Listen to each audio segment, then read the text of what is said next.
Good morning, colleagues of the Resource and Development Committee, and also to our legislative services staff, and then also to the attendees that are here in person. That day, the chapter official office of the Auditor General, and also we do have an LDA present here, and then also to NTUA auto to listeners on the call. We are here today, Wednesday, December the 6th, with a regular RDC meeting. And again, we're here at Navajo Divisional Transportation Conference Room. So with that, I'd like to call the meeting to order at 10:16 a.m.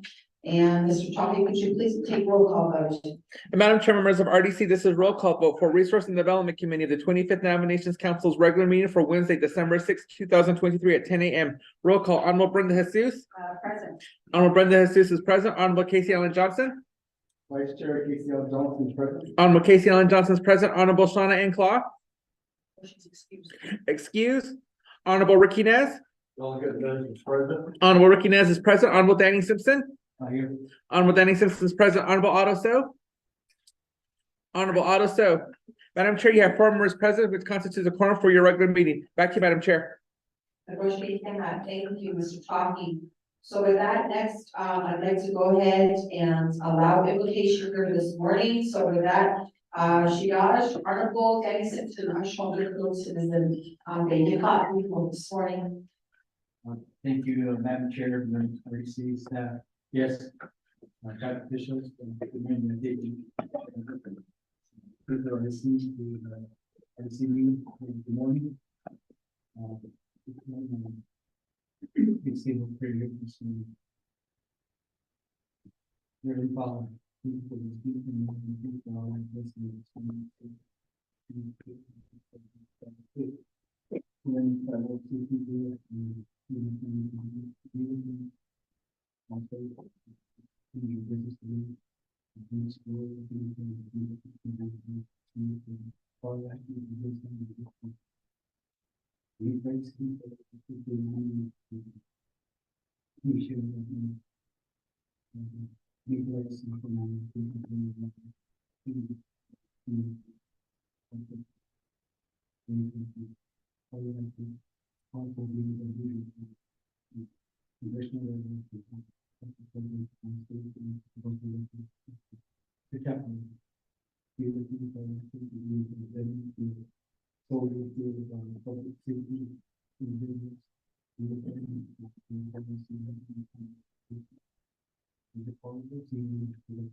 Again, thank you, Shigash, and Wilson for that prayer.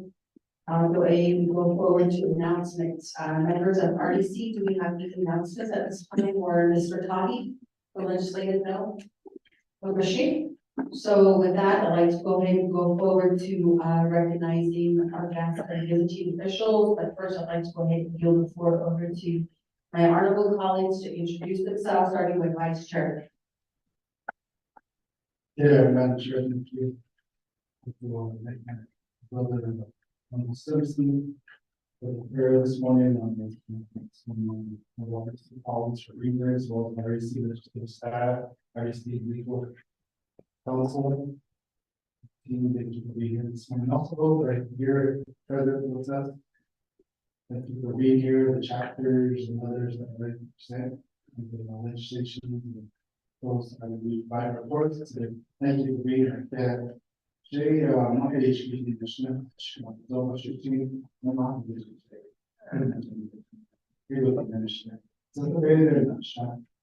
my plans at UIN. I represent the community of Cameron, Coline, Lonnie Lake, Bird Springs, and Blue District 35 on Western Avenue. So those are the communities that I represent.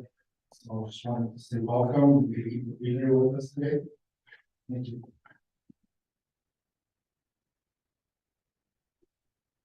Yeah, I did an education that lower guy, colleagues on the research work and staff role.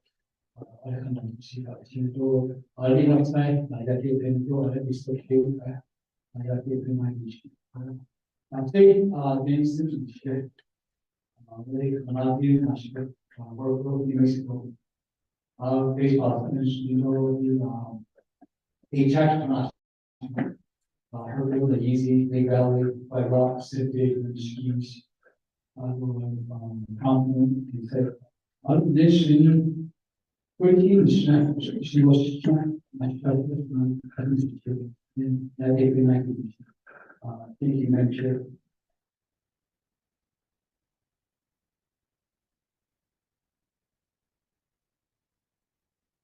I tell you, Madam Chair issues, Vice Chair Johnson, I wrote to Danny. I wrote here, that's the and Danny. I don't know, so okay, we get on a funny, name, so it's in, if I see what they are said, well, we have to, I thought you mean that. So, Jane, we're written as in here, for one challenge, not for the day, but she's changed.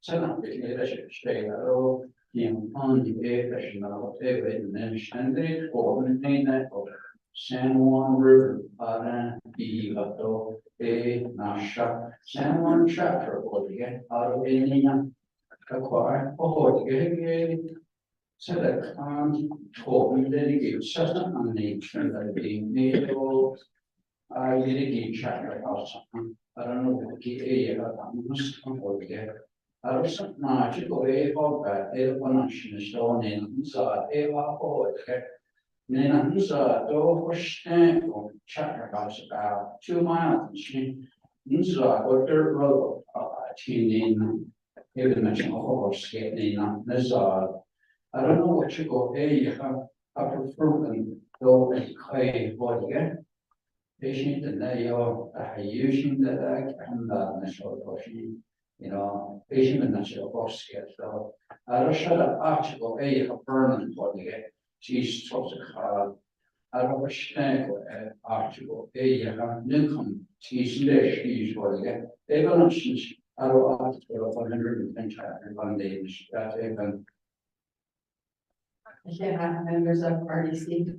Obejrzeć na Brenda Jesus Gitchedo, Tanaji, Sloan, G, Mashi, Banani, Dashi, Tuhane, Dashina, Kota, and Naslan, I chair RDC on the Springfield Nomination Council, and I represent the communities of St. Michael's, Oak Springs, and Pine Springs. So right now, I'd like to bring you a little bit of legislative services staff. Starting with, hey, how are you? Good morning, Madam Chair, members of RDC, those present, those online. My name is Rodney Tai. I'm the Legislative Advisor for Resource and Development Committee. I'm Kiani and Senja Kiran. I'm Richard Christie Barazana. Good morning, everybody. My name is Leslie Sophie. Speaking instrumental, hopefully, Chains, and I'm Chains, Nationally, AI Nasha, and I work for the Office of Legislative Services. Good morning. Chair Mariana Kong, the Shipping Zone and Shipping Coalition.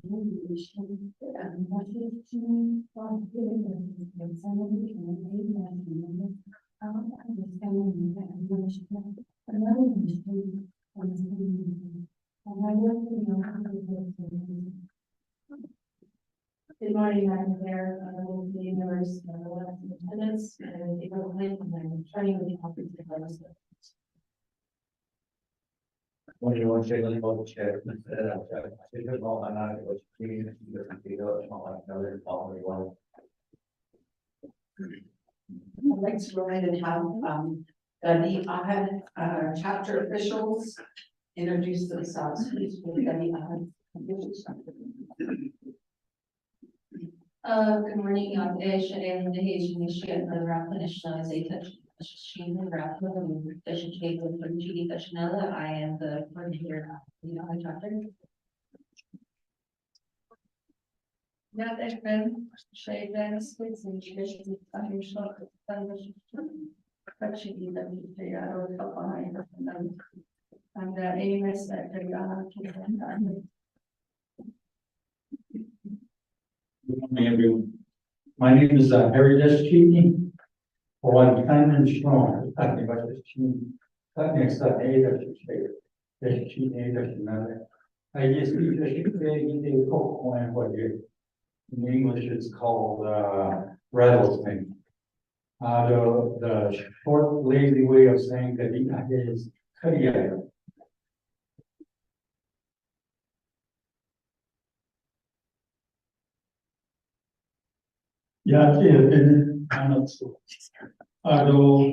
The census number, good morning.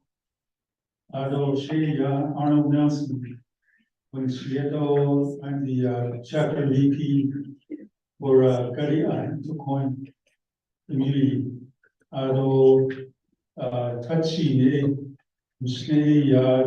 the Clavicle area, the Cariso Mountain, Mustang, Tulicini, Basicini, Red Mesa, Dale, Ishijae, Shinada, I think Red Mesa store though, Shaka Ash, we didn't know Aquarium, I think that Red Mesa, not to be arrogant or boastful, but Shijayan, the brother. Shijayan, the brother, a good neighbor, the grandson. But I don't use that to my advantage. So surely, you know, down the houses. I guess because he was, like he said, he was away from the reservation, so. That's who I am, Arnold Nelson. Thank you. Since you mentioned that, I see some resemblance. Right. Office of Auditor General.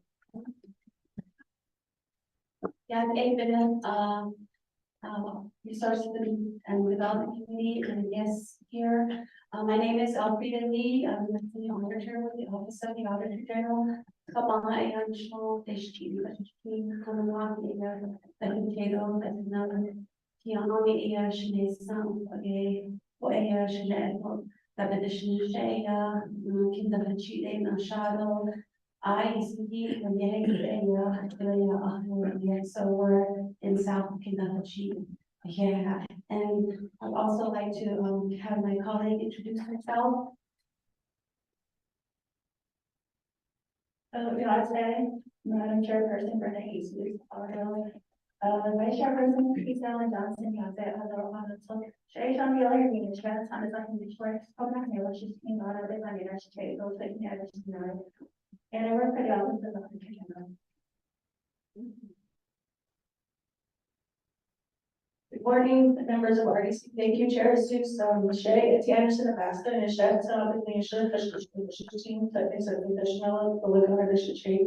I am the department manager for the General Line Development Department in St. Michael's, Arizona. Thank you. Thank you.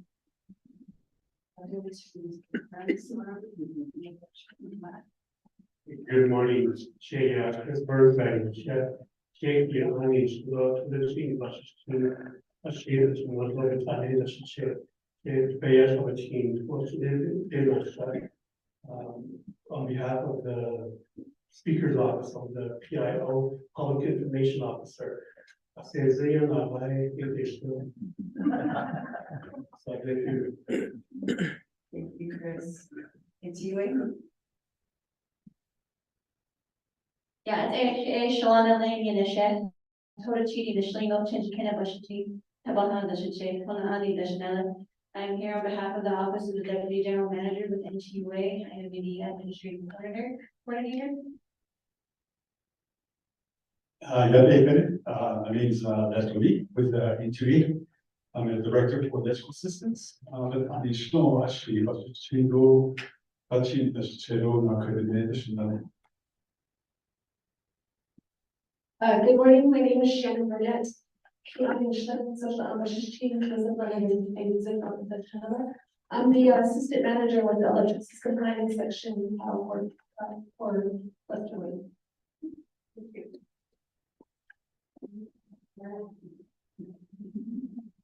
Good morning, Taylor Fitzgerald. I work as the legislative assistant to Honorable Denny Simpson here. Don't actually, وكان national في Honorable okay, now that's not I'm expecting this to change. By attention. Yeah.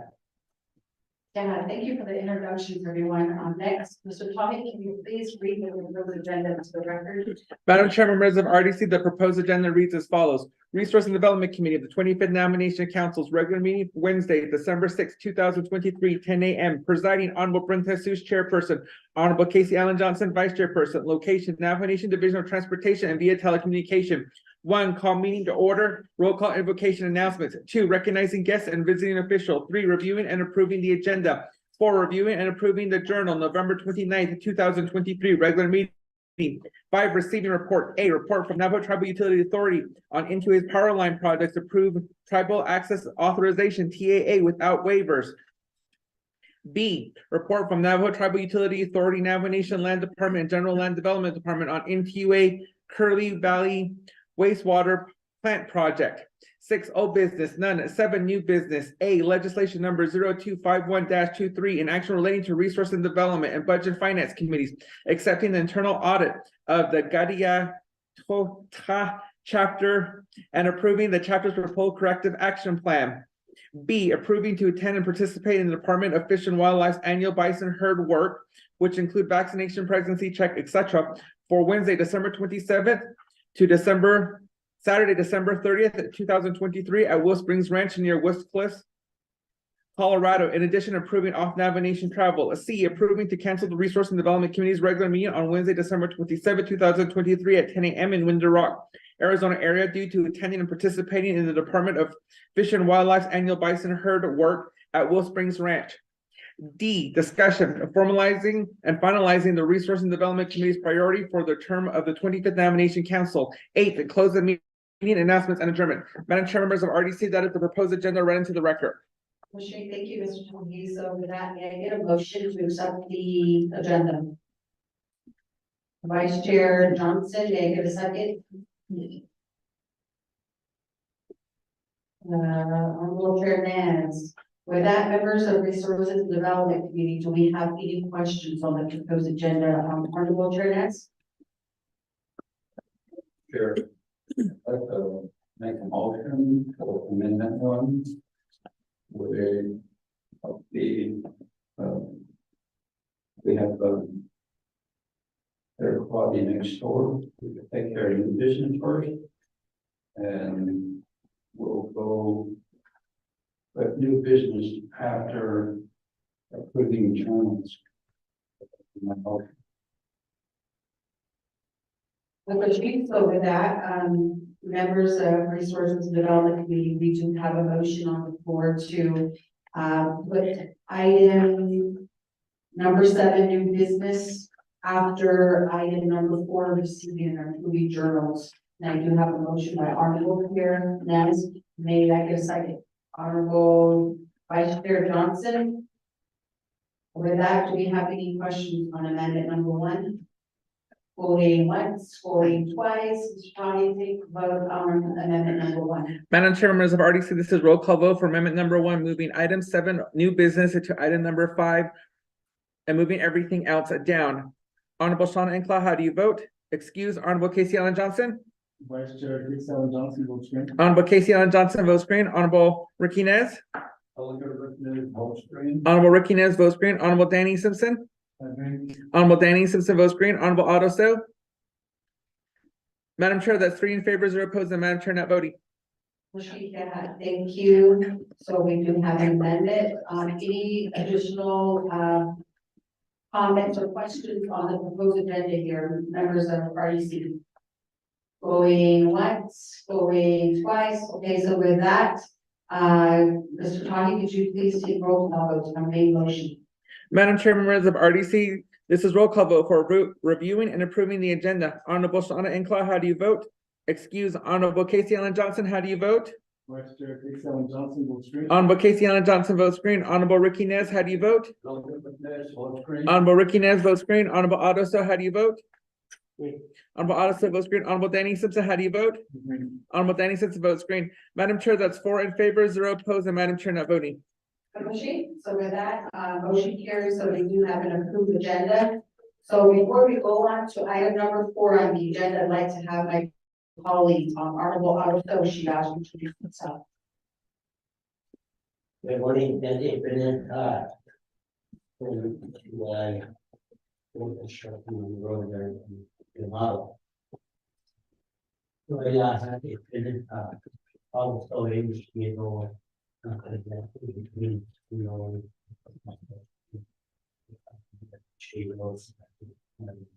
I mentioned, you know, when this is a visual side of the when to understand. So thank you. Okay, that's my Connie. So for that, I'd like to go ahead and go on to item 4 on the agenda, review and approve the journals. The journal, oh, okay, your motion, okay. Chair has motions on approving journal, and give a second. Honorable Otto So. With that, members of RDC, do we have any questions on the journal for November the 29th meeting? Going once, going twice, Mr. Tommy, roll call vote, please. Madam Chair, members of RDC, this is roll call vote for reviewing and approving the journal for November 29th, 2023. Honorable Sean Anklaw, how do you vote? Excuse.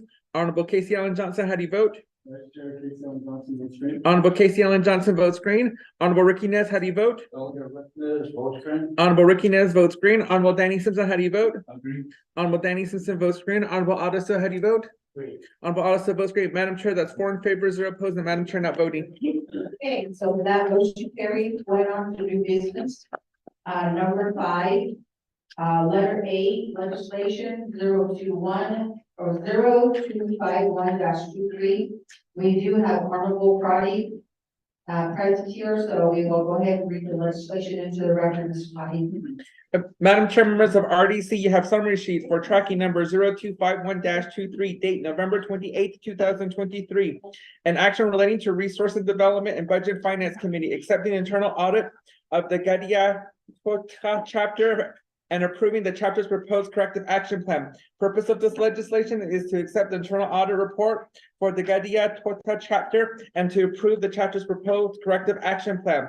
Budget and Finance Committee has final authority over this legislation, which we read into the record in its entirety. The primary sponsor on this legislation is Honorable Kidnes Bakrati, co-sponsors Honorable Andy Nez.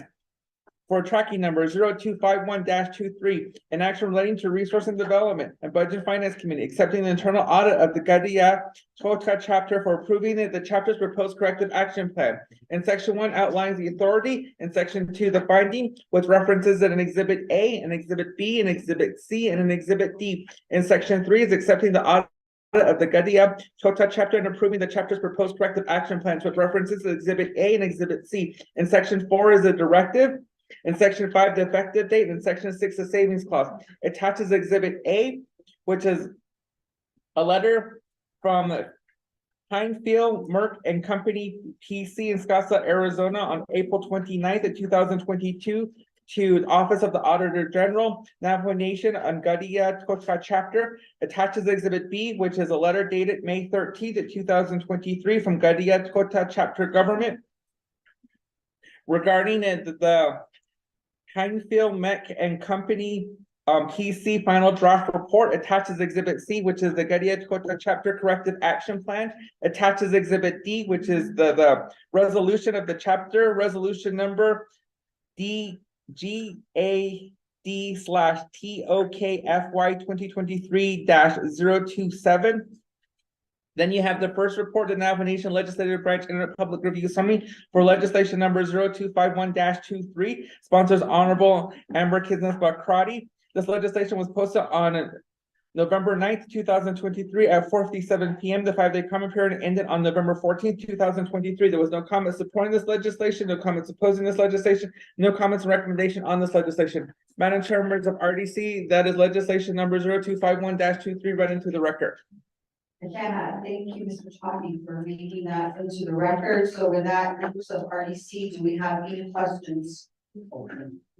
Motion after the report. Okay, so right now, I'm going to yield the floor over to the Office of the Auditor General to give us an overview on the findings and recommendations and leading the corrective action plan as well. And then we'll go ahead and allot 20 minutes to the leadership with the chapter with Honorable Body. So, Auditor General Office, yes. I think there's a mic, is there? Here. Here, it's usual that, or for the committee, you have the delegate who's sponsoring the legislation speak first, or you want the Auditor General to speak first? We usually allow the Auditor General to give the report and we give the information was responsible. Well, you can go ahead and introduce yourself right now. Okay, we'll defer to the committee first. Okay. So here is. Yeah, the Resources and Development Committee before you, you have the audit report, that was conducted by Highfield and Leach for the period of their deployment period in September 30th, 2021. There is a, memo issued May 16th to the president, Mr. G. by Helen Brown, and it states all of the findings, which total 10 findings in summary. I will quickly go through the findings. And if you go to Highfield and Leach's audit report, it is finding one basically is but it is in your packet. It's heading is the chapter account records containing that loss finding of the deficit cash balance of 34,614. Our audit reports are set up with the 5 elements of finding of reading the condition and the cause and summary. The chapter has again 34,000 a deficit cash balance in the theft loss fund, and the reasons for that was the theft loss fund was established to account for financial improprieties that had occurred in the chapter before the implementation of the NIP software system. The establishment of a separate fund to report the deficit has effectively allowed the deficit to remain unresolved, as it is not a factor for the current expenditures already valued. So with finding 2 chapters of county records containing activities that were not reported in accordance with the chart of account. So the condition is that we're reporting errors in the cause and that was a application and understanding of the chart of account. Then finding 3, capital assets will not be accounted for, the extent or balance sheet. The municipal inventory was not conducted for the audit year, and for the assets will not be valued.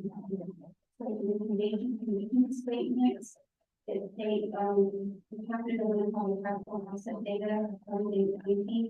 The chapter did not become this inventory, and the assets were included in the value of the assets. And cause the building for more development and some assets are not being raised. The finding 4, the design and implementation of the internal control over the chapter that were not sufficient. In the condition statement, the packet of conduct of foundation is named with the chapter that is utilized by the personnel against the college. Well, that using the debit card and increase the amount during the increase of the 190 degrees in checks. And 95, the bank reconciliations were not completed, and these related bank reconciliations were not properly segregated. The condition statements state the bank reconciliations were prepared solely by the CSC. 3 of the 12 bank recs were not performed timely, and the reason this occurred was the AIMS had resigned in March 2020 prior to the COVID-19 pandemic. Subsequently, the AIMS requested to be retired in April 2020.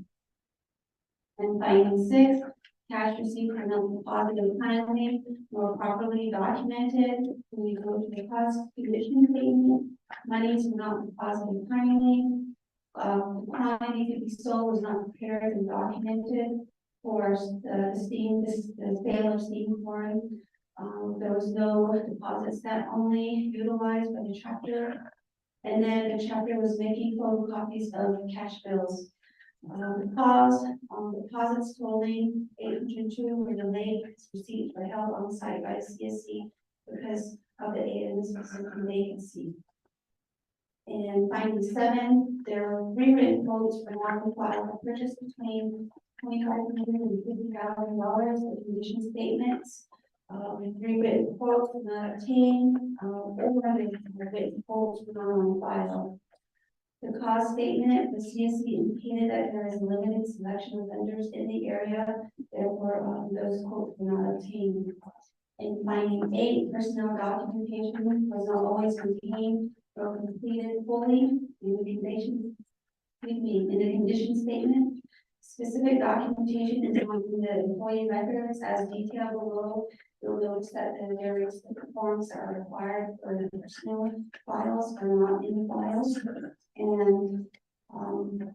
And finding 9, cash disbursements did not always obtain complete supporting documentation and follow the procedures in the condition statements. There was no supporting documentation, no invoices or receipts. The disbursements exceeded the line item budget, or the fund approval form was missing the approval date. The cause stated is having to do with the vacancy of the AMS position and the lack of oversight by the CSD and the designated factor officials. And finding 10, complete documentation was not obtained for scholarship and financial assistance. The disbursements in the condition statement, specific records were not on file as detailed below. All the required documentation includes all the different files at the CIB, and the students were required to include receipts, and those were not in the files. The cause again was the vacancy in the AMS position. And further on that, you'll see the appendix, and then the chapter did submit a response to the report, and also submitted a corrective action plan that was approved, reviewed and approved by our office. Thank you. Okay, so right now, let's go ahead and get it over to the sponsor on the roll. Connie? Yeah, if you, look at these every person development committee. So, on page 1 of 3, in terms of our authority, sort of oversight for the budget to the development committee review audit report. So, in terms of action plans regarding the chapter financial matters. So the delegate representing the region, our council delegates were the only individuals who can sponsor the legislation for committee action. I'm here today with legislation 0251-23, and we'll refer to the chapter officials of the staff in providing any answers to the committee that you may have on the corrective action plan.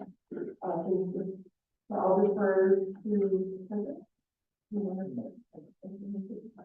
Okay, so we'll allow the leadership and sponsor 20 minutes from now, which is 10:50 for your presentation. So you have the floor. Okay, thank you. I'm sorry, I'm very new to this, and I'm not wasn't really given too much for a presentation, but we did work with the Auditor General's office and Ms. Alfreda Lee to develop the corrective action plan, going on the 10 findings. So on finding 1, the chapter is accounting records containing a theft loss fund returning cash deficit. So going into this cash deficit was inherited. And as of this fiscal year, we did decrease that amount by 8,400. So going down on the corrective measure to identify current existing unrestricted cash balances that could be applied immediately towards the deficit, to identify future expenditures that could be used in unrestricted funds so that the surplus cash can be applied to the deficit. 3, develop a plan to use existing and future available cash by fiscal year to eliminate the deficit. And 4, to have the chapter secretary treasurer NCSB monitor the cash surplus and how it's applied to the deficit in adherence to the plan.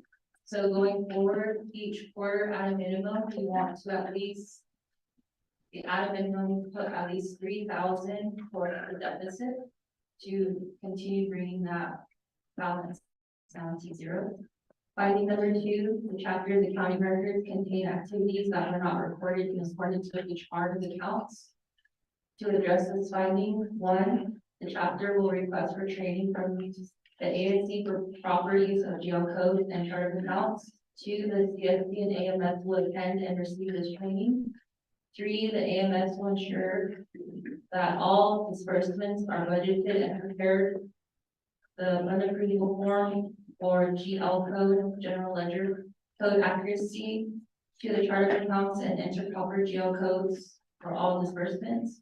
4, CSC will ensure that all disbursements are budgeted and review the unapproval form or GL code accuracy to the chart of account for approval.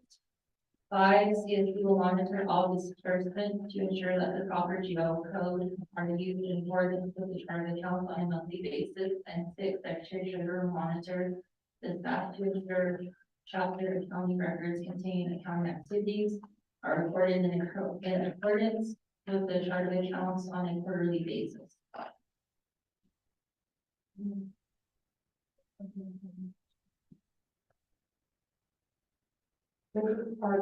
Delegate institution to provide guidance on how the committee wants to move forward as you have exhibit C.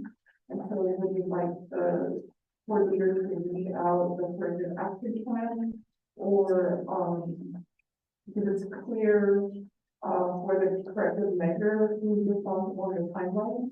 But something I wanted to add in terms of finding one, this to my knowledge, it was prior,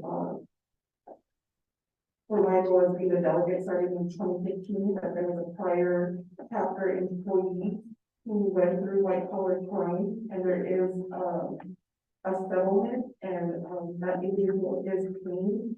But the way that the chapter accounts are set up is it does identify that theft of that individual, and so understanding that the auditor is suggesting that the chapter look for funding to restore that fund.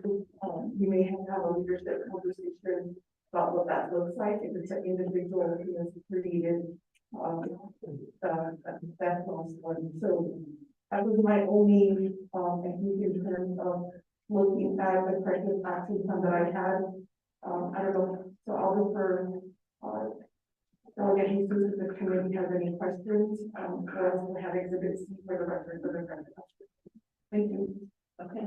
Yeah, Shadeja, Honorable Crotty.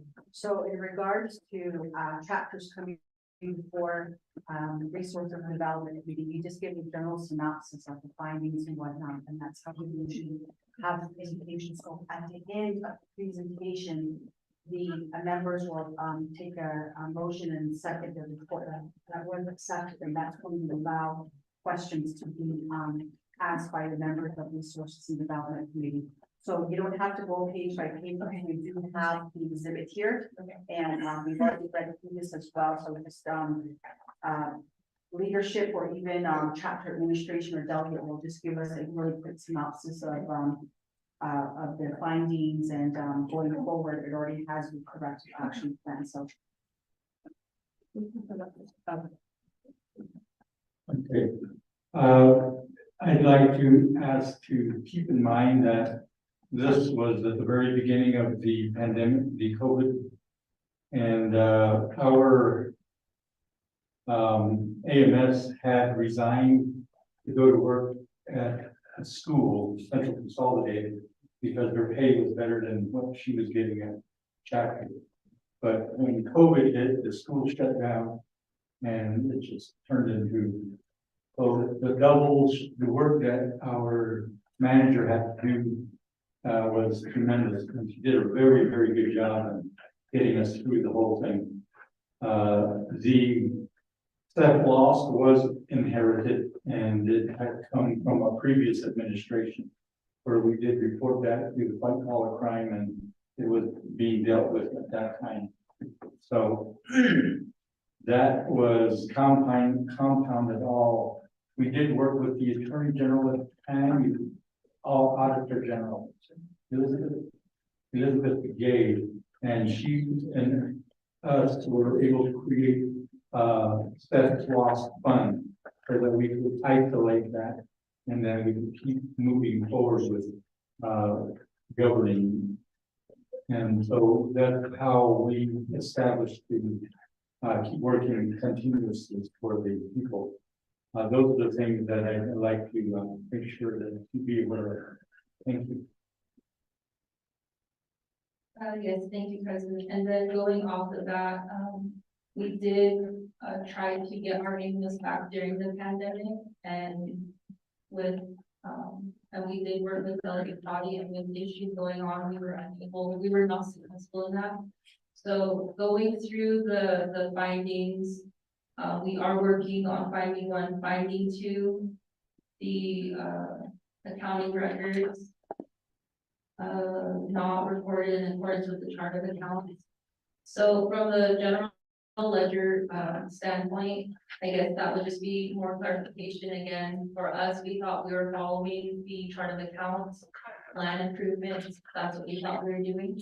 So going forward, we will be getting the training from ASD, capital assets not being accounted for the fixed assets module. So we still are going through the process of getting our buildings appraised.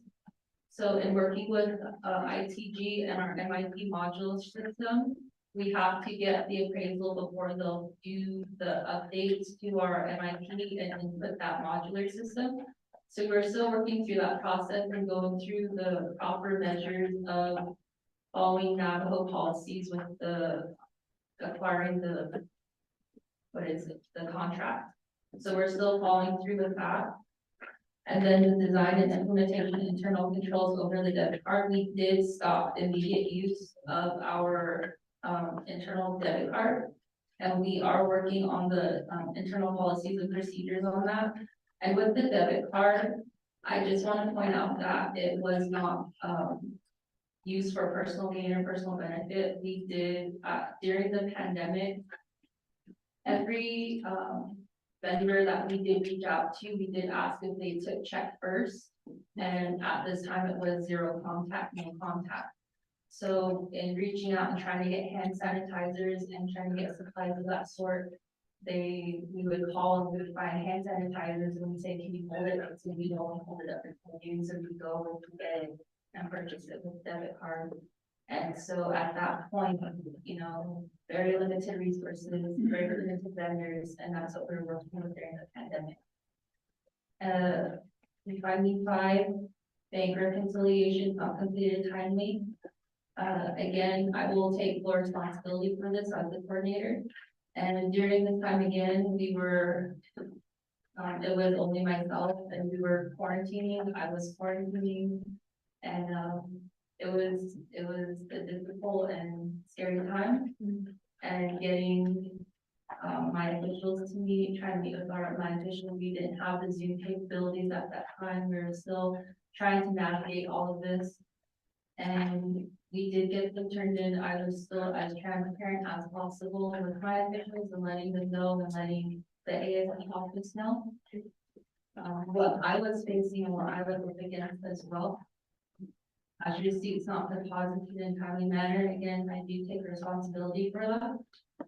And our bank is not Wells Fargo Bank. Our bank is Citizens Bank. So we have to deposit in Farmington. So that is about 40 to an hour drive for us. And being the only employee when we're working on distributions and working late into the evening, I know we were there at least 10 o'clock at night in distribution. So it was really hard to make time for that, but we will fix that going forward. 3 quotes are not on file for purchases. And let's see, again, going back, I believe, again, we called, we did do the groundwork, and I did have an office aide at that time. and communicating that to her to write down the process, kind of got mixed up, so the groundwork was done, it just didn't make it into the files, and that was an oversight on my part. Personal documentation was not always maintained, and I will take full responsibility for that, and as going forward, my AMS and I are working to make sure that these files are completed. National Stores is not always having supporting documentation. Let's see, again, we will be completing that this oversight. We are ensuring that all of our documents have all of the codes, that they're following the FMS.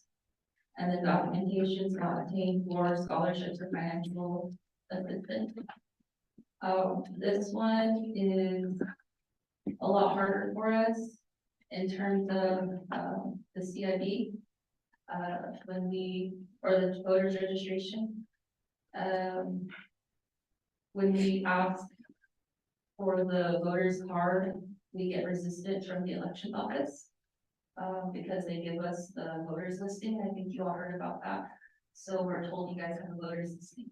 So we're trying to incorporate that into our policy, how we can use that in lieu of the registration card. So that's some resistance that we've been getting as well. So that's just what we have been facing.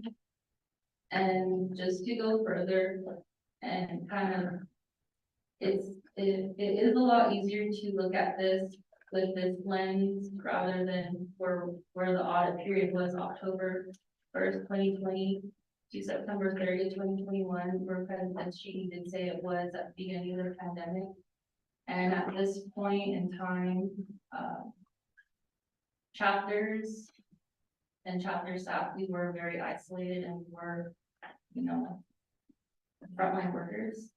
And there were numerous times where I did reach out to my ASD and I did, say I am having trouble, I need help, I need support. And even to the point of I am having trouble in terms of, my mental health. And I was just told to go to mental health, a very cold. So, I do take full responsibility for the audit, but being the single employee at the time, I am not ashamed of it. And I know that we are doing that. And during this time, working full time, I was in school as well. And I would like to also point out that, and to share that I need to put in the last program this week. Also, we did bring that number one deficit down quite a bit. I am the equipment operator, I'm the truck driver, so all the work that we do to rent and the work that we do just this past, we made over 16,000, but when the equipment breaks down, we have to pay for that too. So a lot of that goes to that, and then I only get paid for stipends, I don't get any other money, so a lot of that is volunteer. The pandemic was really bad. 25 voters. My wife was voting.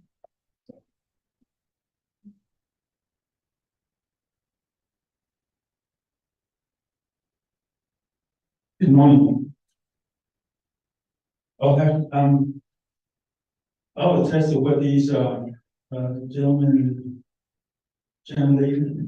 is telling, just observing how they did their work during that time.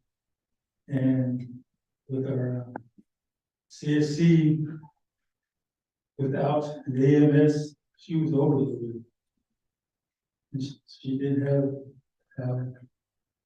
health issues, physically as well as she mentioned mentally. So I have to give her a lot of credit for pulling us through, and we give her a little leeway on her education as well, coming down from from the bottom of the hill all the way, struggling all the way up to the top. I have to give her a lot of credit for that. You got some on top of her conditions and the pandemic conditions and restrictions to Haiti. We went through that, she pulled us through with that. I'm really proud of her, and I don't think I can work with another person besides her. And through my years of experience with management, where I used to work, with the my years of experience with the local veterans organization. I've been with them as a commander for 15 years. I learned a lot from that, which I carried over into the chapter. And my observation with what I've seen and worked with compared to her, she's top notch. I don't think chapter can get any better than that. I suppose she stays with us, that she doesn't come out here and work with you guys. So it's gonna be hard to replace when she leaves out there. Thank you. And we're getting a new chapter, and a new senior center. Yes, I want to thank, that continues our presentation, so it relates to some of the committee, some of the challenges that the chapters faced during, the shutdown. But, in terms of leadership, I'd like to support and recommend, that we develop a way when chapters have chronic staff vacancies. We're seeing that how, it presents in the audit. What type of system we can develop to support chapters while there's a vacancy? Anything that will help future chapters with their audit findings. So if it's either enhancing the ASC or creating an opportunity for a regional approach when it comes to the financial. In my opinion, is how we can help our chapter action plan that we've been seeing, and the committee will continue to see throughout the process. Delegate meetings, that's our presentation, and we'll go back and forth for any questions from the committee or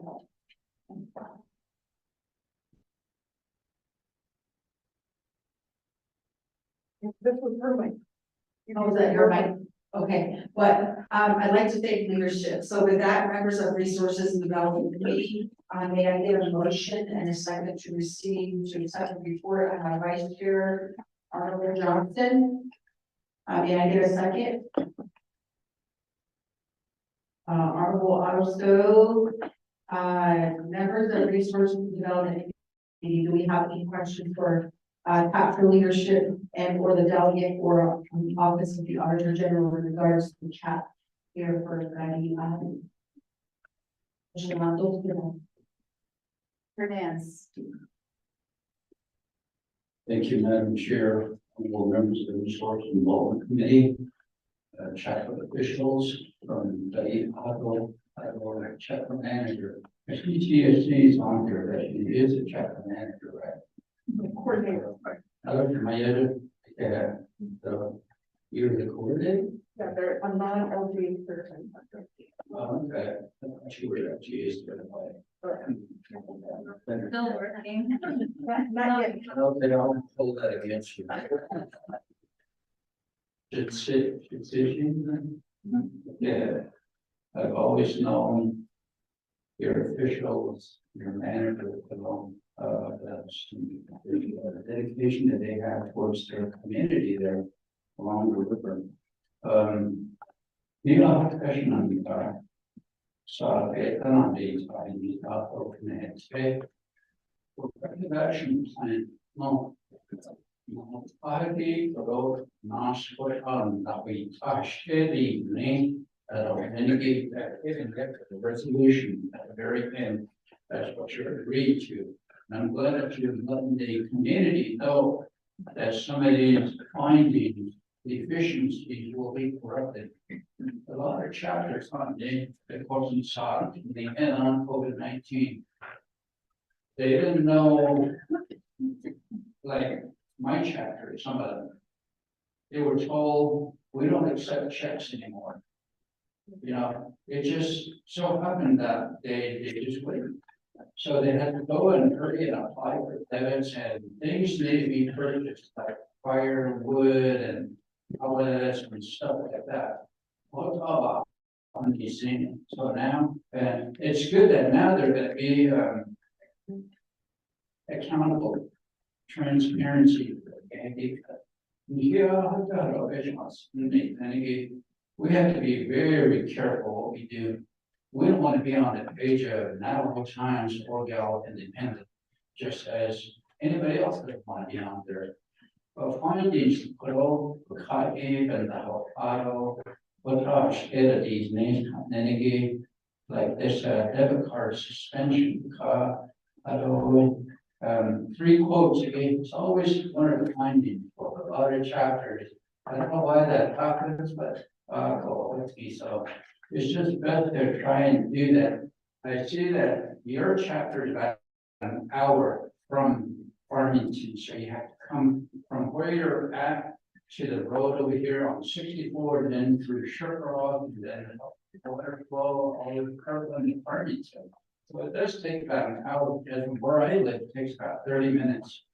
And the other way, Shannon, so if you go to town, Farmington, get that quote, you know, and then go to a different, it can take all day, almost trying to get a quote, and you go back and, it's best to just do what you can to get these PEP policy, a lot of chapters. We had a work session over in Albuquerque a couple weeks ago on Title 26. Steady, Nathan, Elenegate, Donald, machines and go ice needs. That's why we have attorneys. The Department of Justice has reviewed these for a number of years back from the 24th Council, making recommendations as to how Title 26 can be amended to help chapters operate better than before. A lot of things, including the time management system, they need to be updated. New policies need to be implemented. When you do make amendments to the FMS, it does require that you have a public hearing both in English and Navajo. Even just one small section, you gotta have that. And then it's reviewed by the Department of Justice, and then you're good to go to have a new FMS. So it is quite a good these students on. And then student scholarship, I don't see anything on here that says that the chapter officials are taking money or giving money to their relatives and all that, or the chapter manager, it's good that you guys aren't doing that. That tells me that you guys are concerned about your positions and being public servants. So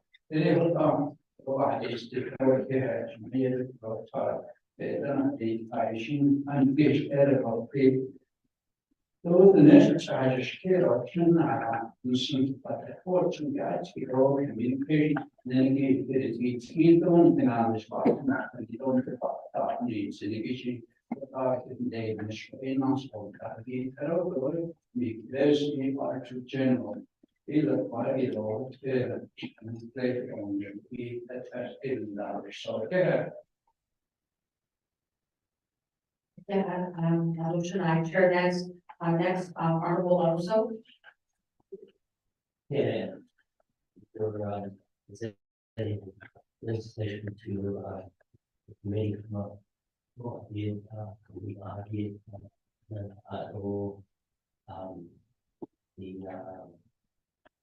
coordinator. The other general office. So, first of all, I'm gonna vote in favor of the proposed or the corrective action that's in this legislation.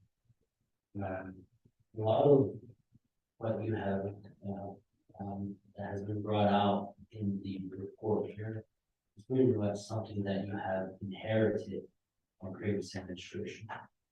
I was there, some that nature occurred.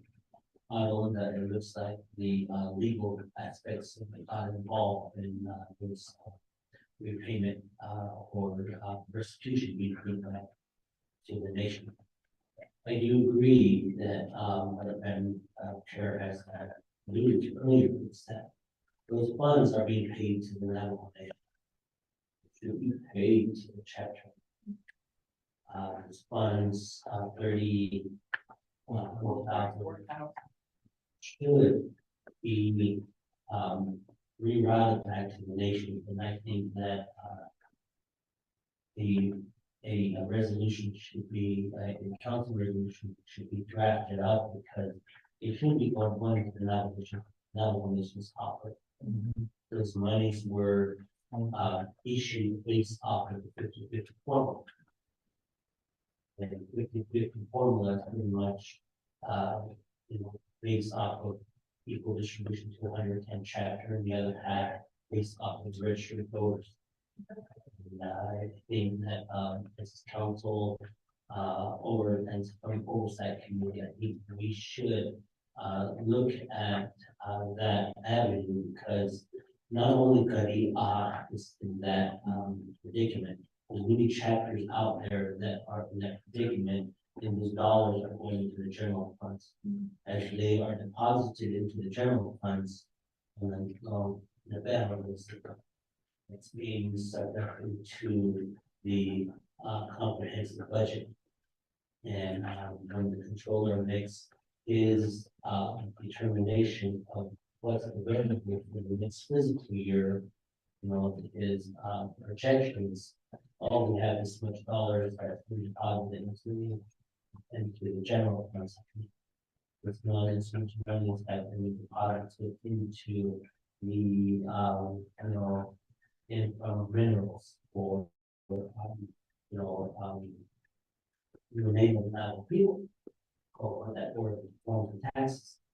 So I think that we have to craft that, and my chapter has been processed like issue 2, and that's something that we always question.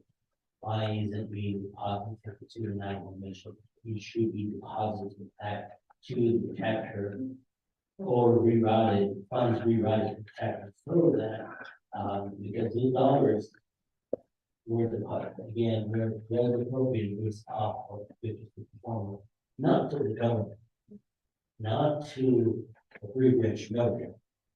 The dollars we put at the local level, and I think that we need to look at how we can craft dollars to go back to that, and every cent of that $34,000 should be redirected back to the local level. The others that know that the NSC indicates the path of the chapter 3 following the action plan. And then you have a due date, you have a timeline, whether it's timeline and under 2023. And well, so it doesn't indicate on that timeline to say that it's going to be finished, or are we getting from December 29, 2023, in a few days. If it's a deadline, it tells me that the chapter already is in the process of addressing their public issue. So it is that once the legislation is approved, I think that the other is that the chapter coordinator indicated that she owns up to many of the reporting mechanism. And legal chapters when chapter officials move into again positions, whether it's eternal or chapter coming in, then you have to see the community coordinator, CST, and then you have the chapter manager. You have policies that drive this recommendation, say, hey, you have to follow us, you have to follow us. And if it's the person going into that position to the chapter management, managing the chapter, you know, you have a big responsibility. And it looks like that when you step into the position, to now you brought the chapter far from where you were. We handle, wish that, you know, the manuals that are that chapter were really clear. A lot of them, they may be vague. And a lot of the dimension goes on that the chapter requires, you know, checking the track. As an uncertified chapter, you know, when you're out, will say, I need to hold your hand to spend these dollars. Basically, it's what it is as an uncertified chapter. But when things come up like this, the distance itself is to work them up. Well, they don't want to send money. And if you know, when they say you did wrong, but you corrected the issue. And working on the issue and is moving forward to try to better your chapter there at the local level. I do agree that amendments to the chapter needs to happen. Title 26. Title 26 indicates that you know, when council starts to have a conversation about Title 26, chapter indeed, chapter, you know, leave my chapter alone, I think. And you know, from the time I came into council, now it's enough I've done no culture. That's all I've been hearing. It's that leave a chapter alone, leave us alone. You even hear the elegance. Leave my chapter alone, up on my opinion. I haven't seen anything coming from the chapter to say, this is how we're gonna fix this issue. This is the CK, the you know, this ASC really doing good. This ASC not doing good. Or was LGSC a better tool to use back in before ASC was created? Because if you look at the mechanism, it was just a cut and paste of what the county government. It's just a cut and paste. You look at the county government, that's how ASC is developed. And when you look at the mechanism from ASC, they're what we're supposed to be, but they're not there. The attorneys are not there at the local level. The accountants are not there at where you're supposed to look to.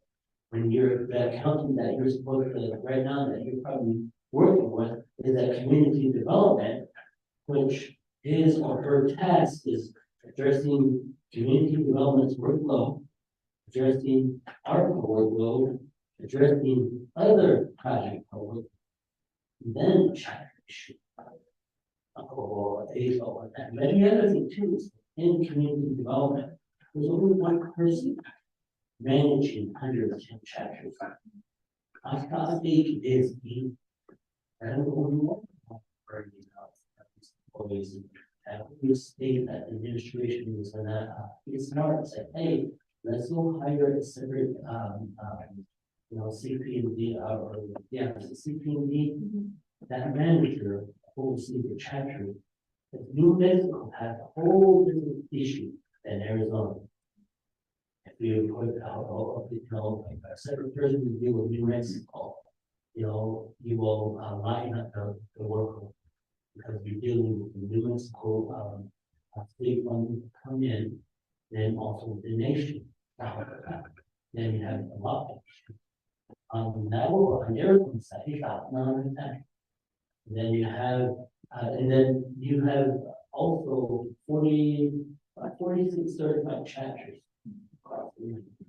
Maybe bringing on another person to manage a certified chapter alone. And trying to line the load of that one individual that is currently managing 110 chapters. And right now, when she puts out one fire, another one starts over here. Oh, he says, as long as they put it out, okay, they're okay, we'll go to the next one again. No, but, what I would recommend, go at the regions that was, see, you know, manager party, represents. From the extreme, even, and leave. We have to see things. I think I'm not even handle that I'm actually meaningful. When it is I will probably. I think Washington for me, because this is local government is. I'm really trying to move forward with that, you know, something that will work better for you. Finish. I believe, before the 56 resolution of the chapters and make a change in Title 26 stuff. Addressing the financial. As an example, maybe moving forward and touching base with all the chapters and requesting mandatory funding off the top, not from the budget. And that's these kids,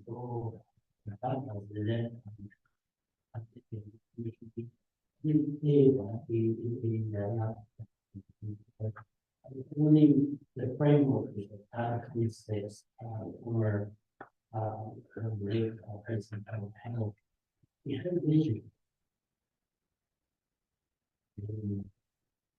That vision was to bring that local economy to us. All of that. But the issue is, and then Washington, they put it with me. This need I know, we shall buy. How you will be intended if the nation continues to do this? How can we better policies that work enough? Is it just better just to move to certify all 110 chapters all at once?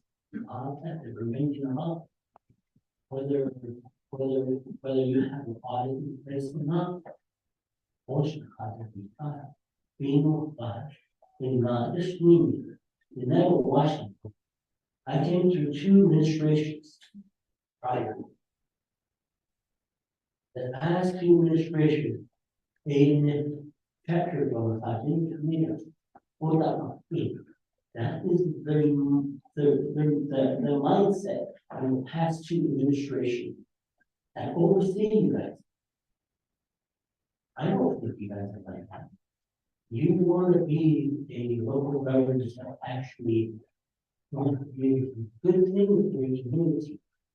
And that guidance. Well, a better system for data process. I think that as policy makers, we can do that. And we should help. These kind of activities. I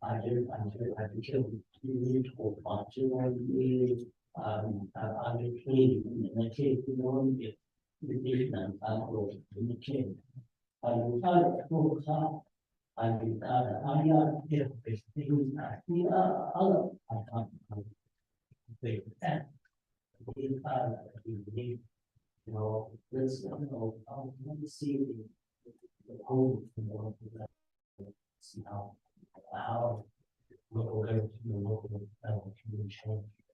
And I think that if we get a direction, if we let's we should call. We need to, but we need that. They do not be happy, but me. I mean, I have to look up.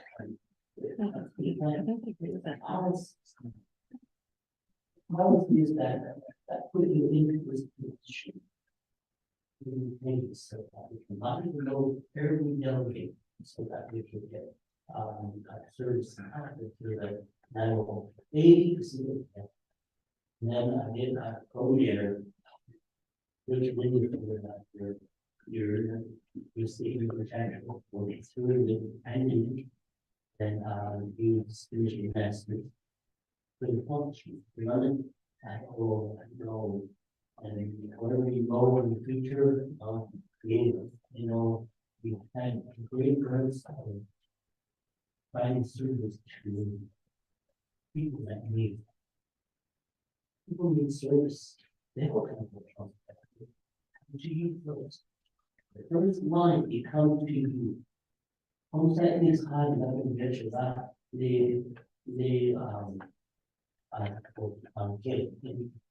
how do you do this? I live in the farm area. I have irrigation. Who do I speak with? That environmental health to get water. Who do I speak with? That it's way of the power. They come to you and you provide that direction for them to actually, get services. You see that in chapters. And like.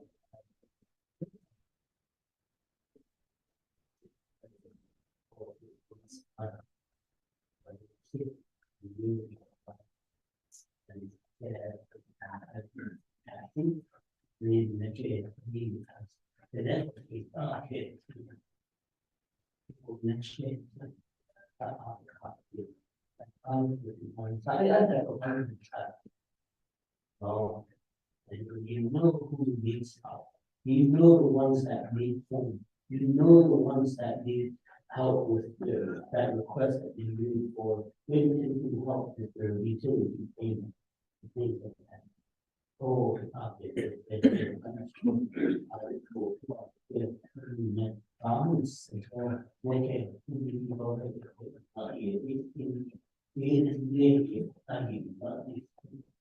do so I will create, create 900. I think I'm not that. Oh, I should not do that. And then I find that is their way of life. Yeah, I just, okay, but if you love me, that much, okay, it's a advantage to love. I would believe which region now has a unique region for that. Then I shot him, say that, shoot that, there, oh, that, was it quick? Or, okay, okay, the line was different. They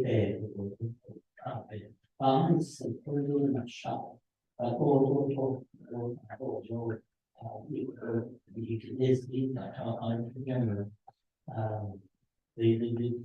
for that purpose. They shed light through what policies there. And they're not bad people. And they're not, you know, they're just following policies there. They probably see things that needs to be tweaked too, that we need to make a change. If they will be able to show completely the working action plan, and there should be okay, and I look forward to the resolution coming and to receive lifting hope. We'll be back in to regular status. But I look forward and other opportunities to kind of depends the local governments that I hope to get really. Not yet, I did, which is not for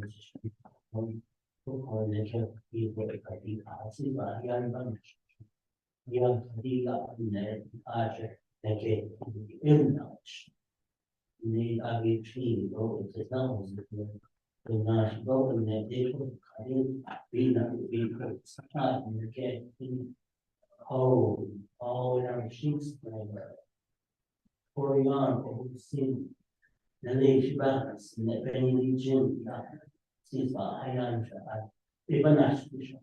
They not COVID at home by night. They do not show. He was not confined, no. They are the thing was, it wasn't in English. Or in our in that case, yeah. I did in that case, COVID them, I'm not going to probably to retire again. To start that. You really good mentor. Again, like 10 years ago. So I think about the whole man. And the area of me, I know my son, oh, that need give that I'm here outside. Now, became very appreciated that association for the chair and also finish single election in today. Yeah, Madam Chair.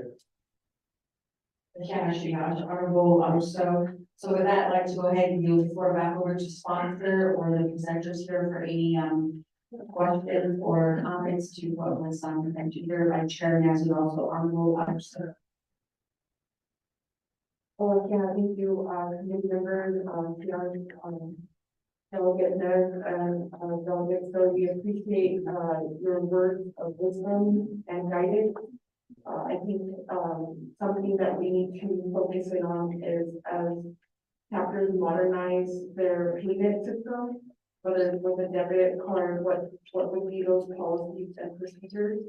And, direction to the ASC office if it needs to be standardized through, their FMS system, or policies and procedures. The other thing, that the committee, because what you're seeing on your exhibit is a short timeline, I do want to point out, that in July, the Auditor General provided this information to my office to be sponsored. And it took until November 14th. So internally, we also need to have a conversation with our Office of Legislative Counsel on the delay of developing legislation because it is now impacting their corrective action plan. Like my question would just be, since the corrective action plan does identify December 26th. I'm not sure if we need to make an amendment, and I could work on the amendment before budget and finance. So because of the delay to get this before the committee, we've lost that time too. So I just want to make sure, because with the corrective action plan, then the next step, if they're not able to fully comply with the whole corrective action plan, they'll come back to the committee. So I just need some guidance. We can do that here, or we can move it forward before the final budget recommendation. Thank you, Chair.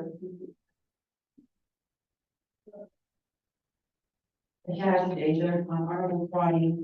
In regards to the timeline, page here that is on exhibit B, that is attached here to the legislation, it does state December the 29th, and due to the process and getting this legislation to Resources and Development Committee and then also to Budget Finance, the recommendations, well, first I guess we need to know is Resources and Development Committee if the chapter leadership and or administration has already started exercising the corrective action plan.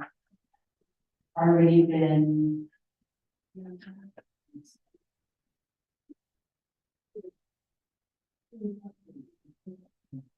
I have delegation for the question. The chapter has moved forward in implementing the corrective action plan, but some of these modifications take a response from the Department of Justice. And so that's our concern, especially with new policies and procedures. So I just want to see if we could, what would be the recommendation to give the chapter that opportunity to get the fabulous Roger Brigade or his colleagues to the chapter unit of the Department of Justice to implement these policies. Or I'm sorry, to not to implement, but to create and to finalize. Thank you. Okay, so just real quick before I move the floor over to Honorable Simpson, I know that there was a chapter that came here before us and we requested to get the timeline date amended And again, it was a recommendation that was put into the RDC report. So again, if you feel like you do need to, well, the timeline date does need to be changed, but in order to get a most close to accurate date, I would really consult the council for that as an amendment, but it would be recommendation from REC, since budget and finances and final authority. So, on to Honorable Simpson for a question. Thank you, Madam Chair, members of REC, Madam Delegate, call.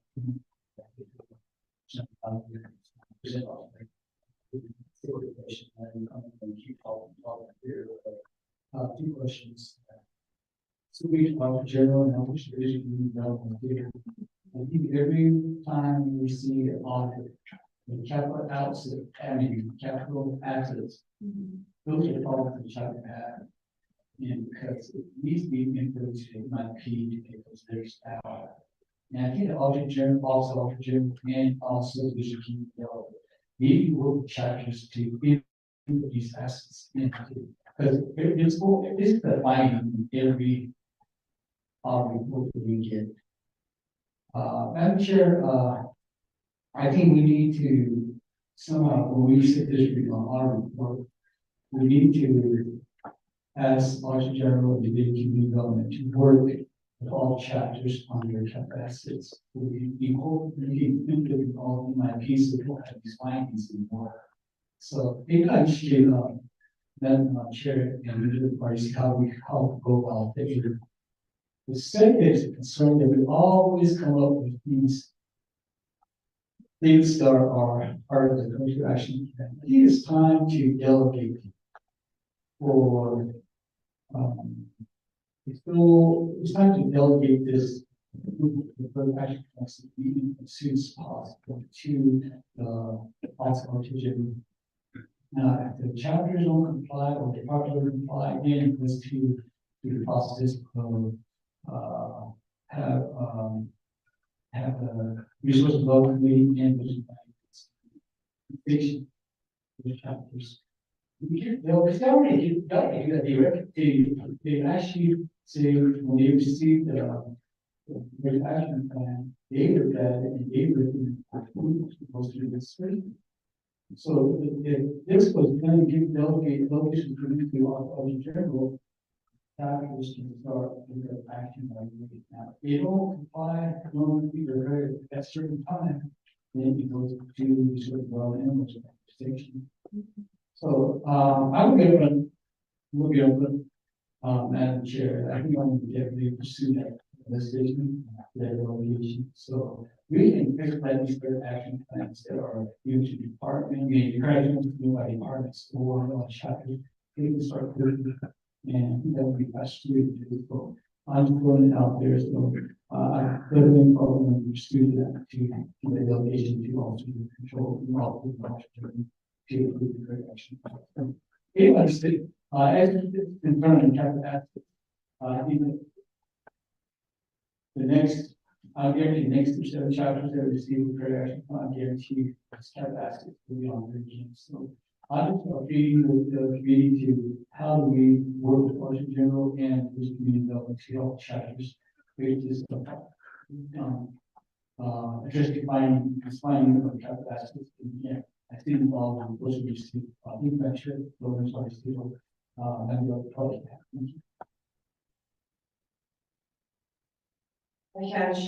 Honorable Simpson for bringing that up. So again, there was 2 questions posed. First one probably directed over to Office of the Auditor General in working collaboration with student ASC/DCD to address the fixed asset dollar amount on the balance sheets. So I know that they have to go through a market value or get an appraiser to value any items out what amount. And I know that ASC specifically does not have outlines. Is it fixed assets over $1,000? There's no defined stipulation on what should be considered fixed assets. In the real world, it's anything over $5,000, but I don't know how the now coordination sees that. So again, That would have to be an area that I honestly believe that, a good recommendation that Honorable Simpson had made is to, address this, and that would have to be collaborative effort with AST, because ASC is the one that have access to MIP, and, so, in hopes that going forward, we don't have to see, because I think, you know, as Delegate Simpson had mentioned, that a lot of the chapters, they have these issues with fixed assets as being an area that is not properly reported for all the assets that they have on their premises. Okay, then the second one is, again, thank you, Honorable Simpson Shiage, for you know, referencing to dropping legislation in regards to chapters that do not comply. Again, we always say that these general funds are public dollars, and we need to be accountable for everything. And at the chapter level, we do have to exercise the fine management system, and I believe there are like policies for everything in there. And I've always had said that if you abide by the policies, there is nowhere you can go wrong. But one thing that I just want to say is that I want to commend the lady here, the chapter coordinator. I know because I left Rock Springs chapter in July of 2020 in the midst of the pandemic, and I went to social services. So I know how it is, because I was the only person out there as a coordinator during the pandemic. With the food, people driving up, and you know, it's a big risk, you know, and my deal was I had younger kids back at home, and was I bringing, you know, COVID back and everything. So just during that time with your elected officials too, I really commend you for running a one person shop. And it really does take a lot of support, especially wearing multiple hats you have to on a daily basis. And then even at the same time, pursuing your education, congratulations. You know, it is a lot, and again, we're wanting all chapters to get certified. I believe Chair Ness has brought that up, where there is 4 models of Title 26 amendments that is out there, and this is a faster, I guess, addressing, because the reform is going to take a while, and we wanted to bring this before the ESC committee and have the whole 25th council decide as to which model we want to go with the forms of Title 26 amendments.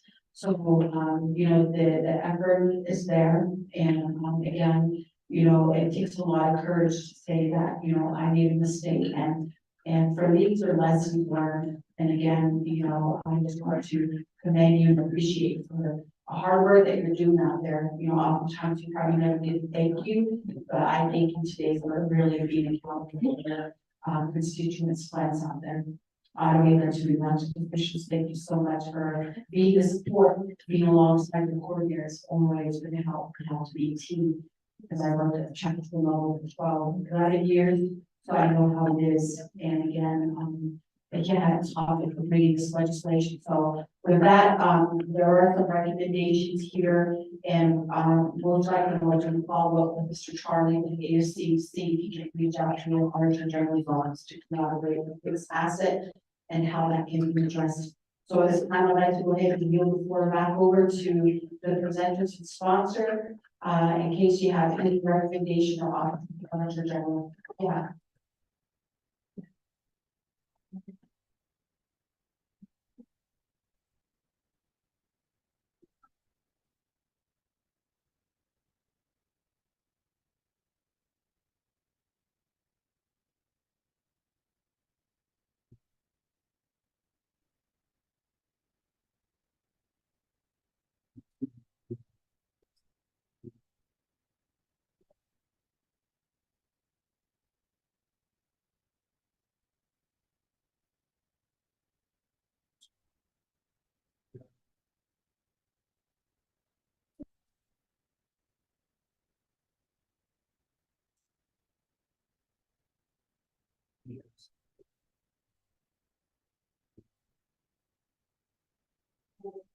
We can have an update, Chair. So on page 3 of 3, we solved the problem regarding the timeline. On line 6, it does take 12 months after the effective date of this action, so we 12 months after budget and finance action. So that might be something, and I agree completely with delegates. The Auditor General does have, through we could get the support of the committee, we've asked the auditor, Budget and Finance Committee has asked the Auditor General for that same thought process. So we could combine those efforts, and they are developing policies, and, they're not quite ready yet. The challenge of is we need a permanent Auditor General, so that may hinder some of these policies, to move forward. So I think on our end, we solved the issue. But if you want to hear more information from this chapter regarding the fixed assets, or how the committee wants to move forward, if you're ready to vote, we're also ready to respect the committee's time. Thank you. Routine and Honorable Cardi. Right now, I'd like to go ahead and yield the floor over to Chair Nance. Thank you, Madam Chair, all members of the Beach Washington Banking Committee, as well as our sponsor and agent. At this time, our committee members, there was an amendment sent to the committee, therefore I'd like to make a motion for amendment on. Go into the record. Just second. Okay. So with that, members of Resources and Development Committee, we do have a motion by Chair Ness in regards to the amendment to legislation 0251-23. May I get a second to that amendment? Second by Honorable Danny Simpson. With that, Mr. Tawny, could you please read the amendment to attachment A into the record? And Madam Chair, members of RDC, this is amendment number 1 to legislation number 0251-23. The amendment reads as follows. 1, add additional pages to Exhibit A, the internal audit report for the Gadia Toka chapter dated April 29th, 2022. The additional pages are a memorandum dated July 13th, 2023 from the Delegate Auditor General to the Chief Legislative Counsel. The cover page of the internal audit of the Gadia Toka chapter report number 2207. And a letter from the Delegate Auditor General dated May 16th, 2022 to the President of the Gadia Toka chapter. 2, renumber or re-letter succeeding paragraphs, sections, or exhibits accordingly if necessary. And this amendment shall supersede inconsistent language contained in any other committee amendments, which shall be conformative to the intent or language of this amendment. The Office of Legislative Service is hereby authorized to make necessary grammatical changes.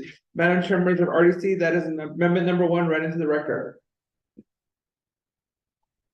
Mr. Tawny, for that information. So we do have the amendment for Resources and Development Committee that was read into the record. We do have a motion by Chair Ness and a second by Honorable Danny Simpson. Do we have any questions on this amendment, members of Resources and Development Committee? Going once, going twice. Mr. Tawny, would you please take a roll call vote on amendment? And Madam Chair, members of RDC, this is roll call vote for amendment number 1 to legislation number 0251-23. Honorable Shauna Inclaw, how do you vote? Excuse Honorable Casey Allen Johnson, how do you vote? Vice Chair Casey Allen Johnson, votes green. Honorable Casey Allen Johnson votes green. Honorable Ricky Nez, how do you vote? Vote green. Honorable Ricky Nez votes green. Honorable Danny Simpson, how do you vote? Green, sir. Honorable Danny Simpson votes green. Honorable Otto So, how do you vote? Green. Honorable Otto So votes green. Madam Chair, that's 4 in favor, 0 opposed, and Madam Chair not voting. Okay, so with that, motion carries to add an amendment to the exhibit with the information that was read out by Mr. Tawny into the record.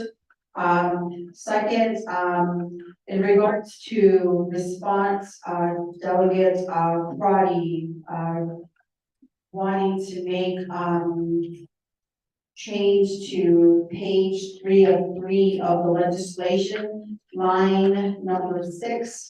12 months, I believe, Honorable Crotty, you want to be specific to where the effective date of the actual final budget and finance committee, right, to insert that language? I apologize. I don't even make any changes. I had initially mentioned that the exhibit has a date of December.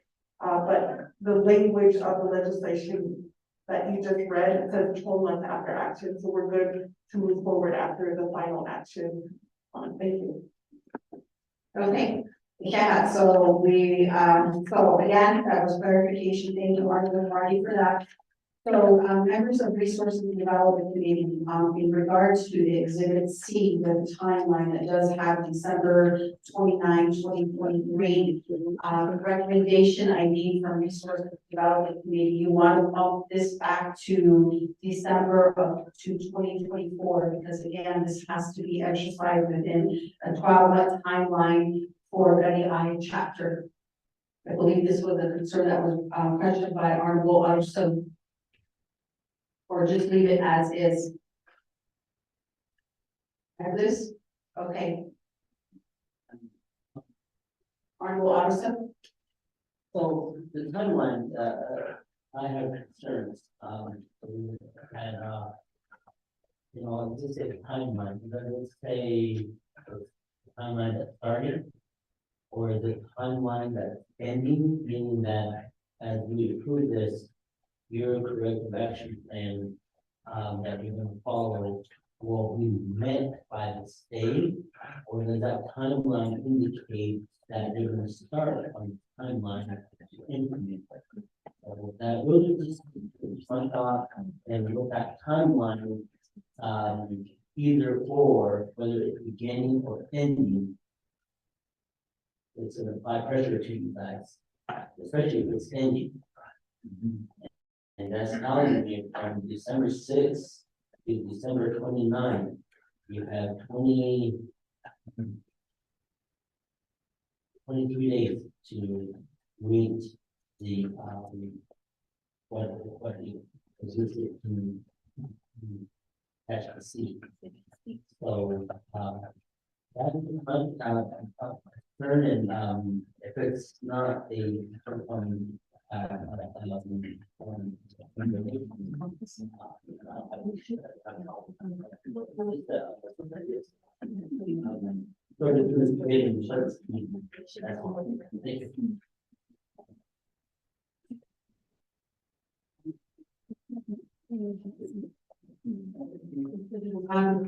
and can have Honorable Utterson. So in consultation with legal counsel, this is the sponsor and also to the chapter.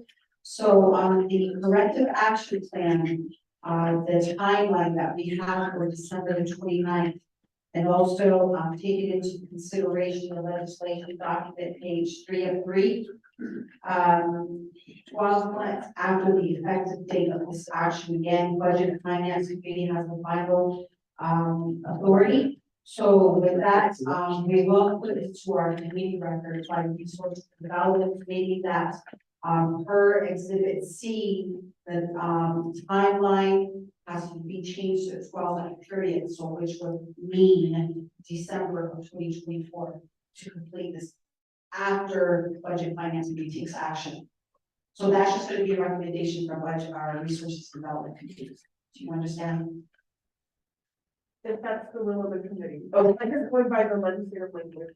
So we're, so we'll put that in our RDC report. Our recommendation is, after Budget and Finance Committee, it'll be 12 months period to carry out, the corrective action plan.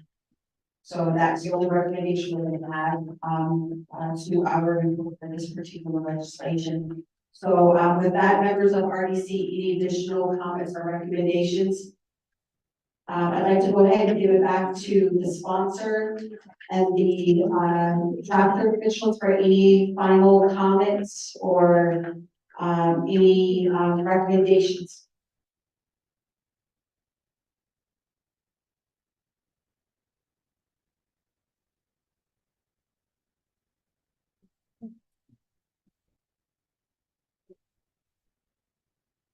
Madam Chair, So I'd like to, Madam Chair, Honorable, I think, we got the report, we asked questions, and one couple of questions, I think we already need a minute, so a couple of questions.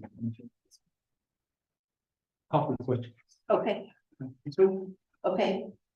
So right now, we're going to go ahead and, since we've got the issues addressed, we'll go ahead and just, go straight to vote. So, Mr. Tony, if you can please take roll call vote on legislation 021-23. Madam Chair, members of RDC, this is a roll call vote for legislation number 0251-23. Honorable Shawna Nkla, how do you vote? Excuse. Honorable Casey Ellen Johnson, how do you vote? Vice Chair Casey Ellen Johnson, votes green. Honorable Casey Ellen Johnson votes green. Honorable Ricky Nez, how do you vote? Delegate Rickness, votes green. Honorable Ricky Nez votes green. Honorable Danny Simpson, how do you vote? Green, sir. Honorable Danny Simpson votes green. Honorable Otto, how do you vote? Green. Honorable also votes green. Madam Chair, that's 4 in favor, 0 opposed. The Madam Chair not voting. So with that, motion carries, and again, thank you to chapter leadership and sponsors, and then Office of the Auditor General. And again, we wish you the best of luck, and we would like to see you coming back here in a couple of months, saying that you want to get off the corrective action plan and you address all the deficiencies. Again, thank you, and thank you for all the hard work you do, and to sponsor the cash agent, and then to Auditor General's office. Okay, so with that going on, next on the agenda, letter B, approving to attend and participate in the Department of Fish and Wildlife annual license herd work, include vaccination, pregnancy, et cetera, for Wednesday, December the 27th to Saturday, December the 30th at Blue Springs Ranch near West Cliff, Colorado. In addition, we'll be requesting for approval for off reservation, off Navajo Nation traveling. So with that, members of RDC, may I get a motion? Honorable Arso, may I get a second?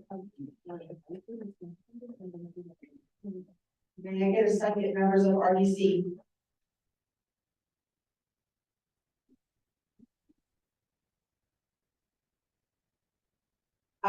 Members of the Resource Development Committee, I do have a motion by Honorable Arso for item letter B. May I get a second?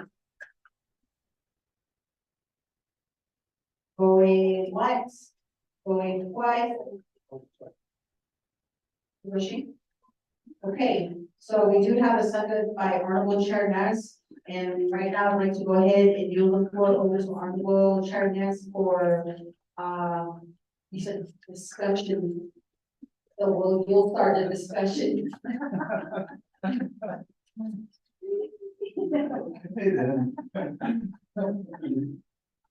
Is you know what you need. In a good way. He approached my car. Either. When we went up to Wolf Springs Ranch, you all saw the Wolf Springs and Hoya Ranch property and the work that's being done by Fish and Wildlife, managed by Mr. Diswood up there. And it's very impressive. And they did let us know that in December, they're gonna do the annual bison herd work, which includes vaccination, pregnancy tests and everything.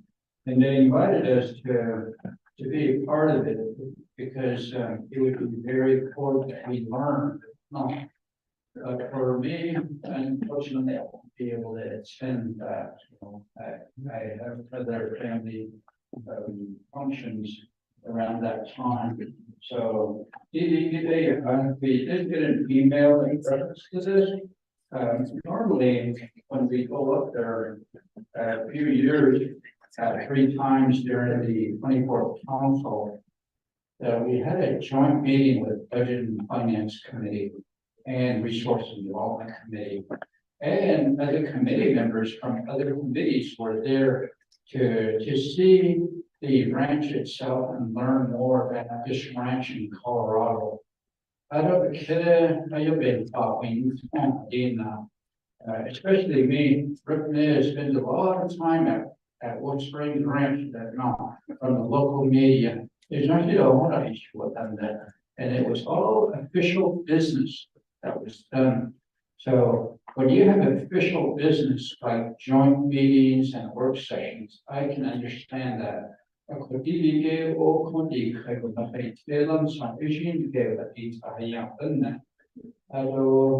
You know, it would be, I don't know how we could do this, maybe also include that we're gonna have a work session there and invite other council members. Maybe that would help because the new delegates that are on the 25th council, I would encourage them to go look at this ranch and really understand that operation instead of what the media always does, is throw us out there like, all we're doing is having fun here and there.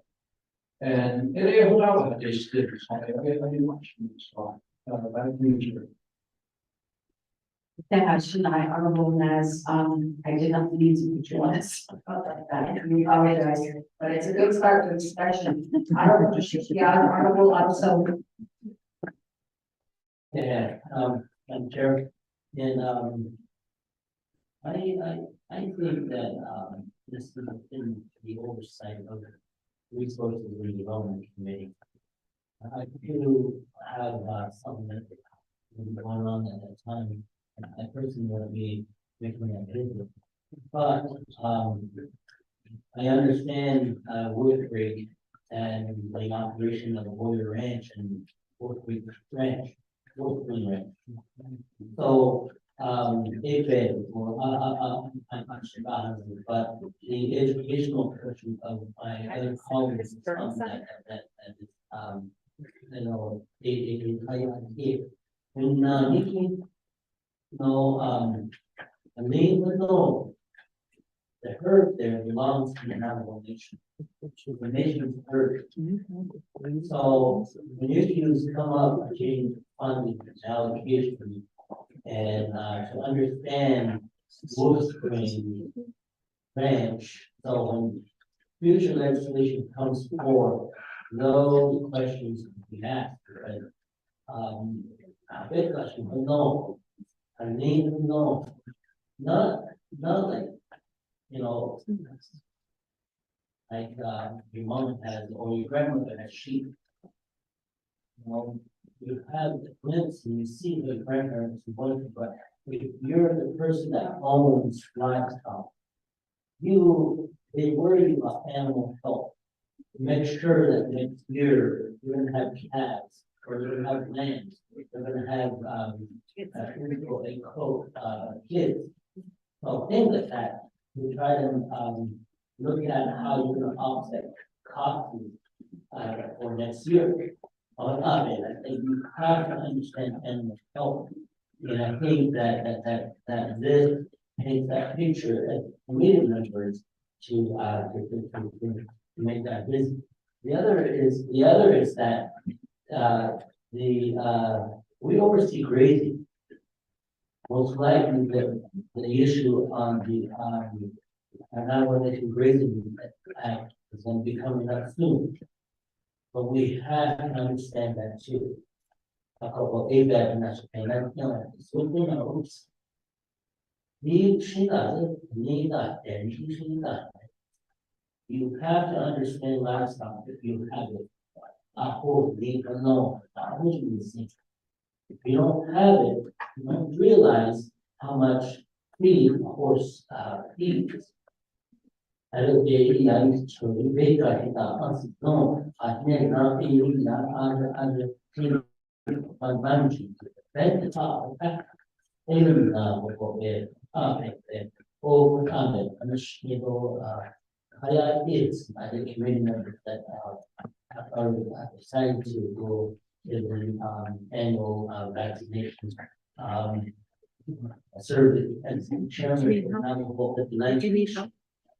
Each year, the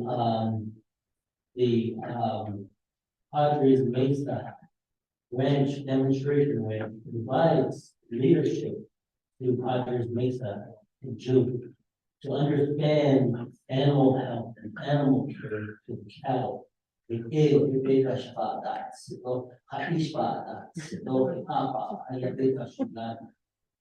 a low stress, providing the services to provide the vaccination at a low stress. And they invite the nation over, they invite prison officials over. And when they're last year, see who were all there, it's also prison officers.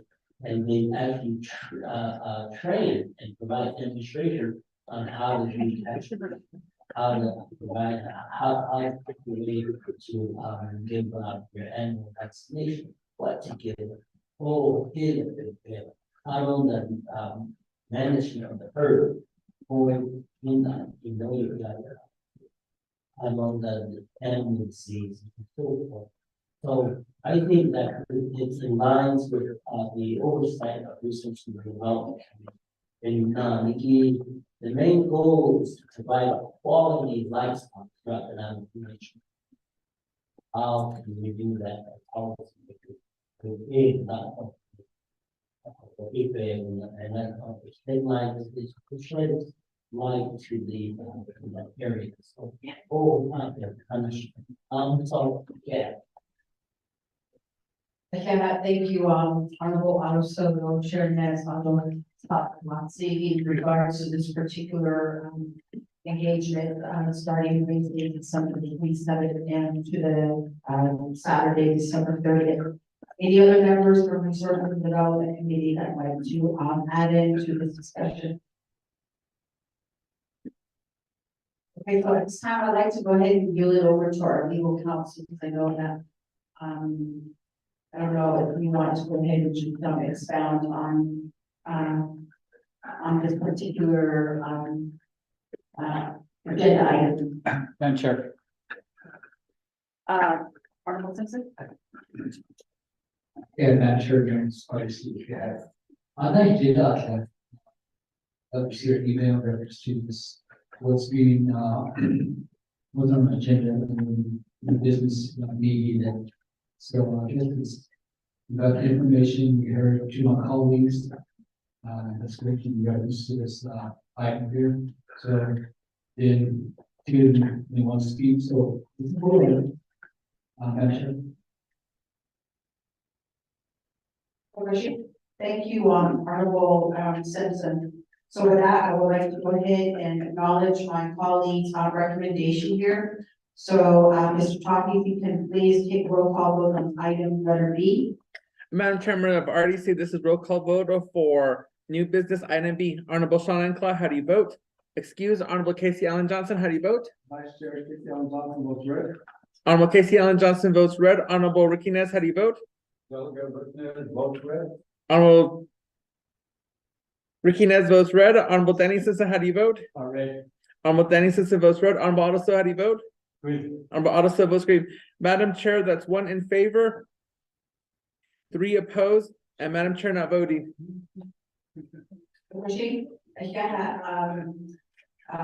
Mr. Toppy for taking roll call. So with that, motion fails for the, participation in wildlife's annual bison herd work.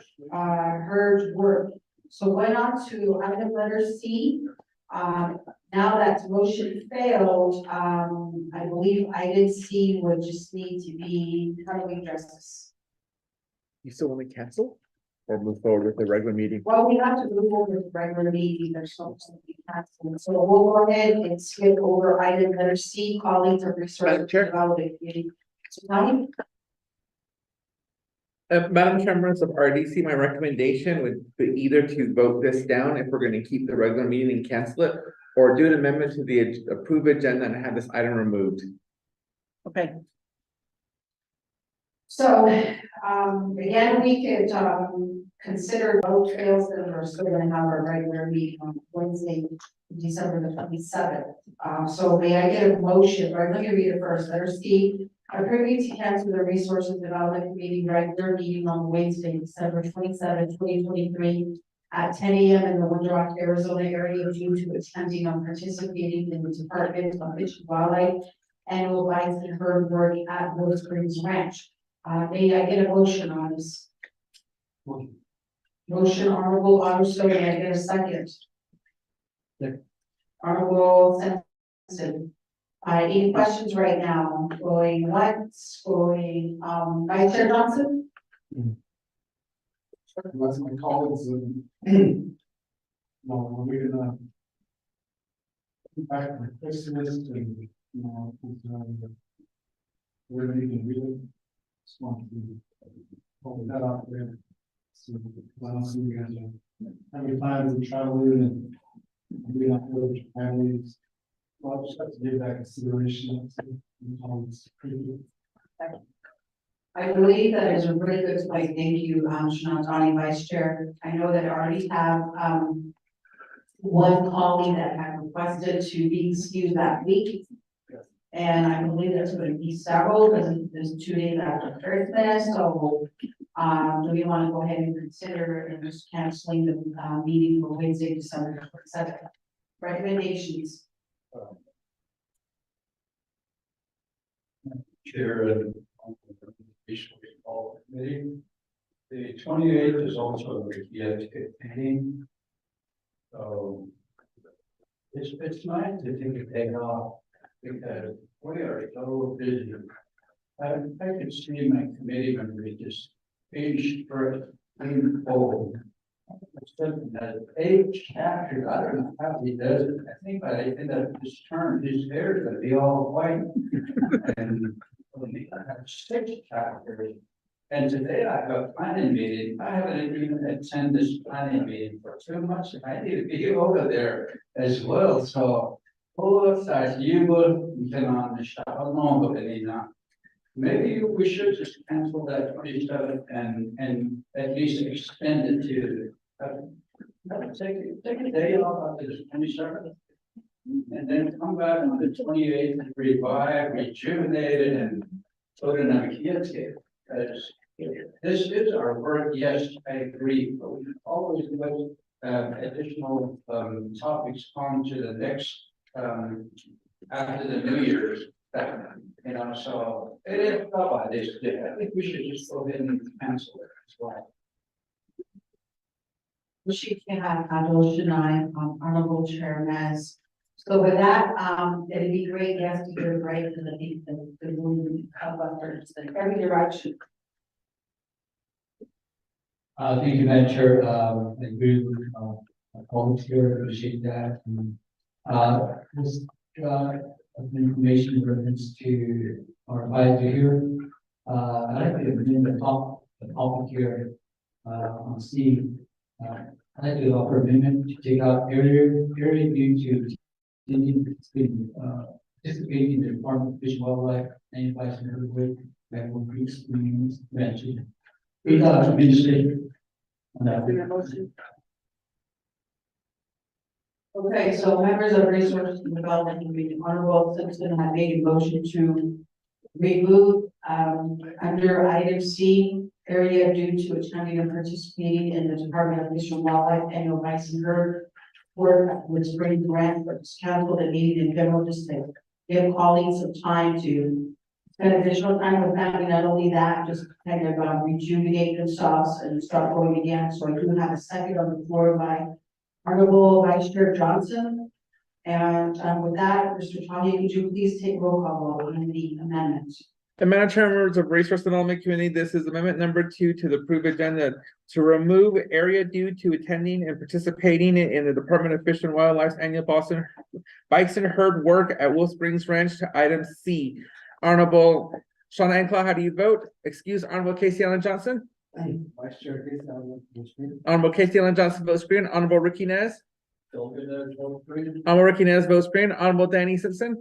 Honorable Danny Simpson votes green. Honorable Otto So. Honorable Otto So votes green. Madam Chair, that's 4 in favor, 0 opposed, and Madam Chair not voting. Okay, so with that, motion carries for deletion of the language. Now going back to main motion on letter item C. So we will be canceling Wednesday, December 27th meeting. So with that, we have a motion by Honorable Otto, second by Honorable Simpson. Any other questions, colleagues? Going once, going twice. Mr. Fine, would you please take roll call vote on main motion of item letter C? Madam Chair, members of RDC, this is roll call vote for approving to cancel the Resource and Development Committee's regular meeting on Wednesday, December 27th at 10 a.m. in Wind Rock, Arizona. Honorable Shauna Anclaw, how do you vote? Excuse Honorable Casey Allen Johnson, how do you vote? Honorable Casey Allen Johnson votes green. Honorable Ricky Nez, how do you vote? Honorable Ricky Nez votes green. Honorable Danny Simpson, how do you vote? Honorable Danny Simpson votes green. Honorable Otto So, how do you vote? Honorable Otto So votes green. Madam Chair, that's 4 in favor, 0 opposed, and Madam Chair not voting. Okay, so with that motion carries on to item letter D, discussion. Formalizing and finalizing the Resource and Development Committee's priorities for their term of the 25th Navajo Nation Council. May I get a motion on this, on members of RDC? Honorable Joe, may I get a second? Second. Honorable Danny Simpson. So with that, members of Resources Development Committee, we know that some of the other standing committees of the 25th National Nation Council have set their committee priorities for the tenure of their 25th National Nation Council appointment or seat. And with that, we did have this several divisions under Resources Development Committee oversight to send the top 10 priorities to Resources Development Committee. So with that, I believe Rodney had sent out a format. And at this time, I'd like to go ahead and open the floor for discussion on this particular item on the agenda. When was it you sent, Rodney? Madam Chair, members of RDC, I sent it this morning again.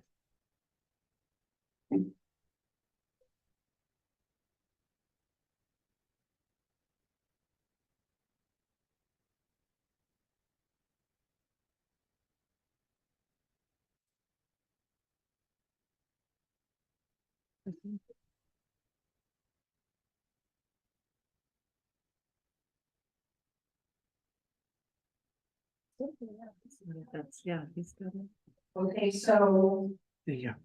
on this particular format from the prior Resources Development Committee, as we know that as the Resources Development Committee has oversight over the Division of Economic Development, now the Department of Transportation, Division of Natural Resources, Navajo Environmental Protection Agency, Division of Community Development. And also the enterprises being shopping centers, NECA, NTUA, NHA, NAFI, and hospitality. So with that, there are also Dene Development Corporation, Navajo Times, Oil and Gas Company, Native Broadcast Enterprise, and Navajo Gaming Enterprise. And again, the Office of the Speaker has been requesting for Resources Development Committee for priorities. And again, we did start a similar dialogue at the inception of appointments that were made to the committee. And I know that we had kind of streamlined the short and long-term goals where a lot of the short-term goals have already been attained. Now, members of Resources Development Committee, I'd like to request for your input in regards to, I guess, first area would be economic development. Do we want to continue utilizing the priorities because it's almost similar? I think when we talk about economic development, we're talking about revenue stream. What is the division's plans? And not only that, but we also have to explore and promote our Navajo entrepreneurs out there. So once Rodney pulls it up, then we can go ahead and have this dialogue. If you want to make any more deletions or additions to this, you're more than welcome to do so. So I think one of the areas, Rodney, for me, is that we need to prioritize the ARPA funded projects. Right now, built out should be up to 2026, and I know that Division of Economic Development was given $22 million. So that's the only thing I want to add as a priority under economic development. What is that?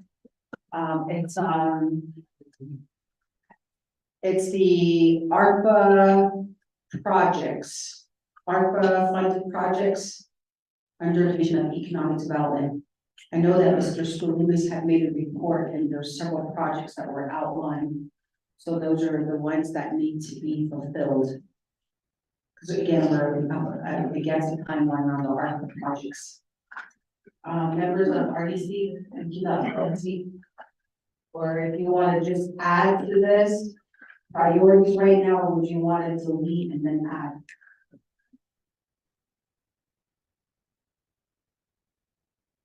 So after we do this, it requires a legislation drop, right, Rodney? Yes, a legislation to be dropped so that it can be recorded as to what, this committee's priorities will be.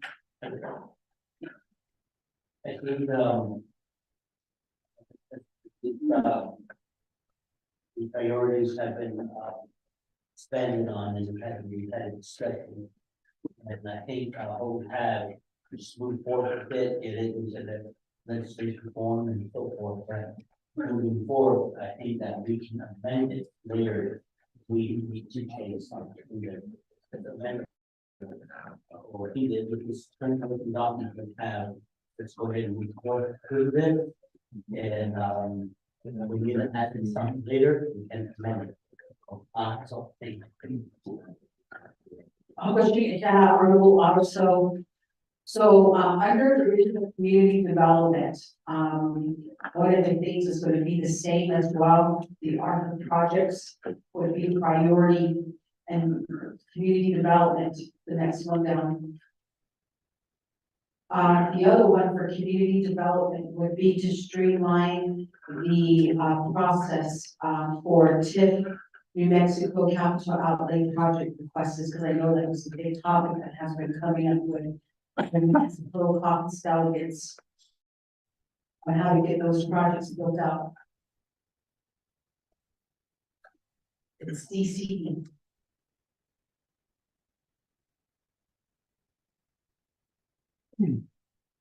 And then you said what else? And another bullet would be to address streamlining TIF, TIF, and New Mexico capital outlay projects for New Mexico chapters, because I know that was a big topic.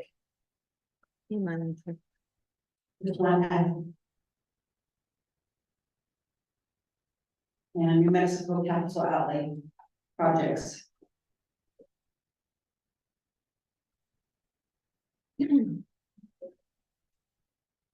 Okay, so I'm gonna give it to Vice Chairman. Thank you, Madam Chair. I believe that this is, important, also a priority to RDC. And also, I was informed by Speaker Christopher Curley to get this done. Do we have a representative from Speaker's office here?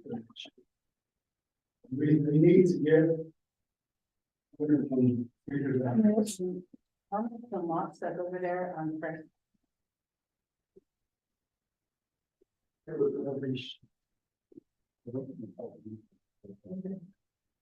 So thank you, Vice Chair, for the recommendation and having a representative from Office of the Speaker here. Any other members with any comments at this time or questions?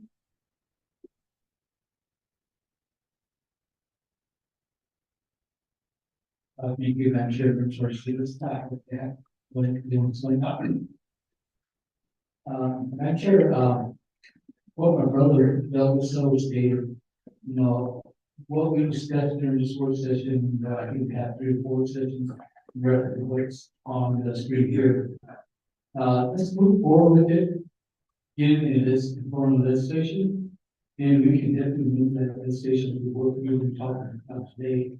So, you can leave it over here, you could then move it to the, you start meeting. So, basically, make a request to us, they come to jump this station, then we can start talking about amending it where it needs to be changed. And I like some of the recommendations you made on that chair, that should be a so if we can just get this in the form of the station, then we can start doing amendments and before we see and chair. Question, so I do have 2 colleagues in favor of just going with the list, but just taking out the over-stricken language and making a clean copy.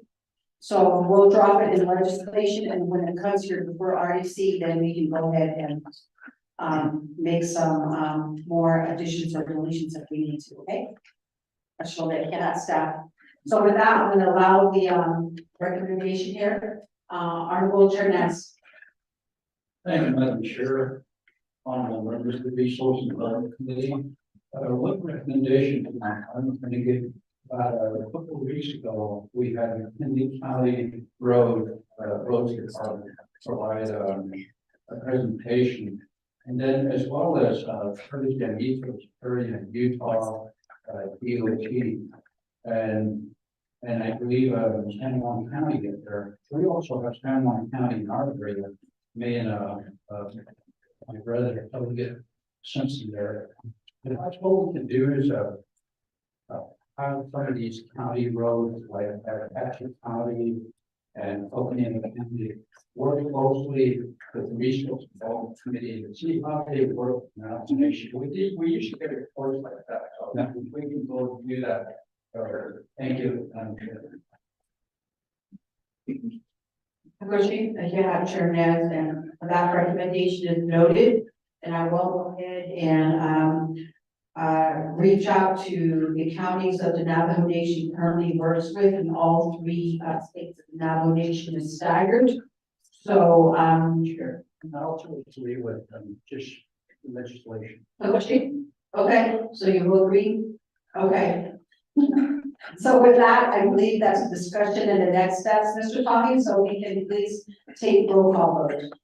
Madam Chair, members of RDC, this is roll call vote for new business item D. Honorable Shannon Claw, how do you vote? Excuse Honorable Casey Ellen Johnson, how do you vote? Honorable Casey Ellen Johnson votes green. Honorable Ricky Nez, how do you vote? Delegate recognized, votes green. Honorable Ricky Nez votes green. Honorable Danny Simpson, how do you vote? Honorable Danny Simpson votes green. Honorable Otto So, how do you vote? Honorable Otto So votes green. Madam Chair, that's 4 in favor, 0 opposed, and Madam Chair not voting. Commissioner, so with that motion carries, the next steps would be to get a legislation drafted, so whenever the documents are ready with the theme copy, we'll go in and the legislation going and having it come back before RDC. And again, thank you so much to our legislative team and our staff of legislative services. I truly appreciate each of you.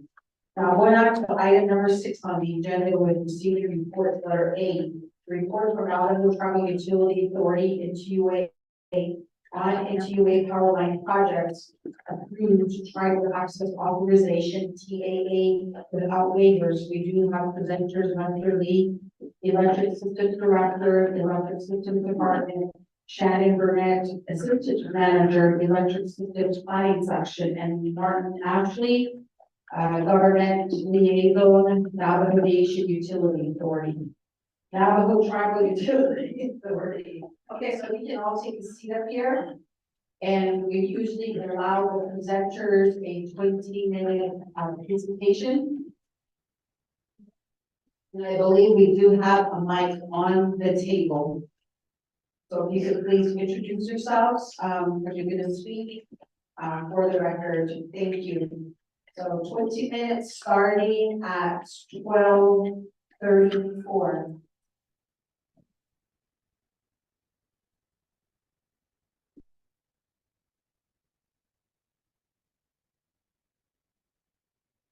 Good afternoon. My name is Shannon Burnett. I'm the assistant manager with Electric System Planning Section. I'll put the microphone to Western Hill introduce myself. I'll go ahead and proceed with the vision of the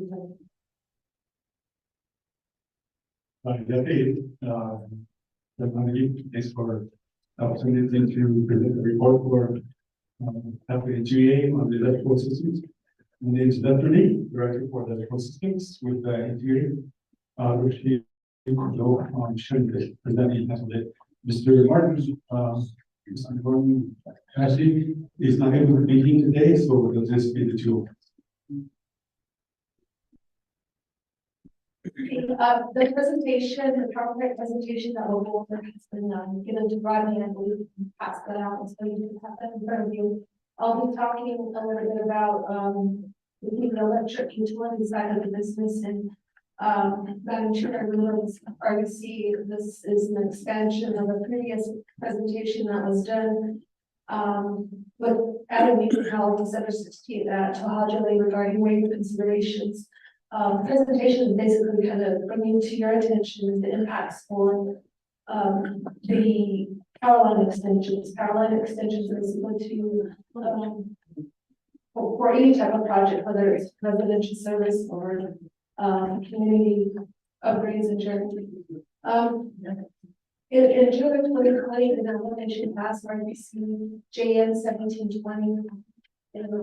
A subsection of 25 CFR 169 stated that right of way DIA is not needed if you're an independent legal entity wholly owned and operated by the tribe.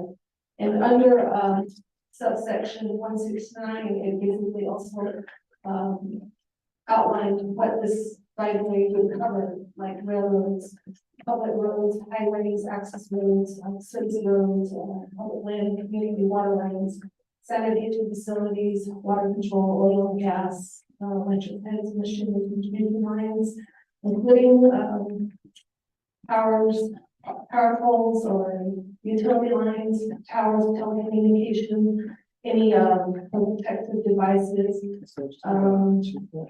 aviation, conservation easements. There's a list of items that would fall under rights of way over Asian lands, and that's what this the TAA covered.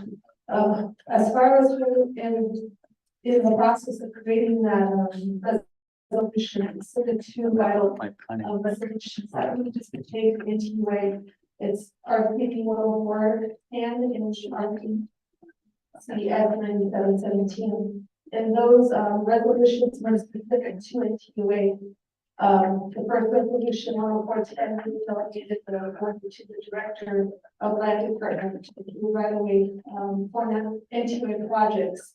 However, it basically removed RDC from approving rights of way for NTUA projects, but RDC still maintain the authority to waive consideration for commercial projects. Basically, the focus of the legislation is to, and even in the legislation, the language there was to basically streamline the services and to expedite services to Navajo residents. The other legislation that was rescinded was 9717, which basically amended 10410, which granted NTUA commercial operation waiver and amended the terms and conditions. And the resolutions that were again specific to NTUA, because when we look at the wholly owned entities that are listed here, a majority of what we do here is acquire rights away for our power line projects. We look at the entities here. None of, when I look at them, I don't see any of them that do the level of applications that we do to land department. And so those legislations basically established efficiency in regards to processing TAs or rights of ways at that time to NTUA. Now the TAA did remove BIA from the right of way approval process back in 2020, as everyone knows, we're dealing with the pandemic. And at the time, there was limited services, and so we would have to wait for a grant of easement to be issued by BIA to do any power line construction. In addition to getting the right of way approval through the nomination process, a separate application went to BIA after that approval was granted by the commission, and it basically BIA reviewed those and granted easements based on those applications. So the TAA removed BIA from that process to speed up the services to the Navajo Nation people, which was great, especially at that time. But again, it rescinded two resolutions that were basically helped us expedite services. And now, right now, we do have a list of TAAs that have been approved by Navajo Nation General Land Development. All of those that are in these resolutions have an assessment. NTUA is a not-for-profit company, meaning that all the revenue generated is kind of put back into operation and maintenance of our system and system improvements. When we're assessed a right of way fee that passed on to the customers, and when the customers are bearing this additional fee, it makes it unfeasible in some cases. Customers may not get the services they need. Yeah, the unemployment rate of the Navajo Nation is basically 3 times more than the national average. 37 Navajo people live below the poverty line, and the nation is among the lowest levels of socioeconomic indicators for any geographic region in the United States. The average per capita income on Navajo is about 15,000, the median about 30,000. We compare that to the national average of 74,000. Really, our Navajo people are trying to make the basic needs of providing shelter, food, and transportation. And in addition, we do have much need in regards to those families that still lack electricity, water, natural gas, even landline services and basic plumbing. And I believe with our that's what we're trying to fulfill that gap in need. In 2022, our yearly annual, our average yearly revenue per customer, and this is just residential electric customers, was 945. That's basically the gross. The net margin that NTUA would make off the sale is $47.25, and that basically goes back into sustaining our system. Now, each family that does request for service, there's a $1,500 credit that goes to connecting their home. Now, the cost to pay off that $1,500 service over a lifetime of that facility of 40 years would never recoup the $1,500 that NTUA provides. So, in addition, the average cost to connect a family is about $40,000 a year. Now, we are tasked with providing services or electric services to families, and one of the questions that we at NTUA get is why can't we just borrow money and connect all the Navajo families on the reservation? When you look at the unmet need and the cost per home, to connect the 13,500 families, the cost to connect them would be $550 million. And of course, those connections require some build out, whether that's transmission line or substation or a combination of the other, that would be an additional $350 million. Then there's a cost to get those homes wired. So on Navajo, majority of the homes that we come across need house wiring assistance, and that's just $108 million. So when we total all of that up, the cost of electricity to 13,500 families almost equals $1 billion. And if we were to borrow the billion to connect all those families, that cost of those connections would increase the Navajo Nation residential bill, utility bill will go from $950 per year to over $6,000 per year. That's kind of what we forecast. Up to now, over the last 16 years, we connected 7,725 families. And prior to COVID, even prior to Citizen and ARPA and CARES Act, a bunch of our grant dollars connected the previous, in previous years.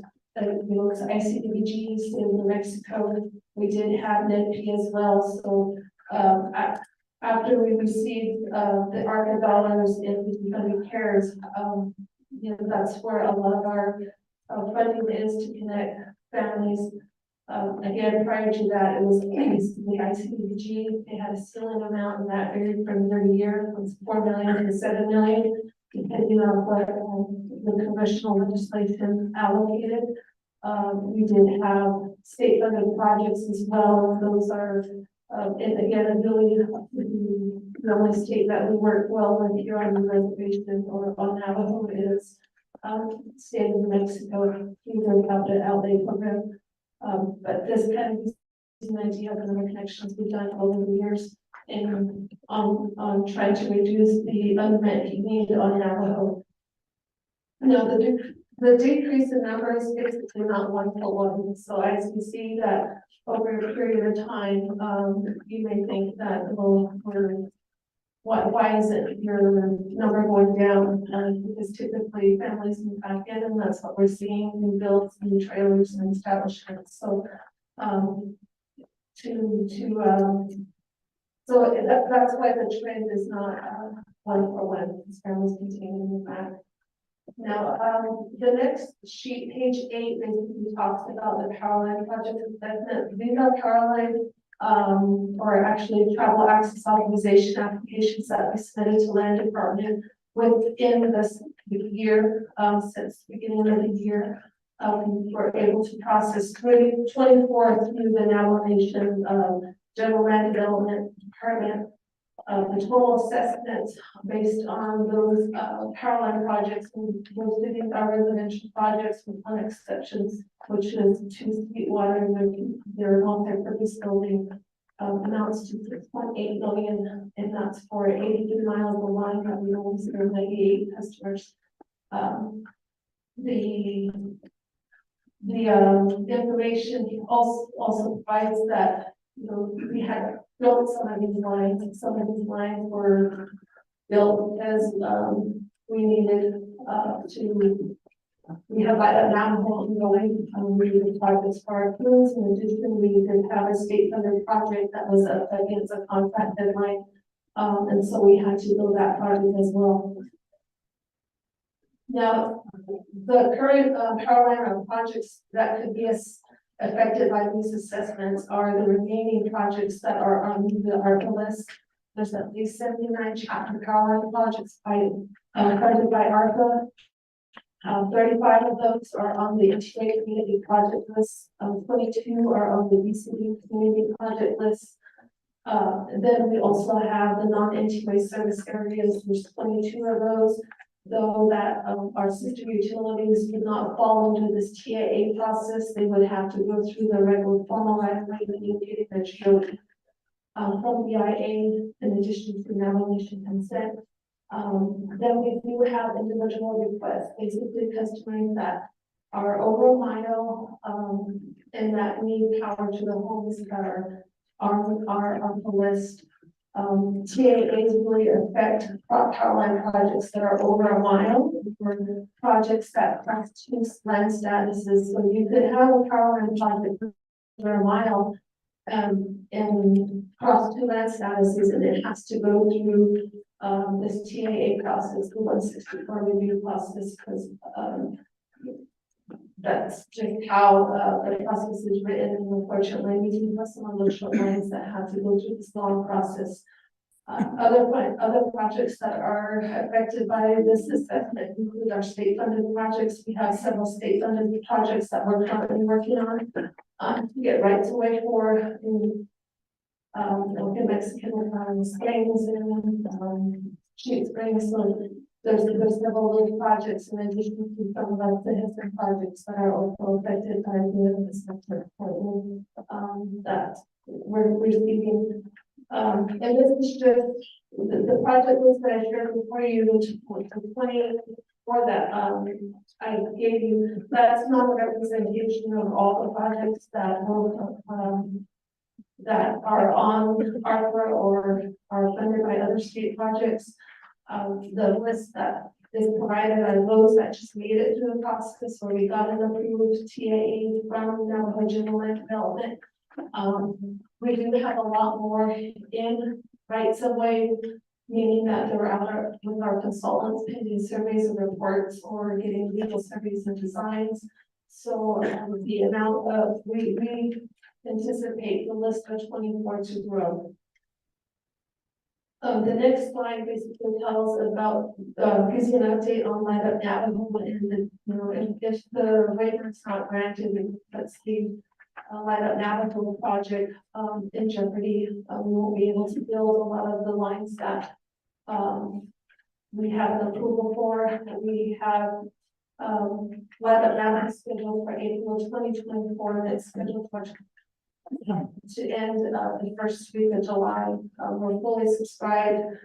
We have various utilities coming from various areas across the nation to basically connect families to the grid. And so we're fully subscribed for next year. As you can see on the schedule, we have a lot of interest in outside utilities that want to come and help Navajo families get connected to the grid. This also basically is a leverage to ARPA dollars that basically stretches the dollars so we can do more connections with the dollars that we have. volunteers donate their labor, or provide the labor, donate their equipment and their time and the resources can connect families to the grid. Now, RBC, or I'm sorry, council created into a resolution of 1459 when the capital plan one, Italy was to provide essential utility services to the Navajo people. And we started out as a water utility in Windsor with 12 employees and expanded to Shiprock as an electric utility. And unfortunately, we've come to a real rock in regards to, what can we do going forward with these assessments and its impacts to our schedule, whether it's ARPA or state scheduling and meeting contract deadlines, is that these assessments are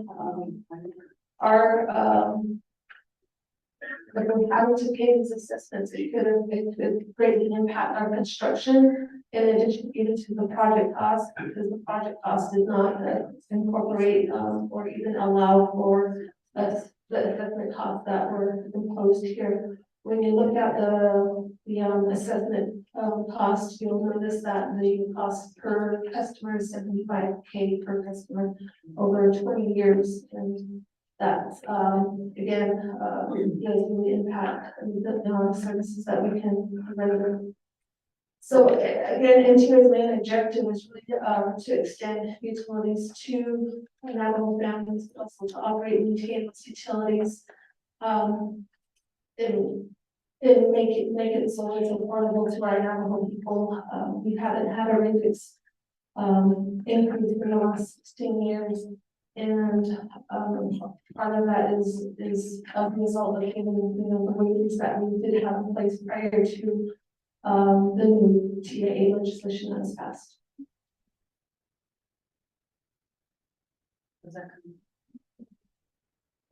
That's a lead in for director of the school system. Add a little comments here. So indeed, the projects that we provided in page 8, well, these are pretty much all residential lines, meaning that these lines are built to power electrical homes, new homes, and some of these lines are over a mile long, and so that systems are being based on these power lines, and you see the number of connections number of homes that will be connected with these lines. And then you see the margin that we have, that we show on page 5, which is only $47 per customer that we recoup per year. And then you look at the amount that's been set for these lines. Some of these lines, we're not going to be able to recoup these cost assessments. So it makes from our point also makes the line payments not cost effective, because somehow these assessments will have to be absorbed by the rest of our customers. Is basically what we're saying. And so and the other thing too is we just not sure what the definition for commercial is. So we understood that the assessment is made for commercial, but these are residential lines that you see here. We just want to make sure that is this the new way of doing things, or we're assessing new transmission residential lines for our new customers. So it really does impact the lines that we're going to build, and some of these lines we're on hold because we just want to make sure that we're okay to build, because then we show you the next year's water planning, next year's projects, and we have projects lined up, and then we also in that process we're lining up all the materials, also all the food that will come in and build these lines. And so the projects are being held, and it really puts an impact on that the amount of construction crew that are going to be here. So we'd like to see these projects being approved, so we can move forward to construct these lines as soon as possible. So that's our goal here. Thank you. Does that your presentation? Thank you for that, Ms. Burnett, and also Mr. Lee for your report. With that, members of the Resources Development Committee, may I get a motion to accept the report? Honorable Vice Chair Johnson, motion, may I get a second? Honorable Otto third. Sean Conley, motion, in regards to the presentation that was presented here. Although I had known this non-stop, the tribal access organization in the number one, he came to that, which is that was e baka ini do other they non-issue what they other profit in kala the never Washington do now nation council maybe has coming Title 21 the nini Ayizo or AT the NTUA Hado so deep in the chief evil North Dakota gave children for a non-profit enterprise to Navajo Nation. Well, as you've been not to who leave on so so do we have any questions in regards to I guess tribal access authorization without waivers? Vice Chair? Madam Chair, and my colleagues and our Nation Council, thank you for your presentation and your report. Continuing the question on the Powerline project, what's the cost of a mile of line?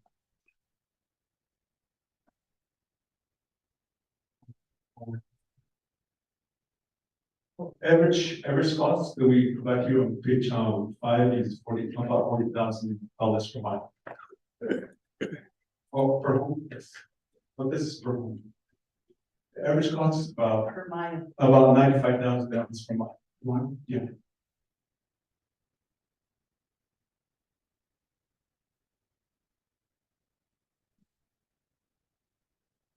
Is there a whatever connections, yes.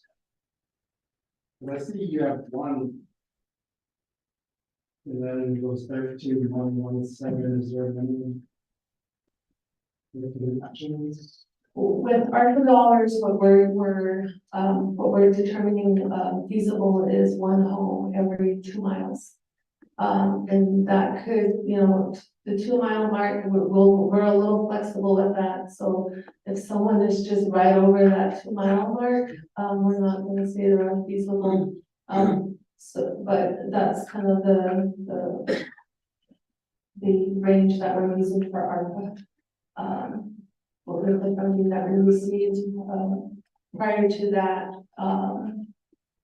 prior to ARPA, prior to prayers, when we were focused really on just, power line projects for ICDBG and state funded projects. That was a little different, because with ICDBG, there's leveraging dollars associated with that, and, ICDBG does not pay planning cost, and so most chapters would have to fund the cost of rights of way, and so really the chapters had that decision on whether or not they wanted to extend a line for a family, 2 miles or more, just because they have to pay for that. A follow-up question, I see that we followed this list of 24 on page 8. So those are ready to go. It's already went through the TEA, everything that's good to go. Yes, the registries are approved. But for this 2021 projects you have.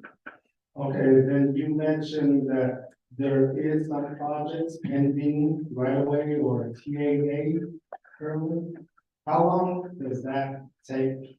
Okay, so we do have several in the TAA process, so, from beginning to end, and I'm talking about actually doing the field work, doing the cultural surveys and the bio surveys, reports, compliances, it can take well over a year to get it all done, because those have to get legally surveyed. Once those are legally surveyed, our archaeologist actually surveys that, walks and does the field work, and the biologist also does that. At the same time, our right-of-way agents are giving consents. we have come across something that we really never dealt with before is, a project that crosses two chapter boundaries, and it crosses two chapter boundaries. Then we have to get a resolution from both chapters, even though that it's one chapter that nominated the project, we're having to go back and get a supporting resolution from the other chapter. And that, we have one project that's kind of, we're trying to work with this other chapter to get approved, because basically they tabled the resolutions. So we're having that issue as well to contend with. But the process itself, once it enters the TAA process, I can honestly say it doesn't take more than 30 days to 45 days to get it reviewed. It's the uploading of it and everything that happens before it that is the longest. Hey, John, that's about us, the boundaries. So when I'm looking at, on your list and the locations, you do have like, the boundaries. Are you going by chapter locations, or are you going by district locations, or chapter boundaries? The list that you see here it's not in any particular order, that what you see here. These are actually all through the process right now. Those with issues regarding, the two chapter boundaries, if that's what you need, we can get that to you. That's a separate list, and they have not hit this list. Okay, so I'm gonna use my chapter, an example, you mentioned ARPA, and we got ARPA for these, Caroline projects. So my, delegate region, Cameron spent 1.7 million toward a transmission line. That transmission line, goes under the law of transmission. And, I'm gonna find out from the way that's APS jurisdiction. So I would like to know how that's gonna work with APS in APUA, in, do you have to give, another right-of-way law of transmissions clearance? Anytime we cross a transmission line, it's something we've done before, so we're not, it's not new to us. We do get permission to cross transmission lines. That is what will work with the owner of the transmission line on the requiring. We've done that with power lines that are up in Kansas and Sean area, where there's several transmission lines in the G as well. So that's what we'll do there at Camden. In regards to APS jurisdiction, I believe our plan of operation is says that we can serve Navajo residents. APS's jurisdiction, as my understanding is, 2,000 feet from the nearest customer that has existing service. That's what they consider APS jurisdiction. So if the line goes beyond that, they're basically saying that it continues service territory. Okay, well, gonna follow up to that, so HOA has a Caroline ARPA project, North Cameron is within the coal mine boundary.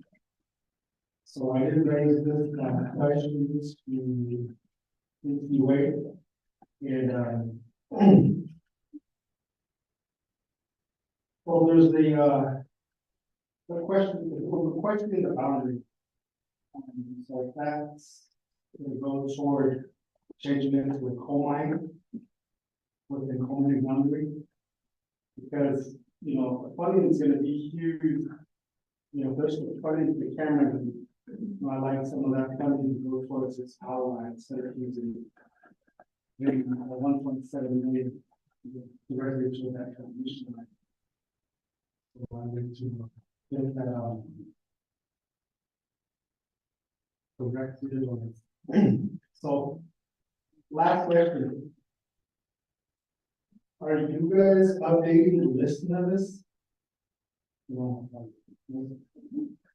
24 or whatever listing you got, because my understanding that the list is continuously be updated and changed? Yes, this list, as we get them through the whole process, they'll be added to this list. And, you know, this list is just basically those that don't have any waiver associated with the TAAs that were approved.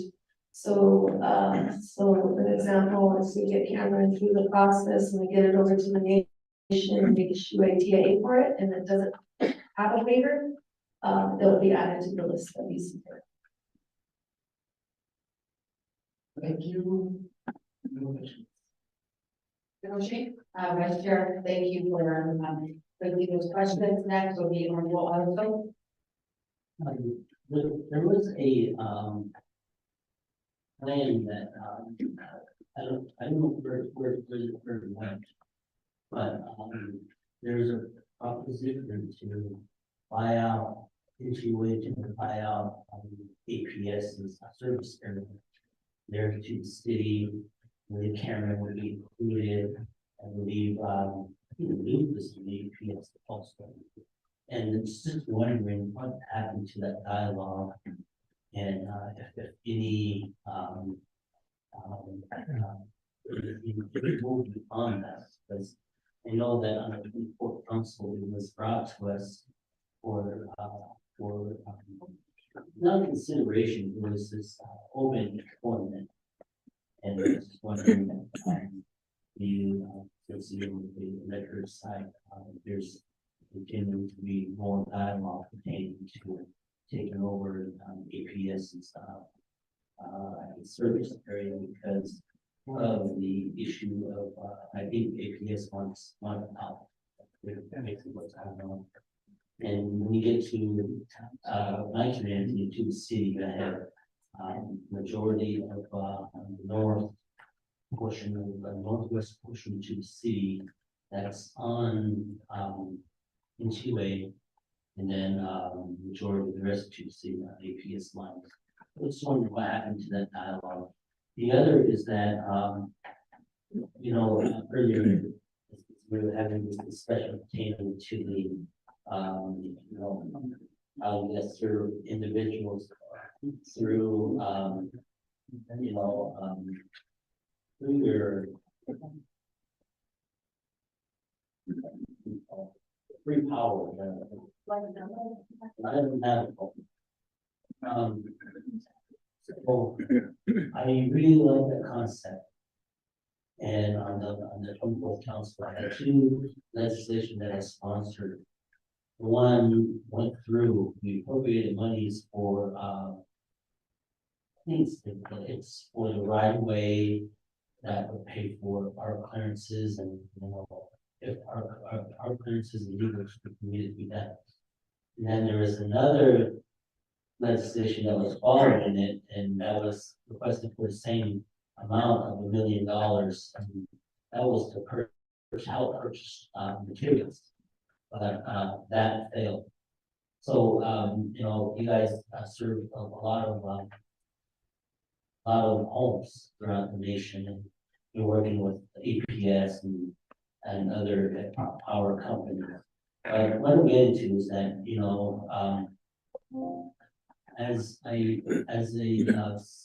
know, worked for Indian Health Services for so many years, and they had scattered projects, and which is put together through a you know, formulation of feasibility study determining the distance and you know, what size water line to bring in, things like that. But that concept of the electrical side, has NGOA ever thought of or brought that type of concept up?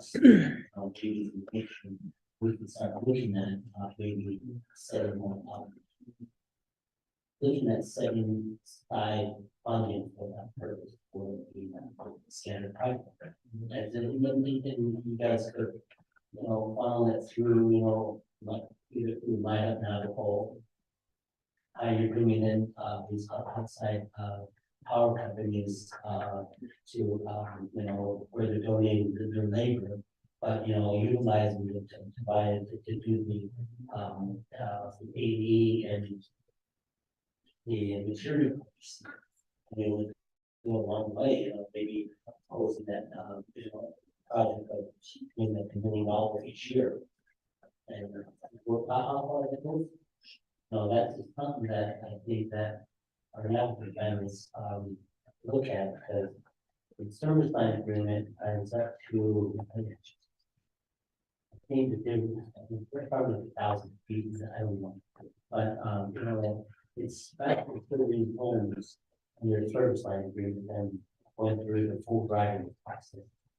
And, I think that, and that's going to spark another communication with the nation on the crazy appointments, how they sign for home sites. Because right now, they'll sign for home site is from existing facility, and they want to move about 10 miles away.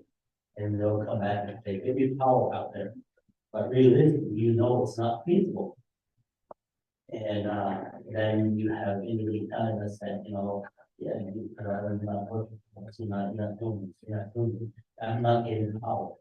There's a reason why, and then, but that dialogue really needs to be brought forward to, that community. I guess that conversation to the great amount through the Department of Agriculture, because I think that if we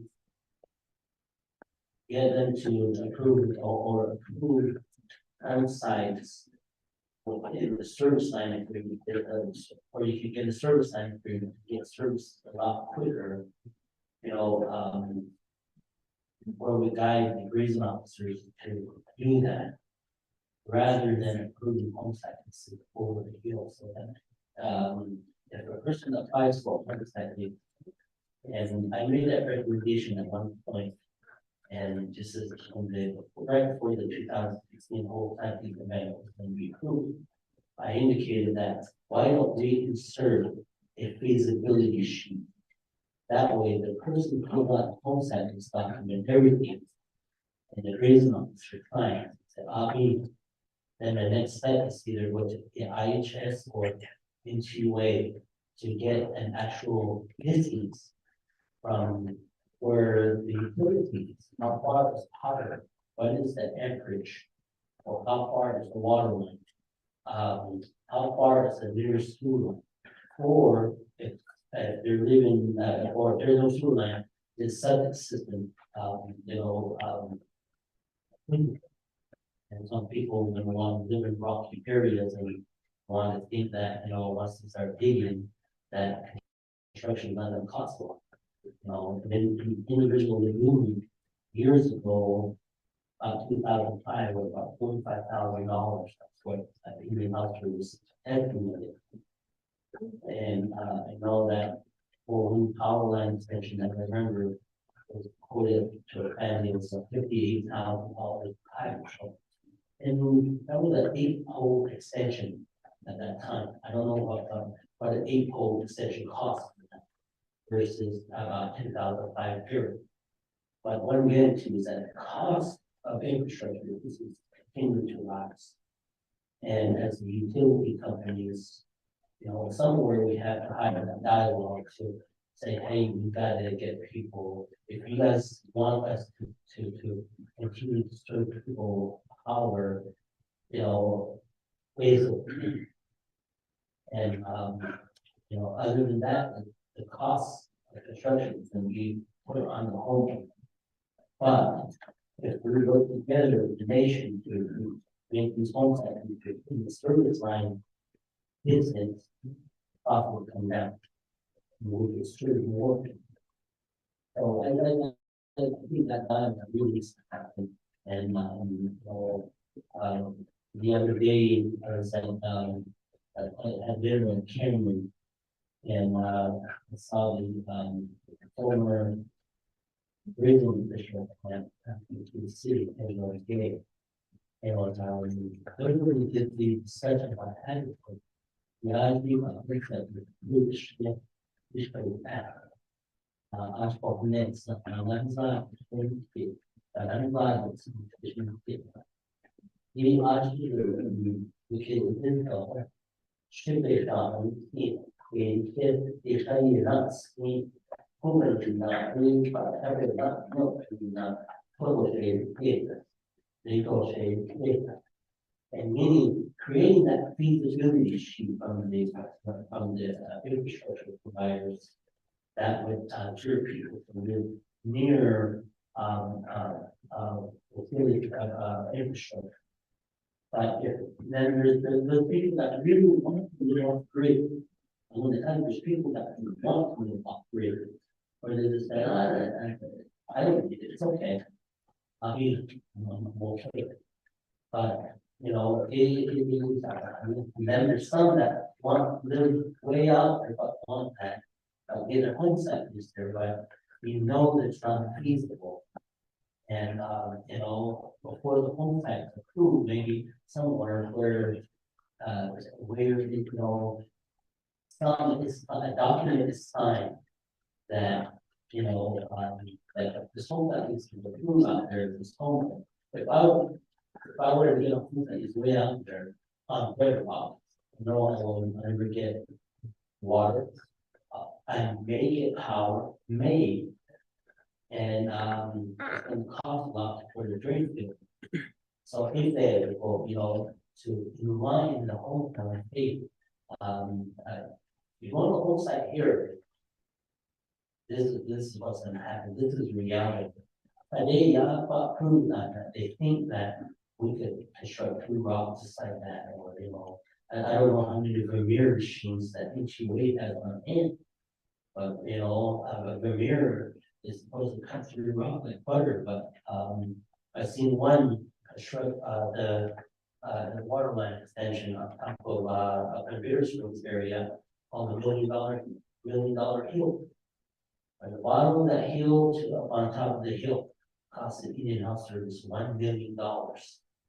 And that's within the expansion of about maybe 1,800 feet. $1 million was buying something. But you got water on top. So that's what I needed to say. People understand that in order, you know, to be infrastructure, you know, has to be with that base control. And I think that even if we suggest to the raising of the say, you need or not need. You know, when your technicians go to that site that all is fair, we can't spend the water line, you know, 1,200 feet or something. We clean that.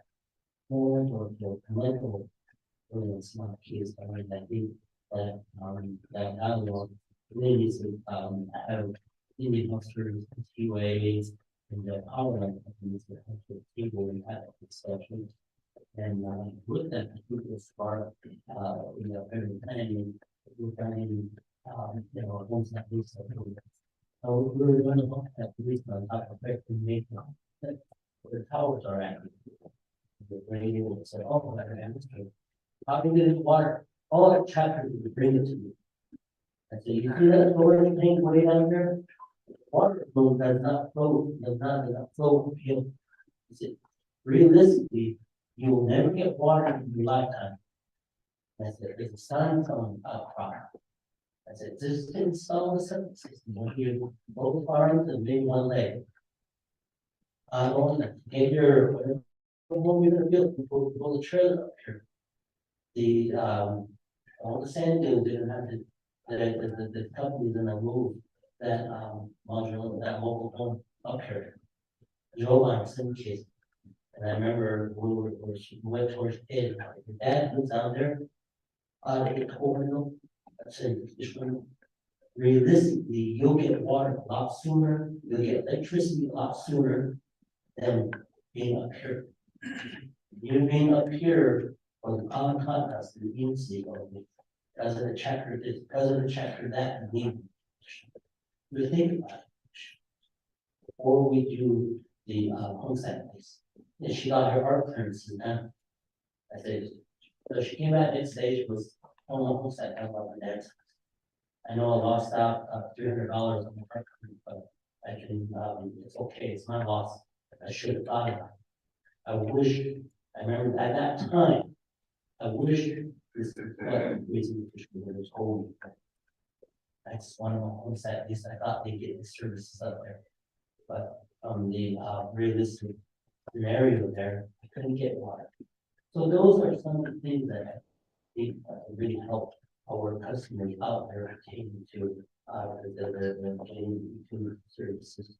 The other is that when does a line becomes a commercial? We have and only business now. That's, you know, when does that meter come to commercial? And so this is all this is this, you know, business from home. And maybe that's the reason why they're requesting for fiber 1, 2 per home. Not for, you know, but there's a difference between residential and commercial. And residential costs, whether it's a utility or electric or fiber, is different. My son lived in Flagstaff, and the residential internet rate that I was paying for my son was about $60-$50 a month. But there's a lot of people. But that's what I thought. What if this is paying? So that's what I'm getting to, is that when does a residential meter becomes a commercial? And I think that aspect really needs to have a discussion from the utility company to the Department of Economic Development. Because that's when you determine that. Because home businesses are out there, people know that. Or you have rodeos happening at their home, and they're connected to that meter from the closest home. You know, that they're generating revenue. Whether it's being brought that way to power up or to bring the internet service forward. So there's things that I think that I have to think about a lot of words really what residential. The other is that I guess working with TAA process and determining and giving an estimate of how long it starts from point A to finishing the TAA. That's the process to get everything, whether it's legal prescription, art days, and especially if there's a bond, if the bonds,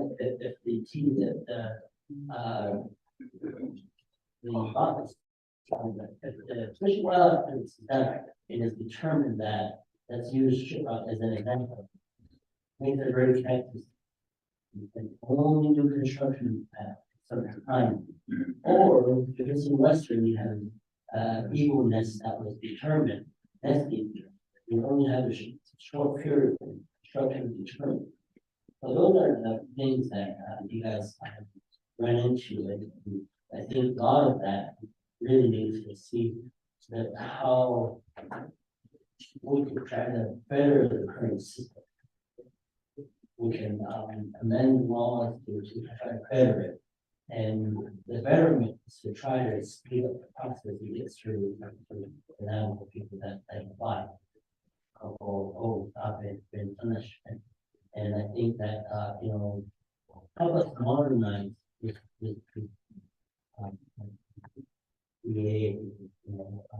we know that we improve grant combination and what we're doing by, we may have to go back to interior things changing, but that's the responsibility of the management. That's what we do. Usually that's finding on local constitute that's something that we can have a conversation that needs to happen. To the federal policy. But I really want to understand I had a whole different thinking about driver fees. And I still hold that thinking, period, but I want to understand that because out there today, it's you eight, it's you eight, but I want to understand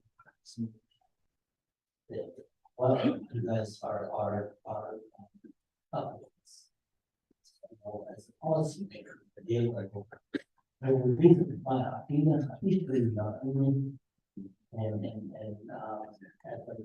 that you were talking about, the rate increase has not happened for 16, 17 years.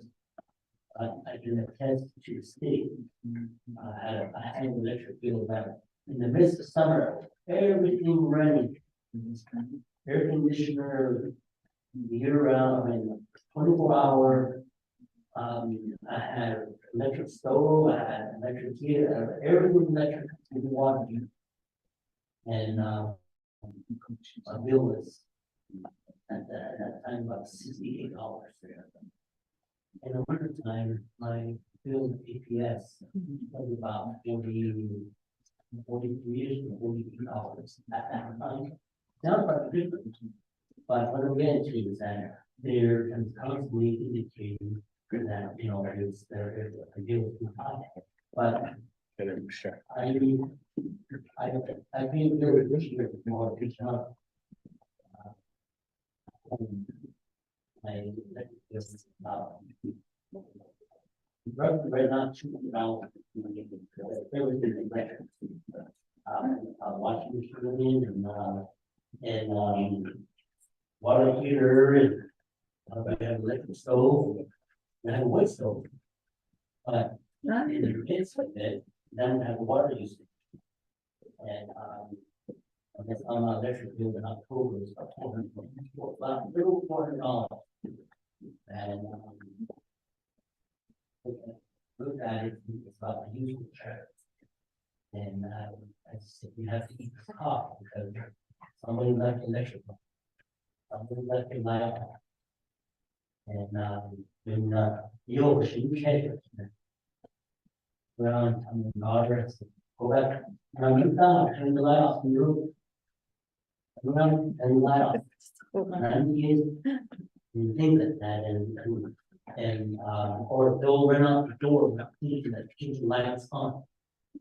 All day, all those things, or even electric heaters. And I was thinking that you put the electric heater and plug it into the house there. I heat for it. Plug it in and switch the meter. This is the reason why the bill is high. I said, shit, you got a job, we have a stove, open your door. I should have done this kind. So I took the door off. Door was not the and I thought we buy issue. I put a curtain. You get cold, you open that curtain. Here, about 90 and something. She's even so slow. It is that she has a job. It's not only a man's job to chop wood and things like that. You're well able, you're not, you can't, no. I mean, I'm shit, not what you. So that's why I'm told the Yorkshire. Because, you know, I think that, you know, I'll put that heater in and someone will pay for it.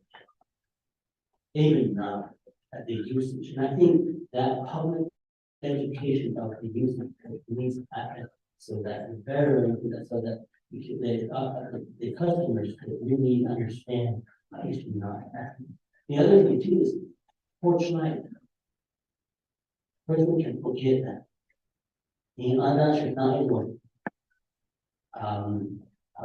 Porch light, if you turn it off. And the other, like I said, is out back and with out. Yeah, and on Sunday and then you guys left the porch light on today. I left earlier, I said, you guys should get over. I'm pointing fingers back, because you guys left, I left before you guys. You guys are supposed to turn this off. And you got home and found out that the push back was on. So. Those little things will actually decrease the cost in the cost of electric. This month, they actually 198 people. Just gave you a pat on the back, it's a good job to try to keep the power usage down. And that's when I know there's 5 of us here at home, 6. And just trying to find ways to minimize the usage of electricity that we don't need to use. Other than that, it's going to show up on our bill. So, I think that that's another thing that is that public education out there really needs to happen. I mean, they should know, but they always say, I don't pay, you don't pay. They overpay a child. We're never told. Or just examples of how much it's going to cost if a person leaves an electric porch light on from 7 o'clock to maybe 6 o'clock in the evening. With that kilowatt hour and break it down to the cost and down if you accidentally go on, this is how much you would be tagged on additional cost. That it's usage of your homes that you did not return those to that. That's the shop. Or not in ministry. But again, I really just have to say that services that you provided now I really want to have more detail in that. Then just normal public communication, whether it's what we're talking about, or even just connection services, things like that. It's more education out there. And then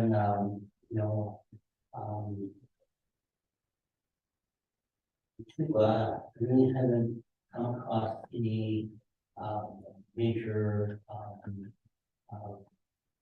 work staff or actors.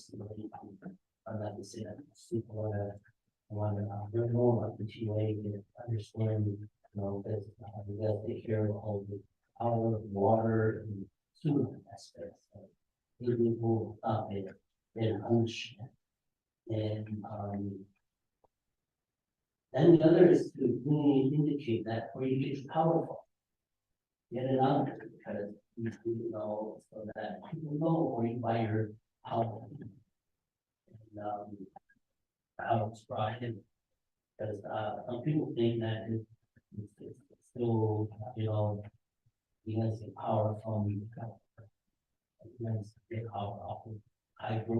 What is the cost difference between purchasing power off of hydro versus purchasing power off of a power plant? APEC should not, creating electricity in a green environment, I think would cost a little bit more than buying power off of a power plant. Or power generated from a power plant. But that's just my thinking of it. The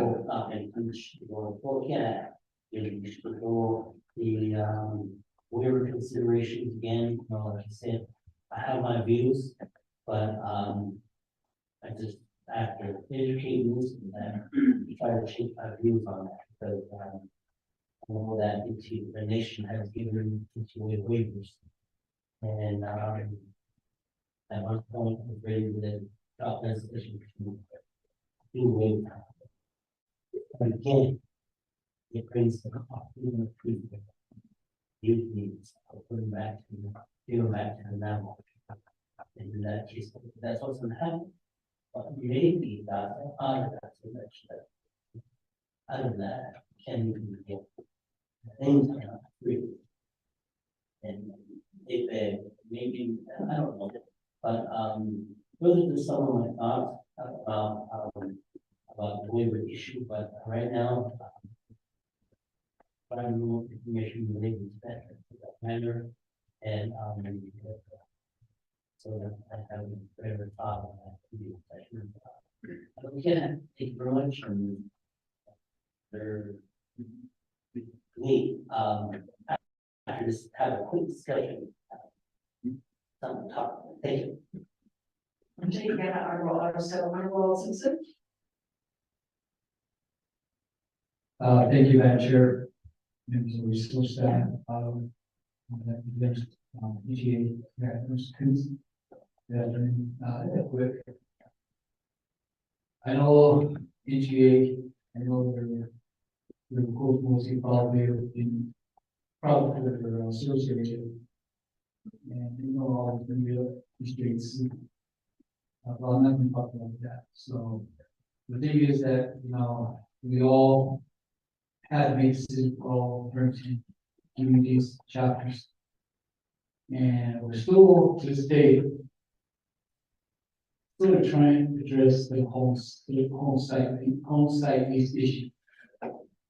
And I kind of got into last week, because when I hear that regular facility, but works.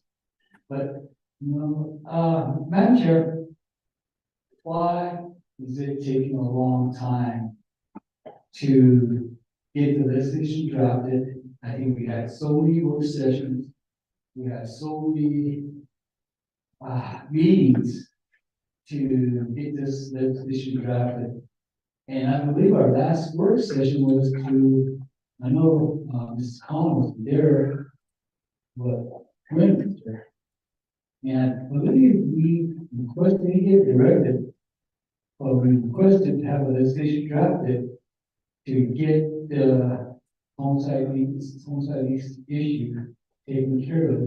So water line will be going to our community members. Does not be logging stone as RDC or department, then department. It's something that we push. We tell these entities, hurry up, get power line, water line. But they still have all certain laws are in place, existing laws are in place, and they can't get these power line, water line entities to our now people. So what is it going to take, Madam Chair, for our Office of the Council to draft the legislation that we've been talking about for the last 6 months? And every day counts to get these operating cleared by a certain deadline. Now, one of my requests that NECA meeting purpose NECA still ship off was to extend the June 30th to August, and that's still definitely push that part. But that's just a mandate, 2 months extension. But just imagine how many power line can be extended on that truck land on the service area of EGA if we can get this home site lease issue resolved. So Madam Chair, and members of RC, when we accept this report, that directs no behavior. The director to also the state council to expedite that legislation. They know what we're talking about. To expedite the legislation, draft it up, get ready for RC to be sponsors, members of sponsors. And I think that's what we did. We were making a request, but there's no directive to the council to keep that legislation. So when we said that, that'll be part of my directive, be part of the work that chair. And let's see what we're talking about. Thank you, Madam Chair, RC. Thank you, honorable members of the Resources and Development Committee.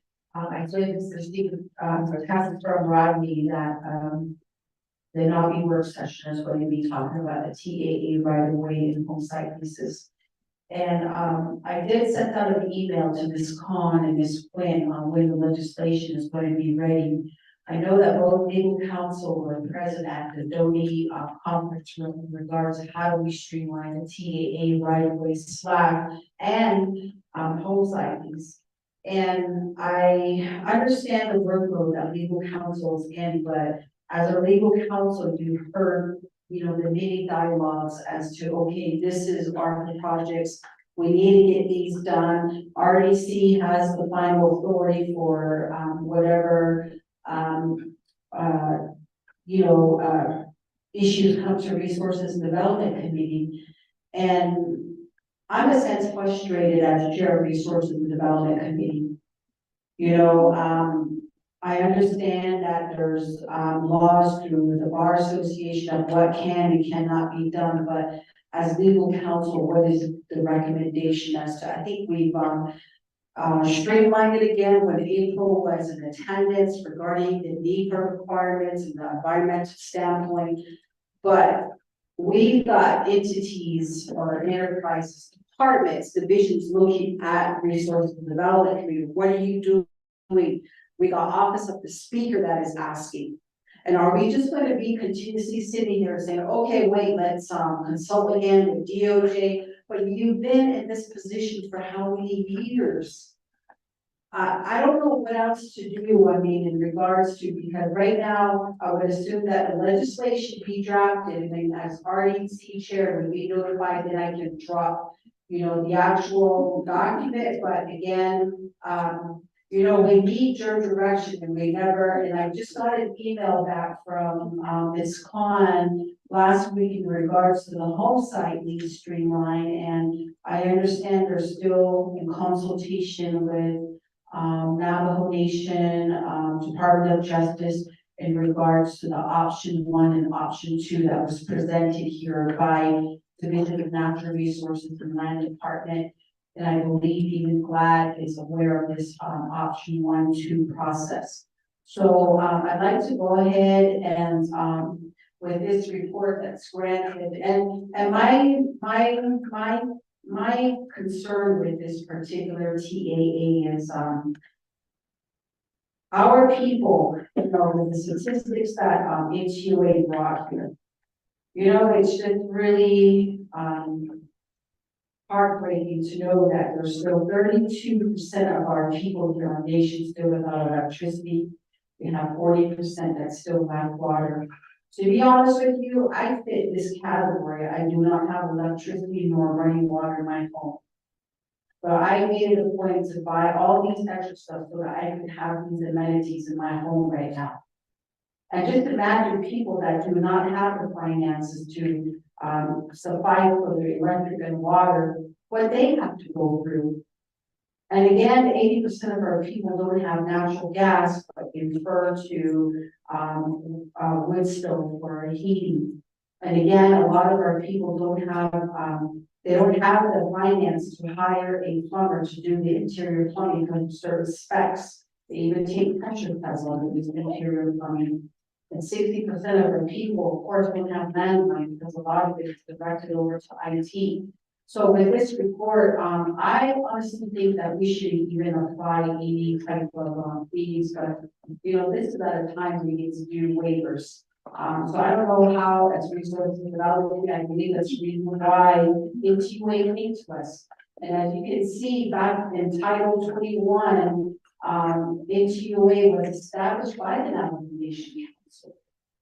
So technically, they're a not-for-profit, and trying to partner up with federal partners to acquire funding to provide the preliminary studies and go again to the plan, design, trying to go to construction for a lot of these homes to get water, wastewater, and electricity. So that is my position as chair of RDC, and I'd like to work with legal counsel to see what the issues are again, and hopes that I was wanting to get the legislation dropped as early as the end of this week, but I can give an update. So for your recommendation, Resources and Development Committee, I believe that's why HUA came before us. do we wanna, do waivers instead of applying any more fees, because right now, we're pressed against time and, going forward, how do we want to, work with our partners here, meaning Intuit that's providing a lot of the electrical services to our constituents across Navajo. So it was so and issued HEO cable and our enterprise, nonprofit, not-for-profit enterprise HUA. So I just want to make that known to my colleagues here today. So I don't know, again, just wanted to get information on what your positions are, starting with Vice Chair Johnson. Thank you, Madam Chair. I want to thank, Brother Honorable Stepson, as well as Honorable Soul. Thank you for your experience and thank you for your words. At this time, I would concur with Honorable Simpson. I'd like to see that legislation drafted. I did agree. Thank you. Wishing legislation for waiver. Wishing. Nishan, Honorable also.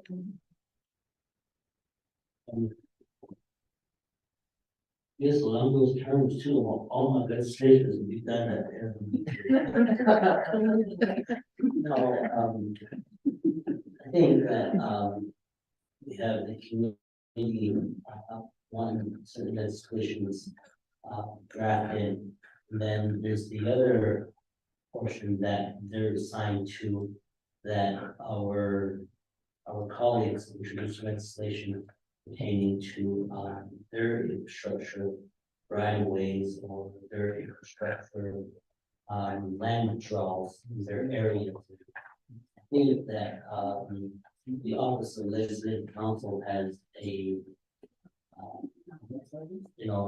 so many that is in line, so, to think about that, and I think that, for instance, I draw, two legislations for land control for, 2C. Then I have another one that's going through the TAA. And the other issue, the other one that's coming up on report B pertaining to Curly Valley. Waiting for that to start, 164 project, so I can drop that station too. But I came that minute, and since with me, the two that we dropped, and then the Waterway facility that's going to be dropped again, which is broken up into three separate 164 for that facility. I'm gonna have a total of 8, and I know that's on the line somewhere over there, and just be mindful of that.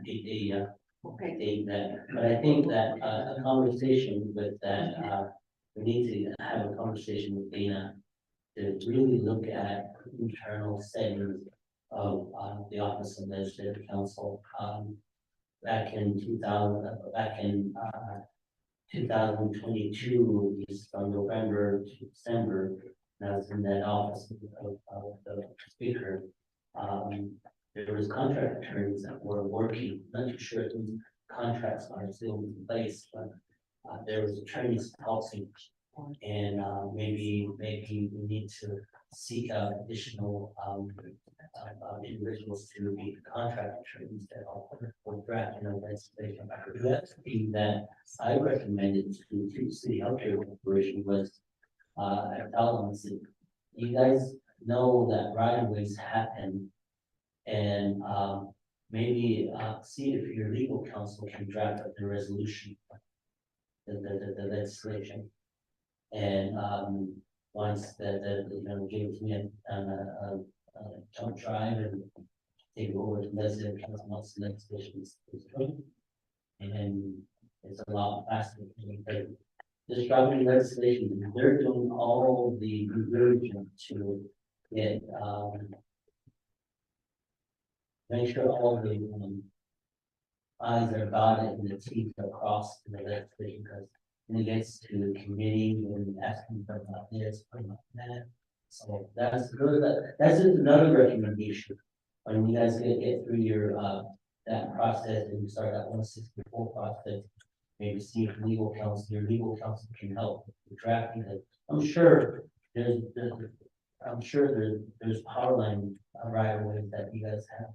Already, got through RDC and, that would help the, legislative staff too, legislative council. To help them, they just check here and there, and make sure everything's in place, and so it's a lot quicker. Did that with, the, request and funding for Tucson City Healthcare Corporation. Turned it in, and the turnaround date to, on that,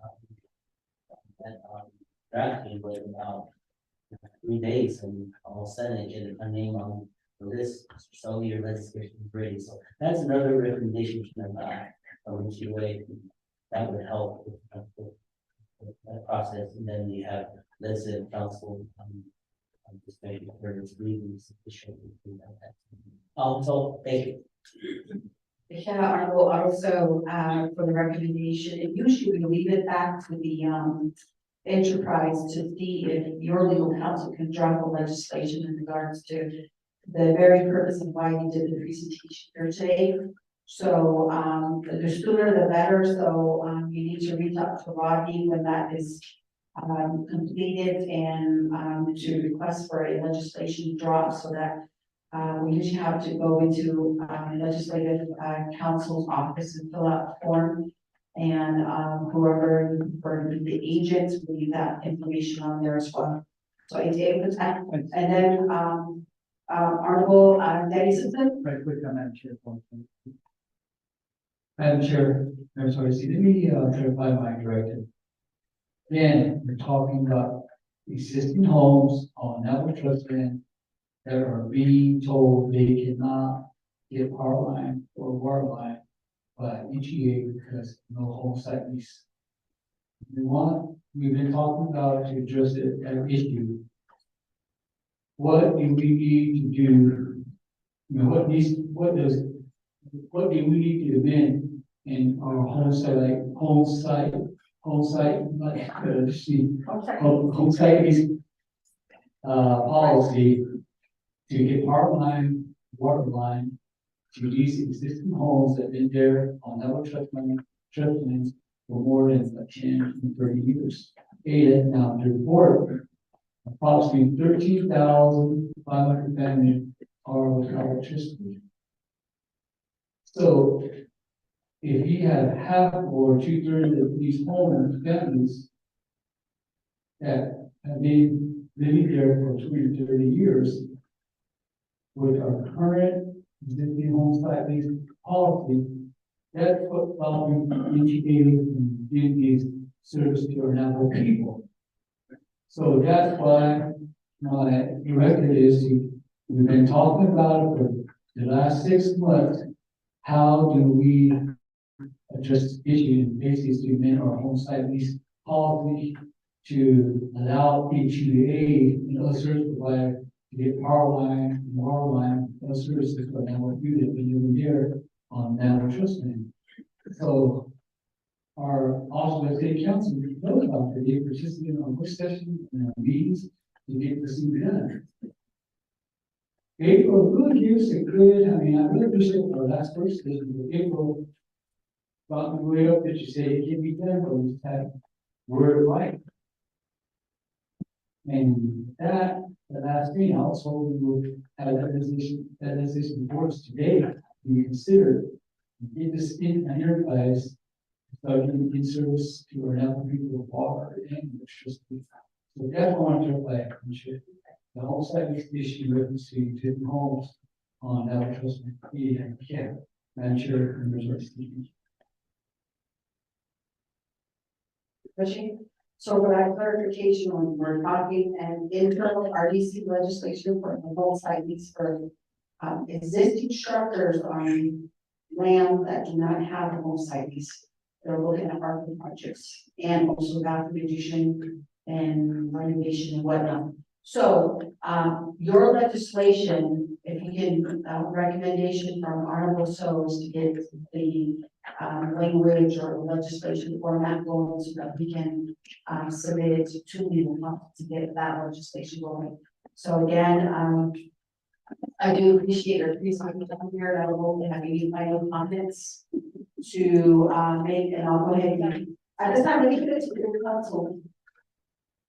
Thank you, Madam Chair. Let me provide an update of what's been going on since the work session. So I was tasked with 3 things at that work session. To amend the TAA delegation, to amend the other delegation for other rights employees, and to work on the home site. That was a week and a half ago.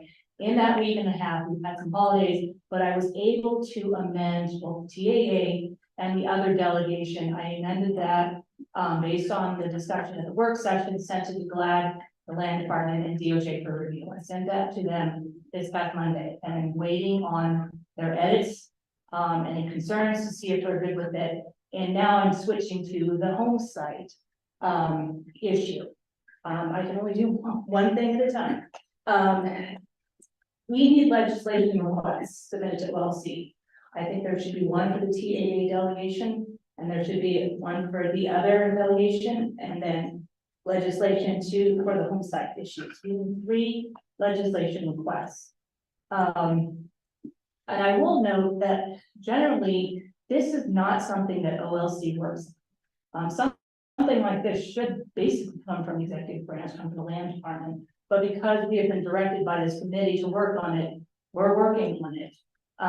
So it's a little bit out of the norm, and it's on top of all the other stuff that we do, including legislation requests and attended committee meetings and things like that. So it's added to our workbook.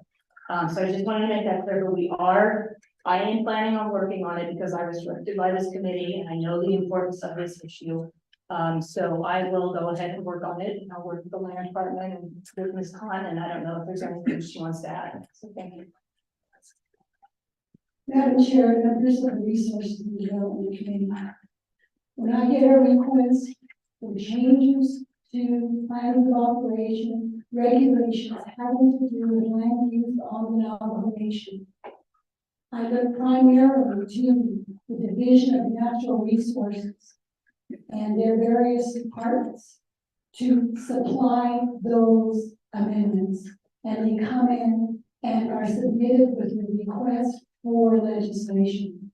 And I primarily depend on the departments and divisions because they are the ones who have the hands on the knowledge of how it is to be done, how it will function to get the job done within their departments and their divisions. At this point, we are obviously directed to provide those amendments. We are working help us recently from this standpoint that it can work. And I do recall during a couple of the work sessions and reports that the Division of Natural Resources said they would provide that they were working on those regulations.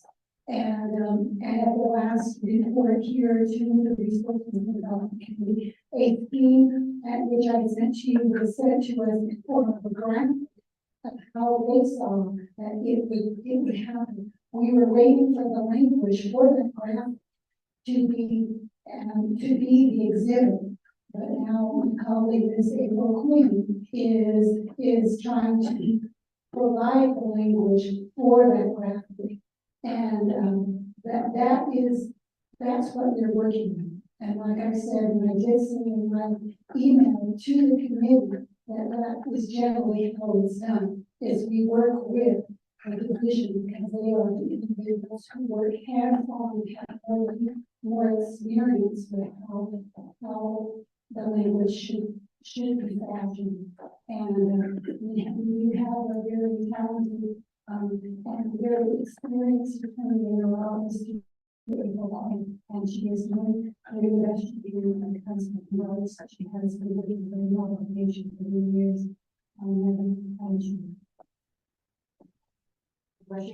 Thank you, ladies, for that clarification. I know that after we had the work session, Mr. Mitsui had sent out an email in regards to the language. So at this time, I know Mr. Mitsui wants to make clarification. So members of RDC, you wanted to make clarification given the floor right now? Ashbino. Okay, Mr. Mitsui. Good afternoon, RC, Chair, Vice Chair, committee members, and legislative council. And everybody in the building and listening online. Clarification, we do have a written up legislation for Ms. Quinn to make it, easier for her to write up a legislation. I've been working on it since our last meeting. We did have some hiccups here and there that we were trying to look closely at, like with the septic and other issues that may arise to this legislation. So it's completed. All I gotta do is I'm gonna go over to DNR, go over with the division. We did go over with our DOJ, Ms. Black Hat. And we're gonna continue from there, and then I'll turn it in for her to write up. Appreciate that does address that issue, so, it'd be great if we can get it ready tomorrow, so maybe one of my colleagues being around can drop that legislation. Vice Chair Johnson is volunteering, so, now not to that talk, yeah, so that would be the answer to the home site lease streamline. Now, with your legislation, please have your legal counsel draft, since there are a lot of projects, with funding tied to it. I would recommend that, we get a format of the legislation with any attachment that needs to be attached, so that our legal counsel, when they're in the research process, that they can get it completed. So anything with that, and thank you. Do you have any final comments? Mr. Vice Chair? Thank you, Madam Chair. Thank you for bringing that to the discussion here. And I do look forward to be with you tomorrow. And get that. Also, my question is to Ms. Quinn, do you have the legislation ready for this week?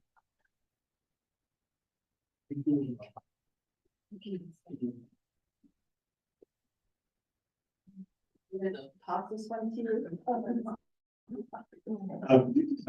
Again, that's really, so we do have a draft resolution, but we just need to make a little edit to it.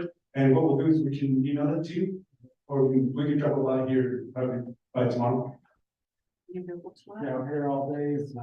Okay, so just reach out to Vice Chair, and the rest of us colleagues from RDC we can co-sponsor. So the faster we get it out of the way, the faster we get this moving. Okay.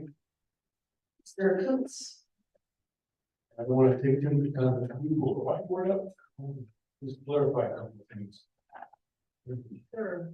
Whiteboard is broken. Oh, yeah. They took hours. Go ahead, write on that screen right here. Well, that's string brought up. One thing that I would like to recommend is that when we make these changes for everybody, is that we base these things based on principle. A lot easier to judge things and make decisions if we're basing it on principle. Okay, in the meeting, the education center, let us go through the letter. And he basically said, I never charge for infrastructure because it serves the greater public. That's the principle. And so if we can believe it in the way that doesn't help. We've got CEC that needs to get power line to somebody. And they're going to do it with CEC. And they may decide they're not to extend the line for that reason. But it's something to consider. We hope that most of it's not a BIA time. And honorable so is often said we all need to remember what federal finance are. Okay, so the federal grant said most of these are not federal requirement. It's something that we layer on top of it.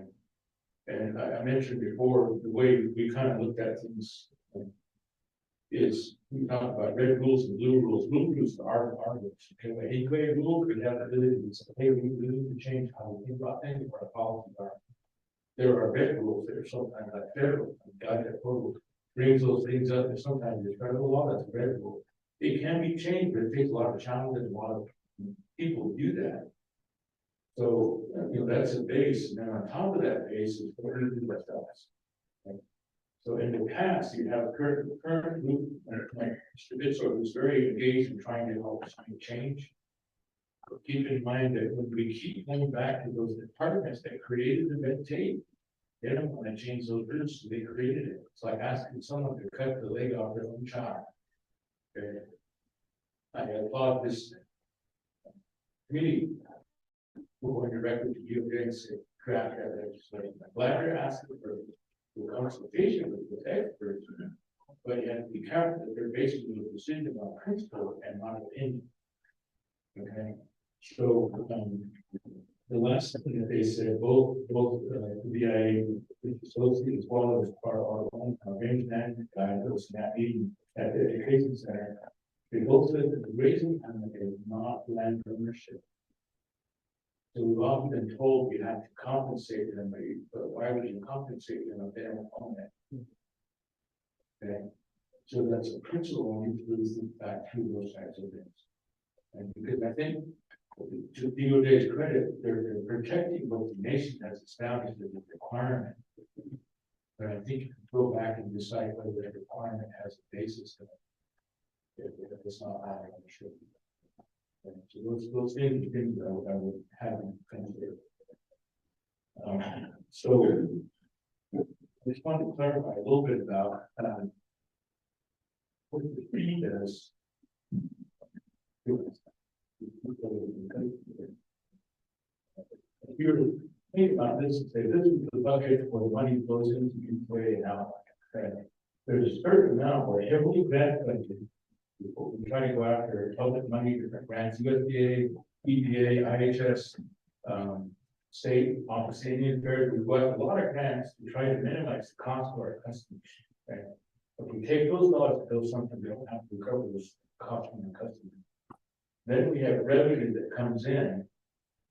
And there's a certain layer of revenue. That's where we have some discretion to use those dollars. We have to pay salaries, we have to pay O&M, we have to pay those costs, and fix and repair, those types of things. But if we were to take the fees out, that's the place where you can get money to pay a fee. You can't take it out of this, because that's step, the requirement has to go towards that. Okay? If we get a grant, we can't pay a fee out of it, because you can't take that from the purpose and put it in your bank account. Okay, you can't do that. That dollar has to go to the purpose of standing. The only access we have is our customer's pocket. Okay, we just recently got a TAA approved for 2,100 feet of a 2-inch line to serve one home. Okay. And this is another discrepancy. For power lines, we can go a mile for a service line agreement. For a water line, we can only go 1,500 feet. So now it falls into the TAA. So we were to set a $20,000 fee, half the price of a brand new truck, to serve that one home. Okay, it goes for 20 years. So that's $1,000 a year. Divided by 12 months, that's $83 a month. The average customer uses 4,200 gallons of water a month. When you go through the tariff cost, it's $30.47 for that water per month. To recover those fees, we have to add that $115. This is the 374% increase that gets taxed on the customer's bill. That's the impact of what happens when we do the work. When we get to leases and withdrawals like tower stuff, that fee is not a one-time fee, it's an annual fee that we pay every year. So rather than dividing it over the course of the 20 years, you're not multiplying. That's what those costs really escalate. And the place we can recover fees is from the customer. Odo talks about APS and the rate that goes to the residential. I think of APS as serving all those people out there that have a large commercial base to subsidize residential. Now, 95% of their customers are residential, only got a 5% larger customer base to try to subsidize. Our customers pay 95% of our costs. That's the impact of the customer. It's almost an indirect taxation. What people have to pay for service. Now, we could argue that powering. Also that some people may want to be off grid, because you can survive and live without power, right? You can live 3 days without water. Water is a necessity of life, you have to have it. And we're gonna tax our people at $83 a month. To pay a $20,000 fee. That's where we want to have these things taken out. And for me, I'm not necessarily asking for a waiver, I'd rather have a space of principle that you don't charge infrastructure to serve the greater public, that's a principle. But we change the process from here forward so that we need to start building, make it important for our time. That's the reason for us asking.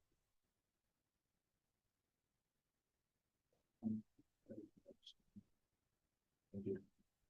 Commissioner Khanna, thank you, Mr. Coops, for that clarification. So if you can include that in the legislation as an attachment, just to give that analogy and overview, that would be something that would really help my colleagues.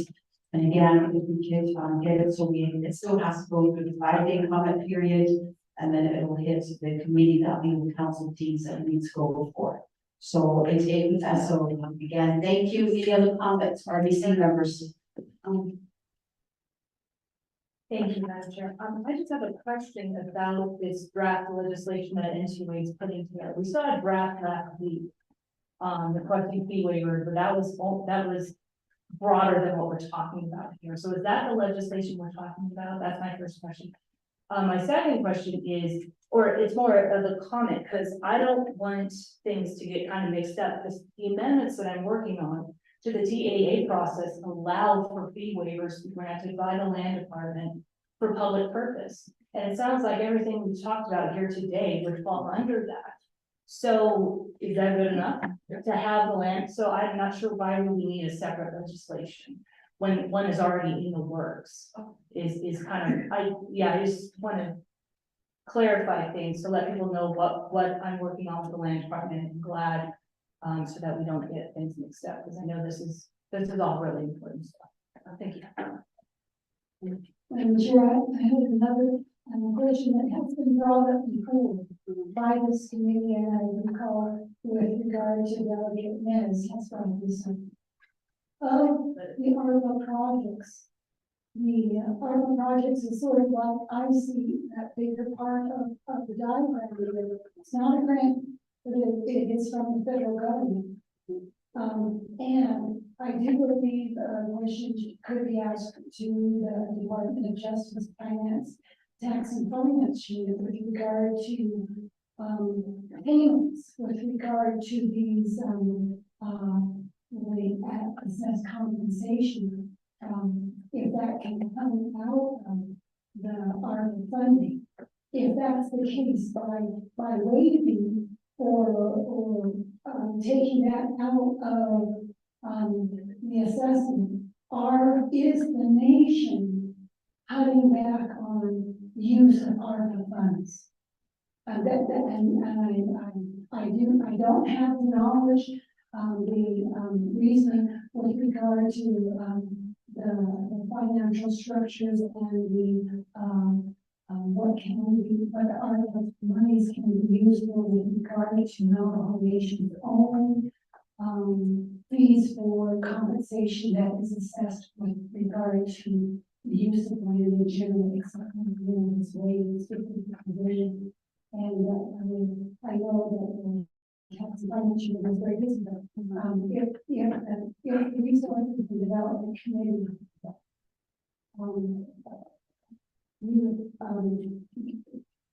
decides to raise them with regard to the projects, what ramifications does that have for the use of all the funds? And I don't have the background with regard to understanding. And I know that the Department of Justice has that information and individuals and the units out to before, on this makes a determination. Okay. Yeah, thank you for that clarification, Ms. Quinn and Ms. Khan. So going back to April's, question, currently there's a legislation in the process where fees will be waived. And again, I'm sure that it was, in collaboration with ATUA. So Mr. Coots, let's go ahead and yield the floor over to you for response. Okay, so, we had a lot of good dialogue here, and things do evolve, and I'm glad you brought that up, because you're seeing some discrepancy where we're evolving to and what you have in hand. So, if we go based on the principle I was talking about, the current one gives the current land the ability to make a decision on whether to charge or not to charge. So right now, I think I've got a good man back in the corner, so I'm not worried about it. But what happens down the road if you get someone else in there that decides that if it's in this decision, that he decides to start charging again.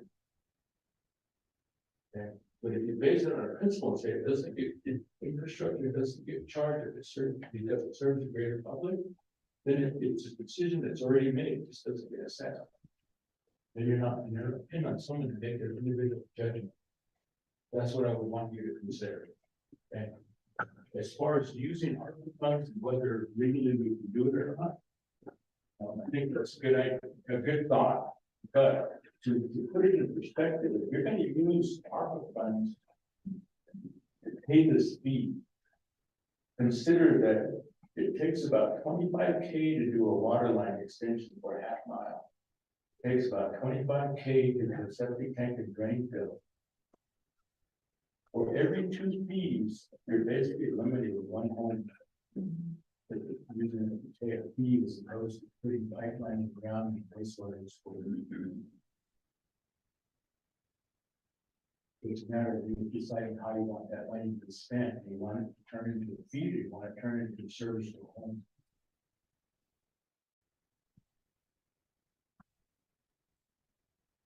Yeah, thank you, Mr. Coots.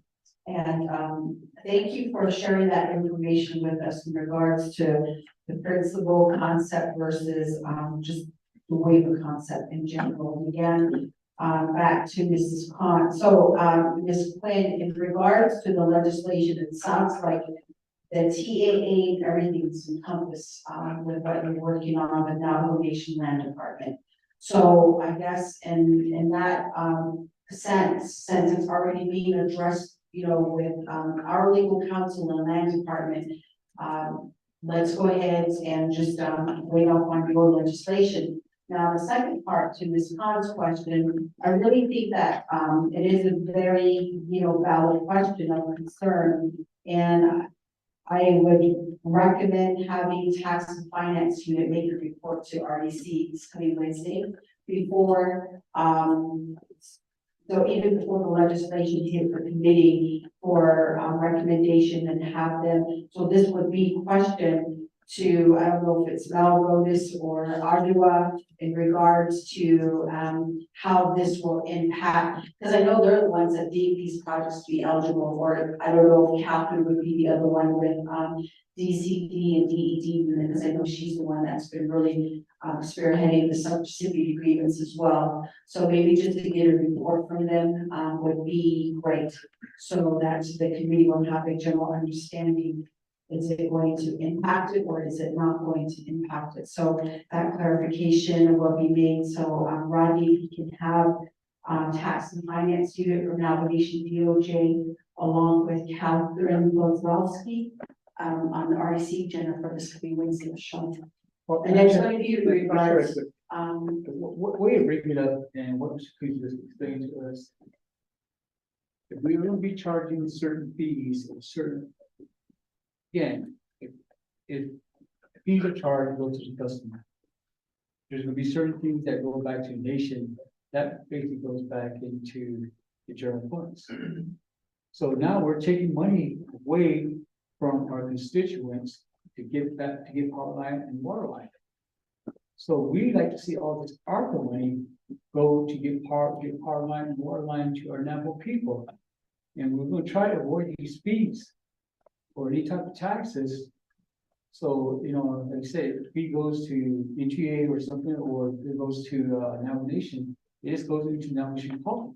Now, we're taking that money away to, I don't know how much money is, how much profit is gonna take to take one home away to receive water line and power line.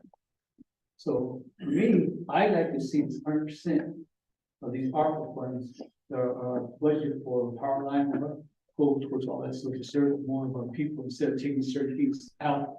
Make sure, and I'm like, that always brings up, we do have to have revenues for our Navajo people, for our Navajo Nation, I understand that part. But at the same time, we want to make sure that our Navajo people receive power line and water line. No matter what, for my position, I like to see all this ARPA money go into all the projects. That's my feeling. Yes, and I too feel that way, but Ms. Khan's question is when a individual asks for compensation, that's the question. Is that also tied into the project? We don't know, so we just need that clarification from tax and finance unit, right, Ms. Khan? No, that wasn't mine. Oh, okay, clarification.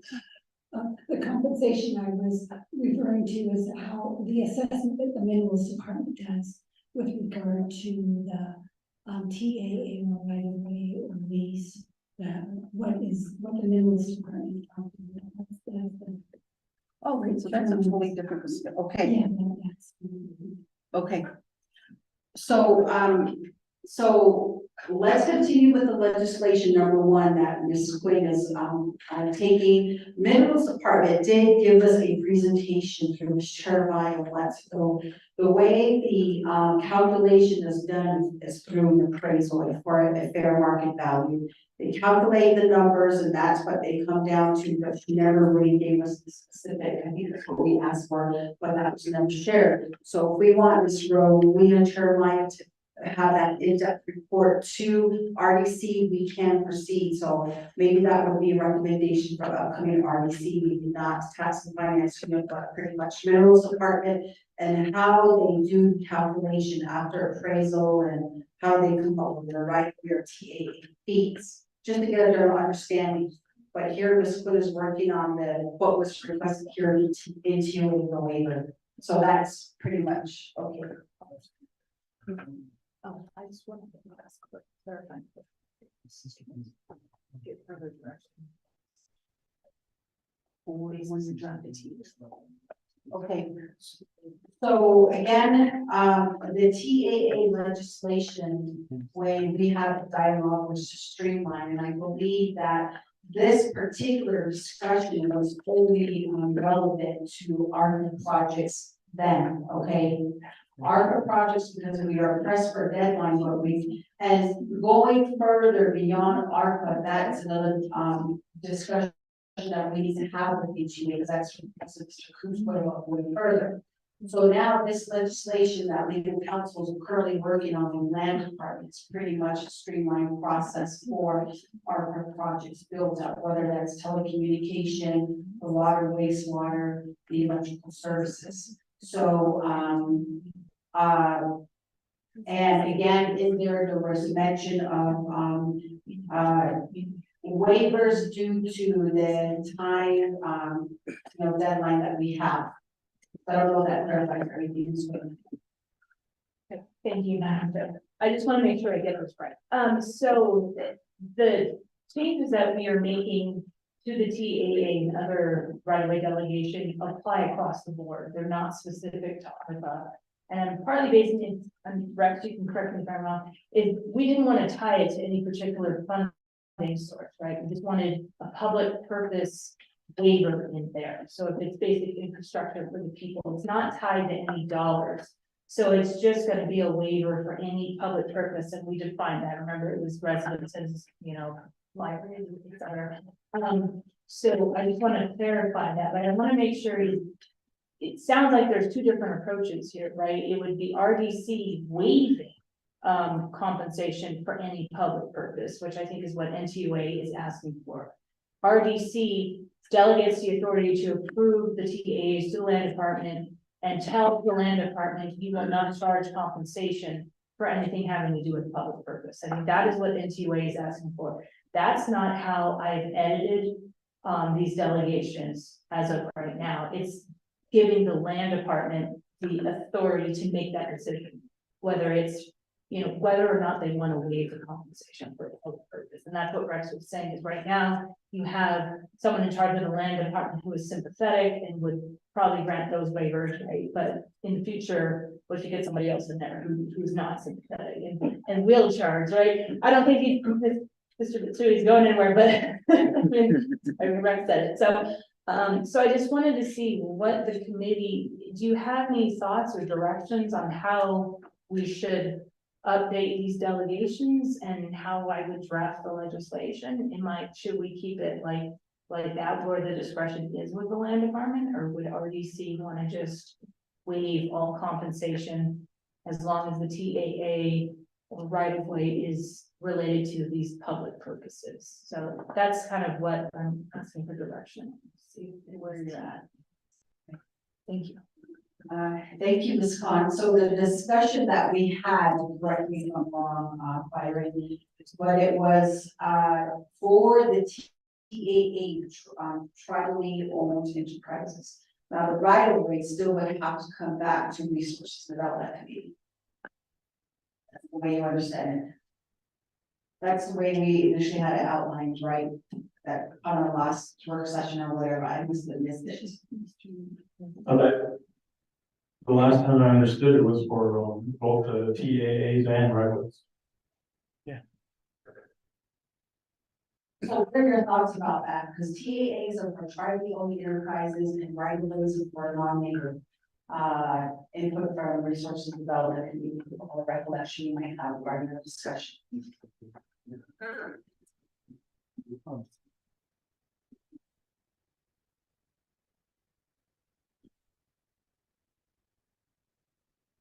I guess to finalize the legislation, Ms. Quinn wants direction from RDC, but to my, discussion, the way I understood it was just for TAA, because Navajo Nation has control over the enterprises.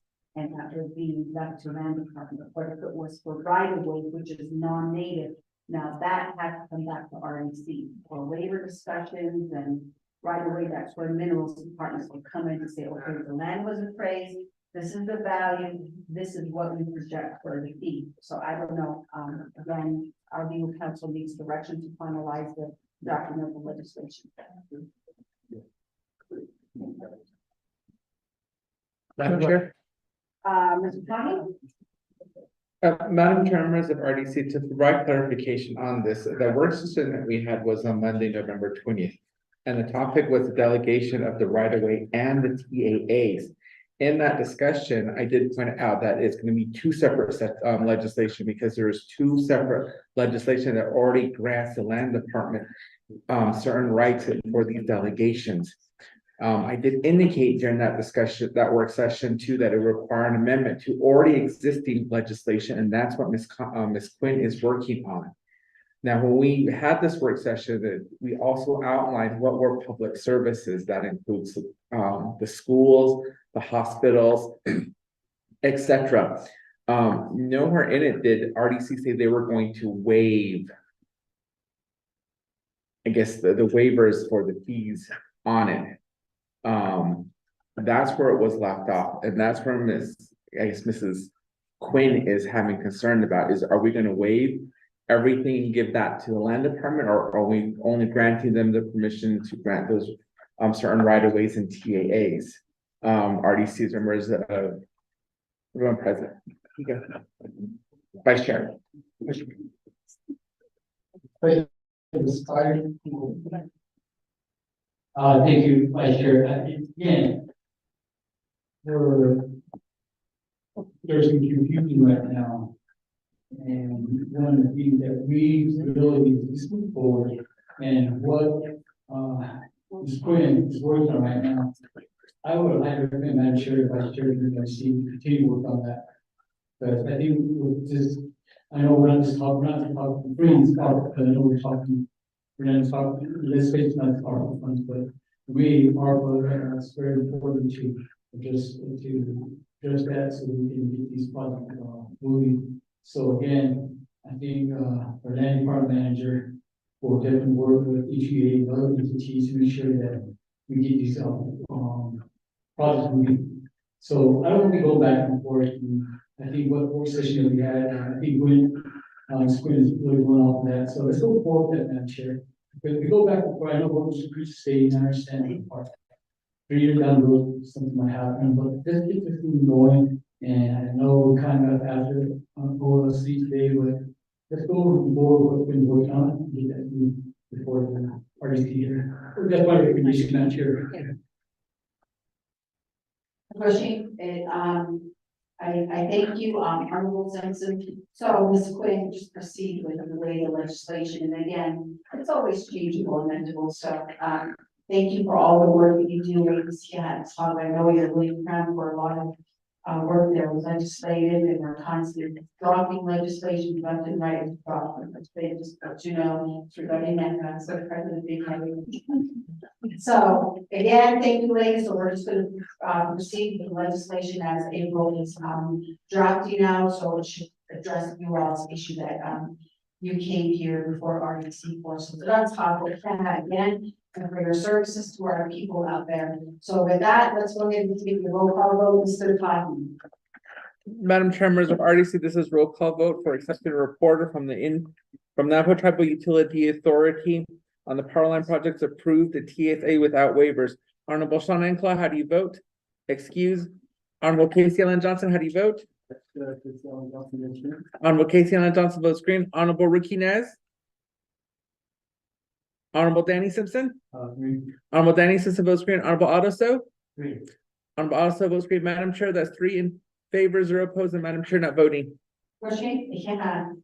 With that, motion carries for report accepted by the electrical maintenance department. And again, thank you. Going on to letter B, report from NTUA, Navajo Nation Land Department, General Land Development Department on the NTUA Curly Valley wastewater plant project. We do have presenters, who's the Deputy General Manager for NTUA, Mr. Mitsui, who is the Department Manager for Land Department, and Ms. Etty Anderson have asked, I went ahead and told her to go ahead and leave as they have their General Land Development Department strategic session tomorrow. She gave me her report, which I will share. So at this time, I'd like to go ahead and yield the floor over to the presenters for a 20-minute report or less. So, Mr. Coots. Thank you again for allowing us to, is that we're gonna pull up our presentation here so you can see. It should go pretty quick.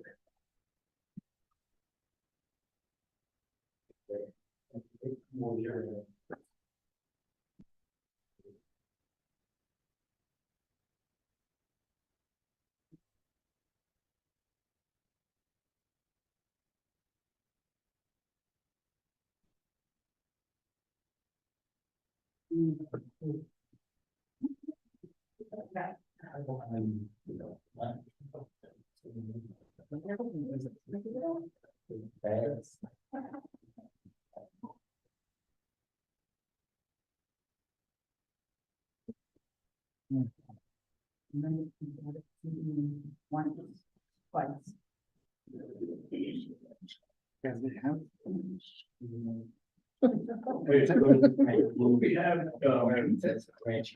What we have here is that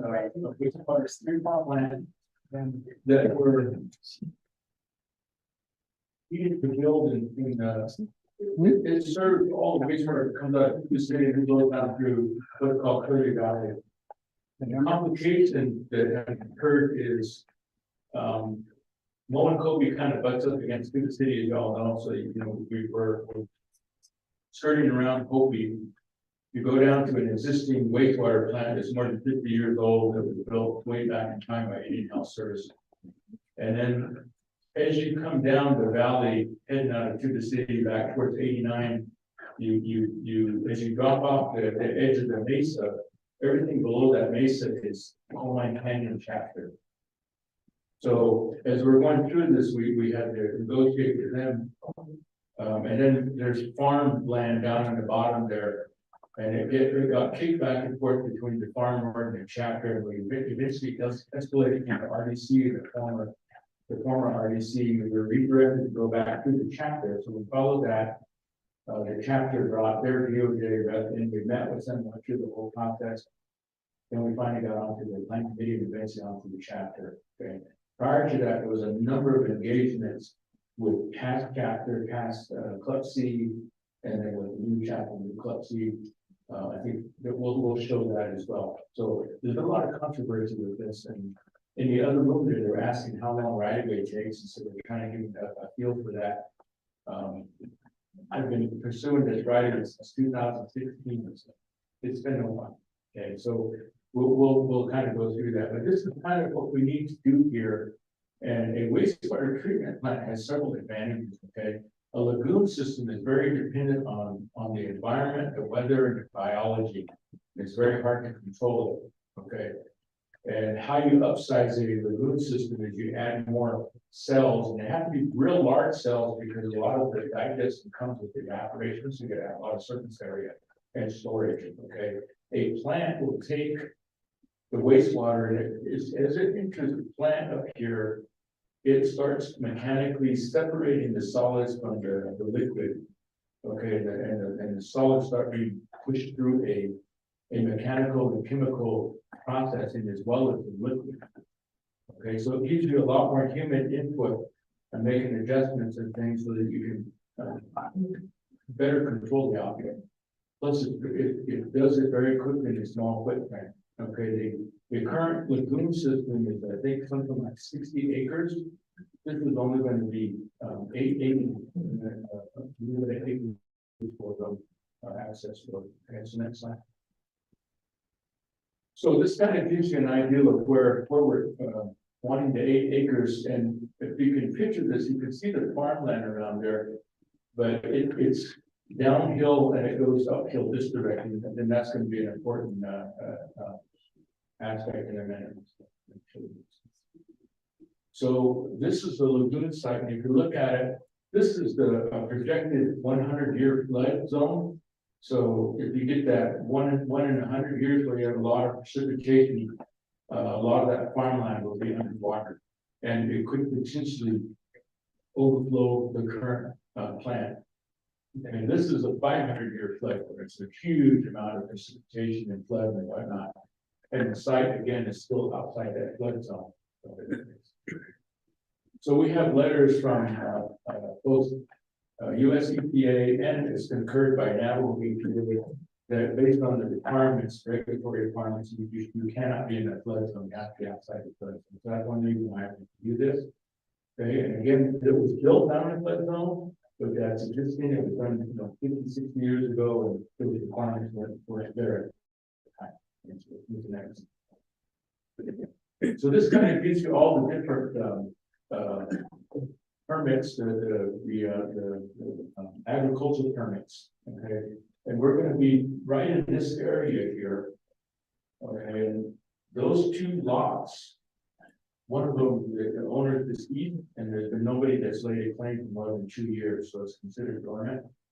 The second one, there was an elderly lady, we got her consent, and then in this process, she passed away. We did go to the family, they decided to honor her wishes, and they're not making a claim for the property. So basically, there's no permit holder at that time, right now. Okay. So there are other farmers here, and for some reason, there's some of them that are against the project. Okay. They want something in exchange for their okay. Although they don't legally have a right to say no, because it's not affecting their property. And that is going to the chapter and their voting members. So we keep getting a split vote. And the opposers are just a little bit more than the approvers. So that's where we run into this problem and stuff there. Okay, so let's go to the next slide. Okay, so this kind of gives you a little bit bigger picture, and it shows you a little bit about in 1997, those were the active permits that people were farming. And with the drought, a lot of things, some of the become elders and the younger people are not farming like they used to. So in 2017, this kind of shows you, these are the inactive and these are the active farmers. Okay, so usually where our proposed site is, there's really no active farms in that area. And it also shows you kind of how small this is compared to what is there. Okay, and it is uphill. Now, the other threat to this current lagoon is you got more Kobe wash that flows through here. And you can see by the pattern of the wash that it migrates, it moves around. So it comes very close to the edge there, and there's a potential that you could have it slough off. Now that wash is real deep, it's like more than 20 feet deep, and the walls are straight down. So when it does cave in, there's a big sheet that falls off there and down into the water. Okay, so we did actually have Army Corps of Engineers come in and reinforce some of that wall about 5 years ago. And it's another reason why we're trying to get out of that soon. Okay, so next slide. So this gives in the history of all the meetings that we've had trying to get through the process, number of engagements. We've had community meetings, we've met at the chapter, we've met public forum. We've done a number of things. We did have comments both for and against it, but again, when it came to vote, it splits the vote. Now, there's the last vote that we did where we lost the vote by margin, a small margin. There was people in the room, the majority of people in the room, I'd say about 2/3 of them voted positive, and it was a handful that voted no, but they were taking votes on the internet as well. And so there was people texting people saying, you gotta vote, you gotta vote. So So they calculated all that, and that's, you have to make it vote. So it was a very interesting and very interesting vote having that report. So again, this is just another, that this is the actual, there was support, the chapter, officers who supported, CPAC voted the chapter, but we lost by a slim margin, about 7 people. Yeah. So that's kind of where we ended up. We were looking for the next step as to what to do, and consulted again with US RDC and also the resource director. Basically said due diligence and approval with all the engagements to move it forward. So we did move that to GLAD office, the whole package with this resolution. And they, in their latest report, have moved it, they're having it reviewed, legally reviewed, and then it's to be dropped into the 164. Okay. So their standard lease again has a language in there about charging fee, but that was left blank. There's no item there. So we did ask the language about the public waive this fees. And a couple of modifications. So that has been redlined. It's not pure and rules, and I think that's this provided to you guys. So that's the status of the formal concept. Here we wanted to already see the photo to see what this is all about and the length of the time it took. Next slide, please. So this gives you an idea of how this all is important. Okay, it affects a lot of things, including all of our armed forces. This is a kind of a general global water plan, just conceptual. The red lines are the big transmission mains that were conceptualized as a result of water rights. Okay, you can see New Mexico was settled. And this line here on this eastern side is already all done and in place, and it's connected all those communities and they're built in a flowing water main. And we're putting a number of watering stations on there so that people can get ranch water, they can get construction water. We won't restrict just to domestic water anymore because we have a large body of water. Okay, this one in the middle, the San Juan lateral, is about 80% complete, the pipeline. But they're still doing the design phase for the intake of the full pipeline of the San Juan River. And it'll take the branch up into the Grand Point area and through Gallup and also east, west, and south of Gallup. Okay, and then there's a line that comes back into San Bernardino. Okay, so in this dialogue here, The current rule is you can't take the New Mexico allocation and cross into Arizona. Okay. So although the project is building right up to the state line, officially, we're not supposed to cross that line. Okay. So right now, there's a number of large wells that were drilled in the Twin Lakes area, and we're saying theoretically the Twin Lakes water will cross the line. And you got the Utah settlement, and there's a huge volume of water there, but you got a bunch of stuff in Arizona that if you better tie those systems, you could flow water and start to regionalize, okay, to bring the water to all these communities. Okay, so this is why the Arizona settlement is very important. Because if they get that passed, get an allocation of water, then we'll be able to move water all across Navajo. So you would say, if I have an Arizona allocation, I could pull it out here, but I'm taking that Arizona water back to Arizona. Okay, so it gives you the ability to move the water. You gotta have all three pieces of the puzzle. Now, with respect to that, we have to build a new wastewater treatment plant in Shiprock. There's money in there, a number of forms of money that will be building that plant so that you can take advantage of the huge amount of water that's coming. Okay, the real simple concept of water in is water out. Anytime you bring water, you have to have wastewater disposal. Okay, so in Winter Rock, we already built a plant there in anticipation of this, but when they negotiated water rights, they didn't include a wastewater component. So we had to spend $13 million to build that plant. The Shiprock plant is estimated at $28 million. And most of our estimates are coming almost double that now. Because the cost increases. We have a plant in our ARPA with multiple funding, including one for Chienta and one for Tuba City. That's the point, the piece we need to have done. Because as you bring that new water into the region, you gotta be able to digest that Tuba City. But Clump C has a very detailed plan that's laid out. You can see that they have it all laid out and regionalizes what they're going to build, but they basically restricted, can't build any of it, don't get that plant. Okay. Economic development has a plan down in the Curdy Valley to reinvigorate economic development down there, but again, they're stuck in the plant. Okay. In all of our arguments with all the other water people that want water, we're showing them what we're doing, saying now we will use the water and we're already gearing up to caring for it. So they're watching this very closely to see if they're really can follow through with all this stuff. So if we get that plan started, it helps to bolster our argument that we will use that water. So it's a very critical component among all of this larger picture. Okay.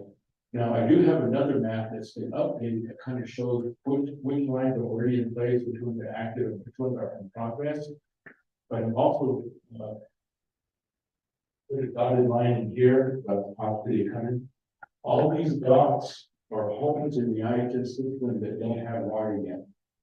Okay, so it gives you an idea of where the homes exist, that still need water taken to them. Okay, so the bigger picture will give you the ability to move and push bulk water into those regions. And then the 121 program will start connecting homes to those transmission. So we really pushed hard in the campaign at the national level to get the 121 program better funded. And of course, you know, the IIJA, where they actually funded the full SDS. So all these things kind of came together and finally someone listened to the big concept and understood the reason why we're pushing stuff. It's set up and we all come together. But Tuba City would be restricted to that whole region. Everybody gets healthcare there. They get their shopping, gas, jobs. There's Coal Mine Canyon employees that live and work in Tuba City. So we're trying to get them to understand that this is something that will benefit them. Now there's a potential that, you know, Hopi's also asking for water. So they don't necessarily have a regional plan for them to move water in Hopi. There's a big chance that they may have to cross Coal Mine Canyon. And then we'll have a big water main coming through their community, and we'll have to start planning how to stack it. Okay. So there's a lot of potential here, and this is one plan that we figured was really necessary for everybody to get it down with this water that we can So that's the reason why we need to do that. And when you see and understand it's a part of the next year of the future. And what we're trying to accomplish, as we mentioned, there's little things like here, you can see home there from here. And there's only about, I think it's about 8 or 9 mile gap that could be bridged. We've got gaps between, many farms and Chilton, between many farms and Bell Property. Okay, and all along the base of Black Mesa, going back towards Columbia. There's just a number of things where we can. Connect with students, reasonable wages for and energy way for it. Will be put in the new plan, should be as well. Because that requires more than that region. That kind of gives a picture of what we're trying to accomplish. It's not necessarily that that's good navigable issue. It's part of a much bigger issue. So you want to kind of understand that. It does now look like the package is moving through the normal process. But eventually when we get through it, it comes here to your community for the see. So we're trying to find everybody to know what's going on. Flags and bullets. So what we do. Fortunately, thank you, Mr. Coons. So with that, members of RDC, may I get a motion to accept the report? Honorable Vice Chair Johnson, may I get a second? Honorable Arso. So, Shinatani, no city, but go a translator, but I could get that. For, thank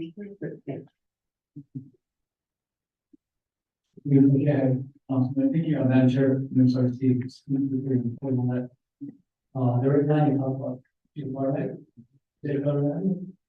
how do we go about getting the water when you talk about the life?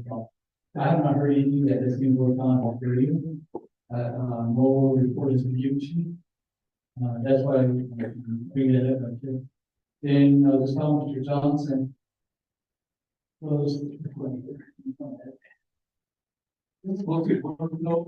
In an easy area here. And you see what we have to go through. We work very hard to all the land status we have very minimal people that are still needing water. But that's why I'm very vocal for Eastern to get these water lines to these people here. But you look at her from the easy, we did a lot of work to make that happen before they went there. 29 minutes there across. So again, you would cover that with same too. So that's why I'm very vocal how you could help us in the southern part of the streets to get water lines to have a green day. So that's why I'm very vocal about these streets. So, but I think we'll know that how we work with you to get water off of that. I think that's your. Thank you for raising that question. Honorable citizen for the eastern area of Navajo Nation. Any other members of RDC with a question? Okay, go ahead and yield the floor afterwards to Mr. Coons. Okay, so again, this really gives you a good picture of what's going on. But if you just look at it, 20,000 foot level, look at all these homes here. Okay, and if you can come back across here and tie those together, you got a loop, right? Okay, and we're pushing to actually come back across here and tie this together. So you can loop that water. Okay, so right now we've got to make agreements with Gallup to go through Gallup to go this way. If we tie that loop, now we got a loop that comes from the other direction. We don't necessarily need to have Gallup in the volume. So you see that there's bad water quality in the Smith Lake area. And if they do this, you'll have much better water and much greater volumes. We have 7 watering points in our country right now that are funded. We also have outside dollars from another granting agency that we're going to put probably another 9 along that route. So it's like sure, yeah, we can do that. As soon as the San Juan lateral is done, we'll do the same thing. We'll apply for money and we'll put watering stations along there. Once that line is done on the western side, do the same thing. So we will no longer restrict ourselves to domestic water here to supply lifetime water as well as long as they want to buy a part and start that thing. And you give me an understanding of cotton water, it's the same as the rate. So think of that $30.47. And if we divide that by 4,200, it's 7 cents of a penny per gallon. That's what you charge for water. And 7 cents of a penny for a gallon of water. So, you know, they should be able to afford to fill up their tanker. And the other map that I have, and we can get a future report with, there's preliminary engineering studies that water management has already done about how to tie these systems together. Jason John has all of that with a crystal physical development. They have a comprehensive study that shows how to tie these things together, and they're working on that. And they're actually going after hiring based on that. Preliminary engineering studies using the engineering group to go in there and say whether this project is really engineering viable. Once you have that, then you can start applying for design money. So they're actively doing that. We're kind of work on this all together. So, yeah. Rosie, thank you, Mr. Cruz, for your response. So again, this particular report was in regards to the Curly Valley wastewater plant. And I know that it is in the Coal Mine Canyon chapter. And the purpose of HUA coming here before Resources and Development Committee is to take consideration in regards to the multiple meetings that HUA has had with local leadership.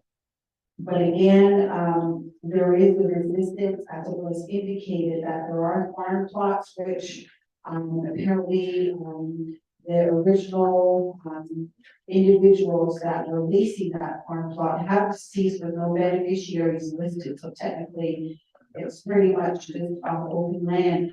And as you could understand,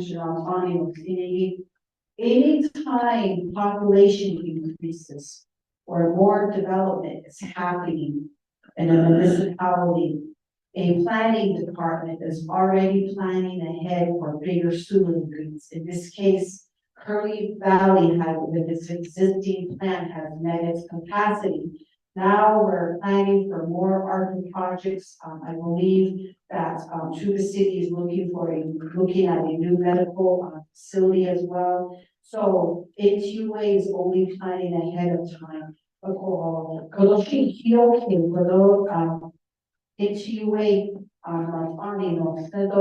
since chapter can't come to terms. I understand that there are over $40 million that have been appropriated for this project. And it will address the sewer issues for Coal Mine Canyon and Twin Lakes. Is it right? Is it red up and further to red? What do you call that? Twin? All that area is going to be serviced with this particular wastewater plant within majority on C case, and I believe the next step is going to be to the direction would be to look at a legislation that HUA can give over to RDC, one of the RDC members, strong legislation. Because again, right now, the deadline that's coming, the routes funds are going to be reverted, and we really need to be ready for all the new developments that's coming to Funabis, the Coal Mine Canyon, and also naval that in the northern direction of these communities. So that's the purpose for the report on my colleagues. So it's so I did let your deputy general manager assistant know to see HUA can give a draft of legislation letting us know if it's ready. We'll see who from RDC will be able to draw that and just proceed that direction. So if I get leadership to not only on that the western side that the local communities we get no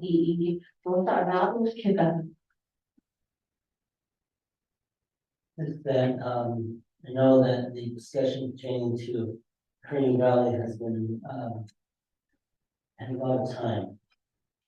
2018.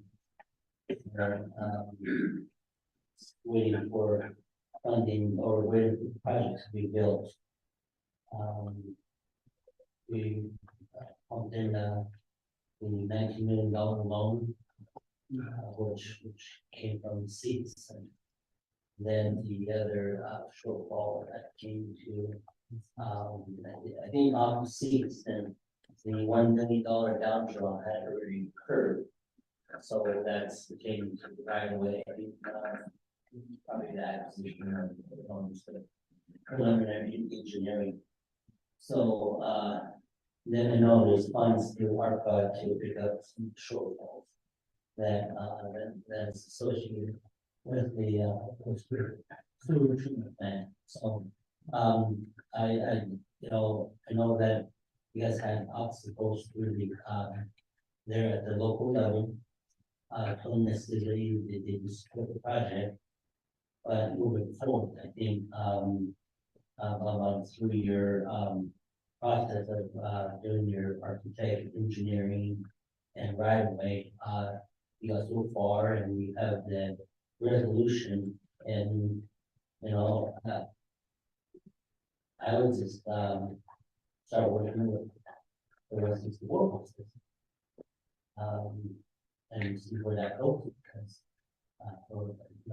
just need to start moving along on the project there. So that's just my view of that.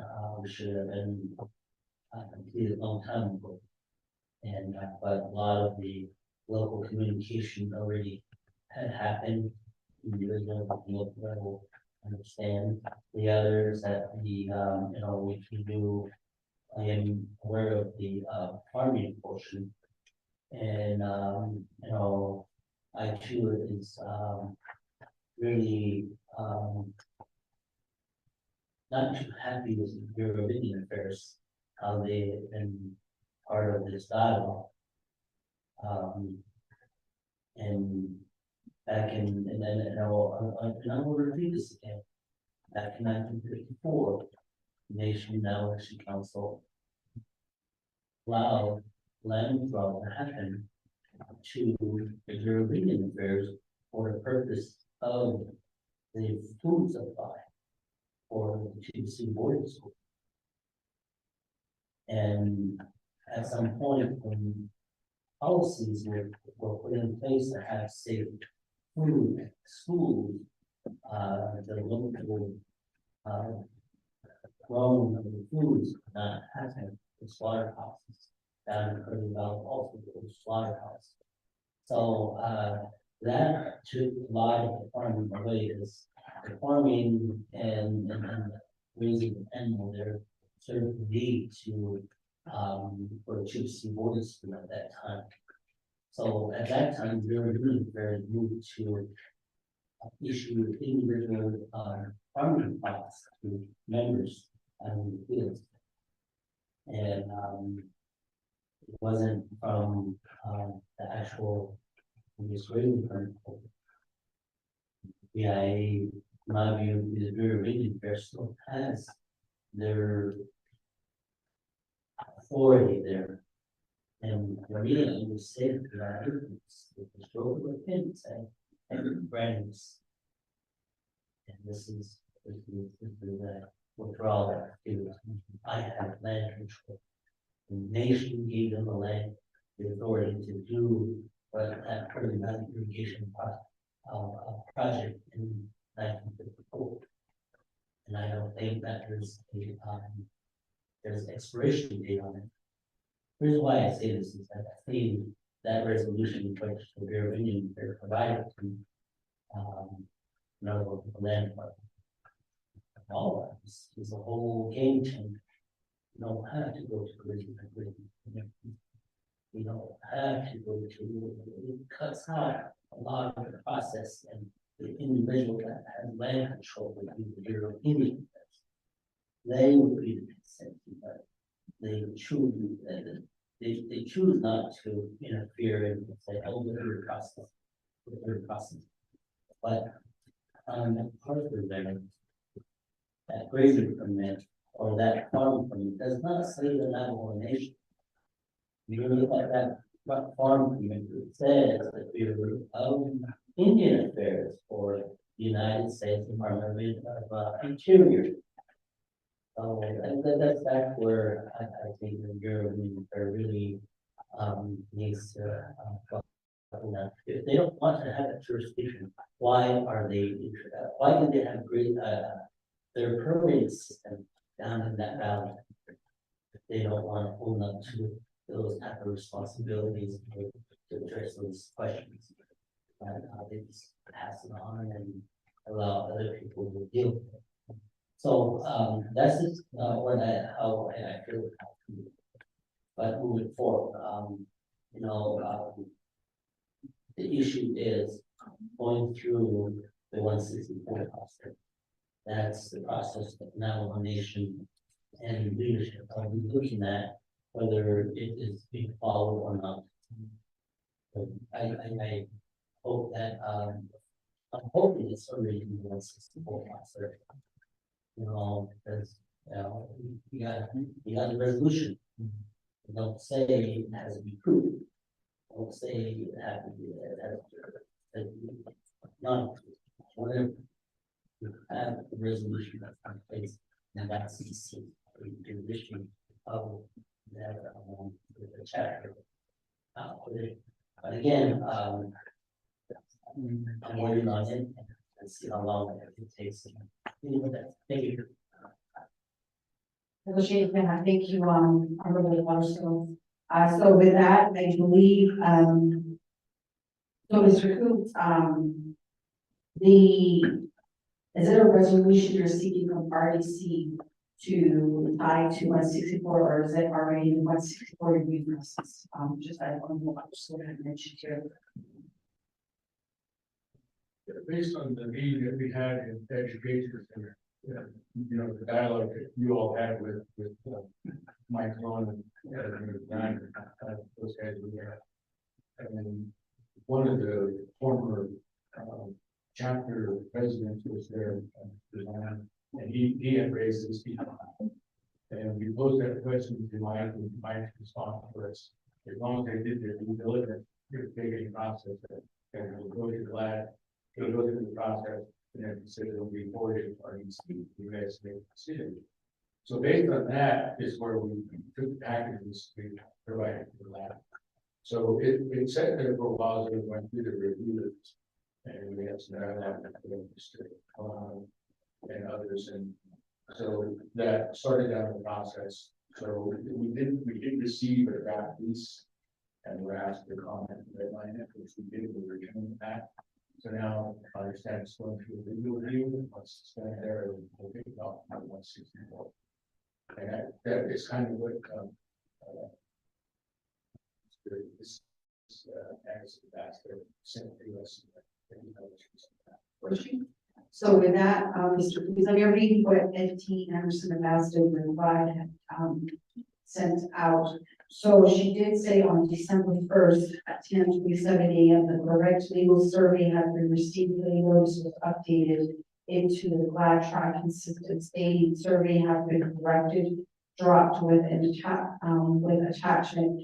December 5th, 2023, the red line piece was received from the direct scoop on December 5th at 10:37 a.m.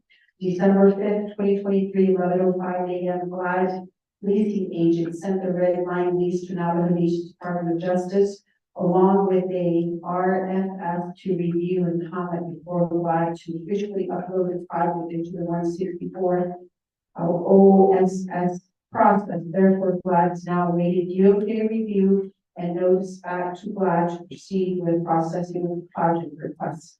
So again, that's a report she had given. So it sounds like what needs to be done in terms of due process with the land department and GLAD is pretty much in the process. But again, I just went ahead and directed Mr. Martin to go ahead and draft a support resolution in case, 164 DOJ does request of that because you were able, HUA wasn't successful to get that from the chapter. So I believe that's the whole purpose of coming here for RDC today. So, if we can get that document, because again, it has to be drafted, and we have to put that on RDC agenda. Okay, so any other questions or comments? Okay, any final comments, Mr. Coates? It's somewhat related to the question was the changes going in the movie pipeline. My only suggestion is that you make the changes so that it changes the processes. Because we all access CSML and permanent trust and UFD and USDA and EPA, and there's always different funding agencies that are continuing the process, right? And every one of those certificates has to go through right. So, I would suggest on not to restrict it to a funding source.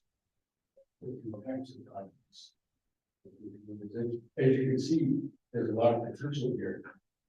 To find stuff together and put service in other areas, and you're all going to need to have speed and efficient process.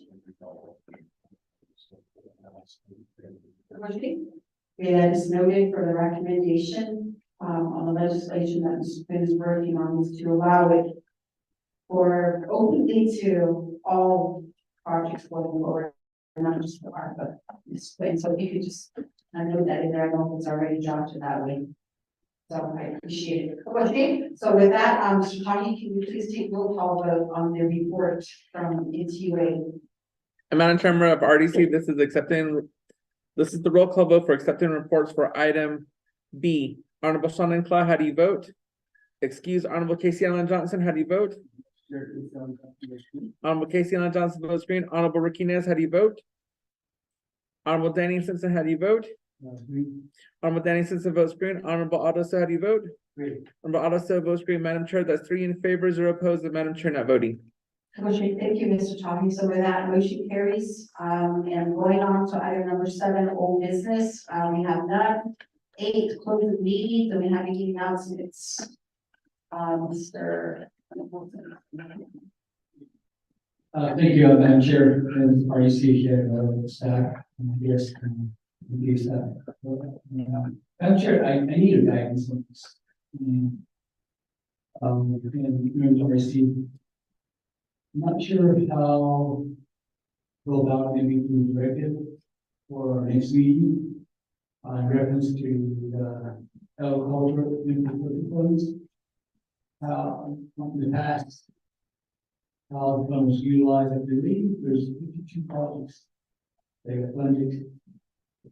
And I'd like to make a directive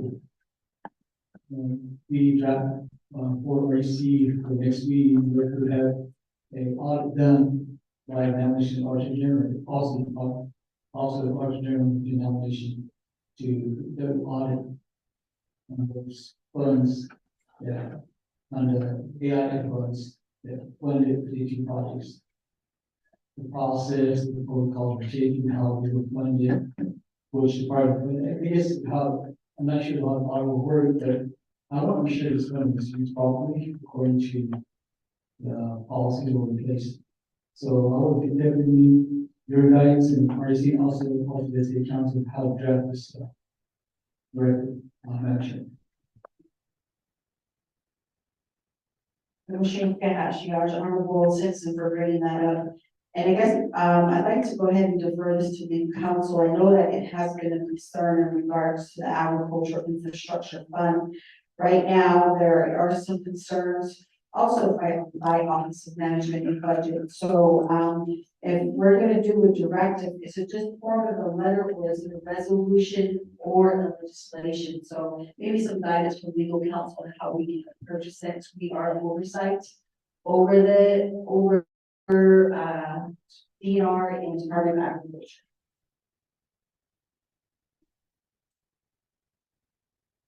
Madam Chair, the directive then would not be to the Auditor General because the resources in the doesn't have oversight of authority over the Auditor's office in the budget finance.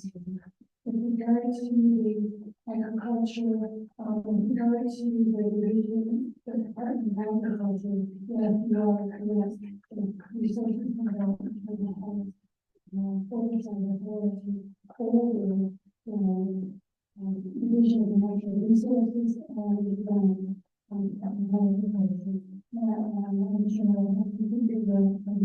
which can be done, such that the, Department of Agriculture, Department of Agriculture, will have an regard to the use of that particular fund. And I can think of how to do it. Madam Chair.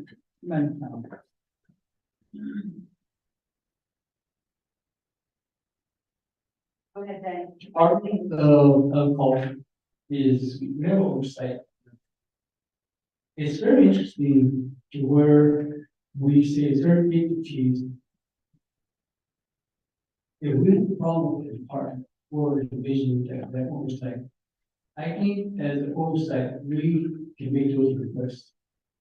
If not, the director's not, way to go about it, then we can make a request to Arch General to, conduct an audit on Department of Ag and how they extended the agricultural research funds on 52 projects. So going back to who the oversight is to the Arch General, they work with us for council. So we have a problem with the department that we oversee or division. I think we have every right to make a request. Now, the director's not the way to go about it. They make a request to Arch General through their review, Madam Chair. And we concur on it as REC members to conduct that. Because this is a ridiculous thing that we don't have oversight certain entities like DOJ. I believe we're the clients as REC to make directives to do certain things for us as a candidate, we're a client. The same thing with Arch General. So if this directive is not going to work, I'm not going to go before budget and finance and make this request to be directed. So, Madam Chair, I'd like to look concur with all REC members if you will to sign off all the letter, make a request to Arch General, and that we can conduct a audit. Okay. Because this is ridiculous, being out of hand. I think we have to look at the what policy will change, and what oversight is ridiculous. So I would that we can do that too. That we should make directives to Arch General, DOJ, even though we're not oversight to these departments. I think that needs to be changed. I don't know why it was amended to say that when you can make directives to that we have only make directives what we have oversight to. That's ridiculous. So I think DOJ and that's changed. So, Manager, the student request letter have drafted by Austin City Council, because it's not directed to request. So I like to have Austin City Council do letter for you and signed by you and heard by resource communication mention. So, with that, to our legal counsel, Ms. Khan, to draft a letter, to, Office of the Auditor General, pretty much as Resources and Development Committee, requesting for an audit of the Agricultural Infrastructure Fund under Department of Agriculture / Division of Natural Resources. And, have the REC members as concurrence that want to sign their signature line and whatnot. If they refuse to sign, they can just stay at the time, but whoever wants to sign can attach their signature on there. So if we can have this particular document ready by next REC meeting, we will all be seeing, but again, this is a big issue because you know, the information that was shared with us back in Albuquerque poses a big concern, and you know, how are these projects, you know, are they properly vetted, or why is that a certain line item has been expended 100% and all these other projects haven't been expended, and how did the process go, whatnot, because I think it's can be a big concern. So again, I think it's the concern that I'd like to go ahead and validate by the colleagues. So so I decided to request that yeah, it's fine. It's fine. Just some added information. from my time, Madam Chair, members of the Resources and Development Committee, from my time listening to reports from the Auditor General, at various, standing committee and council sessions, in the past. And I do remember a particular report given by Elizabeth Gay with regard to audits. She, the way that she ran the office was that she had so much money budgeted. And from that budget, she had so many audits for for a lot of which you have seen from chapters. She had them listed and how many auditors she had. And she had it very well outlined of how many audits that she could do per year. And for those that she had, the staff that she had auditors in the office, how many would be assigned to those particular auditors that she had on staff, and then how much she would have to pay for outside audits. And so being as the budget season has included, I just remember that being one of the considerations that might weigh into this request for an audit is perhaps we have at some point responsibilities and funds for the office to fund and budgeted for. Maybe she wants to be auditor as action, so that's what we have to do. That could be used in this meeting. I think we really in this case, that is looking again, giving her reports, and she was very clear about she had to motivate the staff. We had to give some auditors and such as little bit back on the inspections and in the meantime,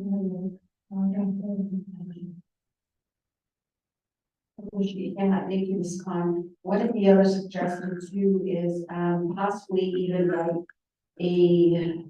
I don't know if it's going to be a letter or a memorandum format to Division Director, Mr. Bologna. I know that several years ago when I was with Division of Health, a similar issue came up. So Division of Health was charged, the administration or executive office was charged with additional monies that they had under contractual services to hire a consultant, and maybe that would be another option.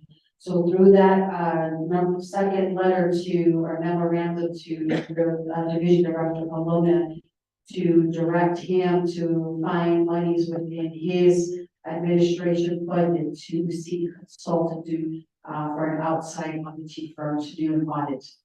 That would be another request to really kind of speed up the process. And Office of the Auditor General staff are going to be pretty much overstaffed with their audit requests already as well. So that would be two letters. So I think so with that, Honorable Officer. Thank you very much. The Office of the Auditor General only gets appropriated so much money throughout the fiscal year. And based off of that, they're only allocated what they have, I guess, projects that are in place. But the issue that we one of our discussion in come to account is that in order for audits to be done, funding has to be identified. And in this case, my recommendation is that the Honorable Simpson wants to move forward with it, with this job inspection and identify how much it's going to cost and go through the UUFP.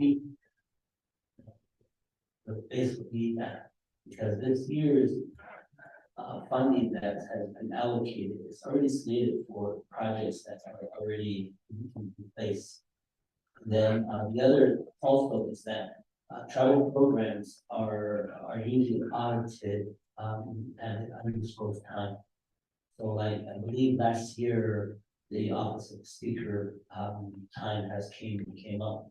And he just fell into that slot that the normal audit happens every so many years on our programs.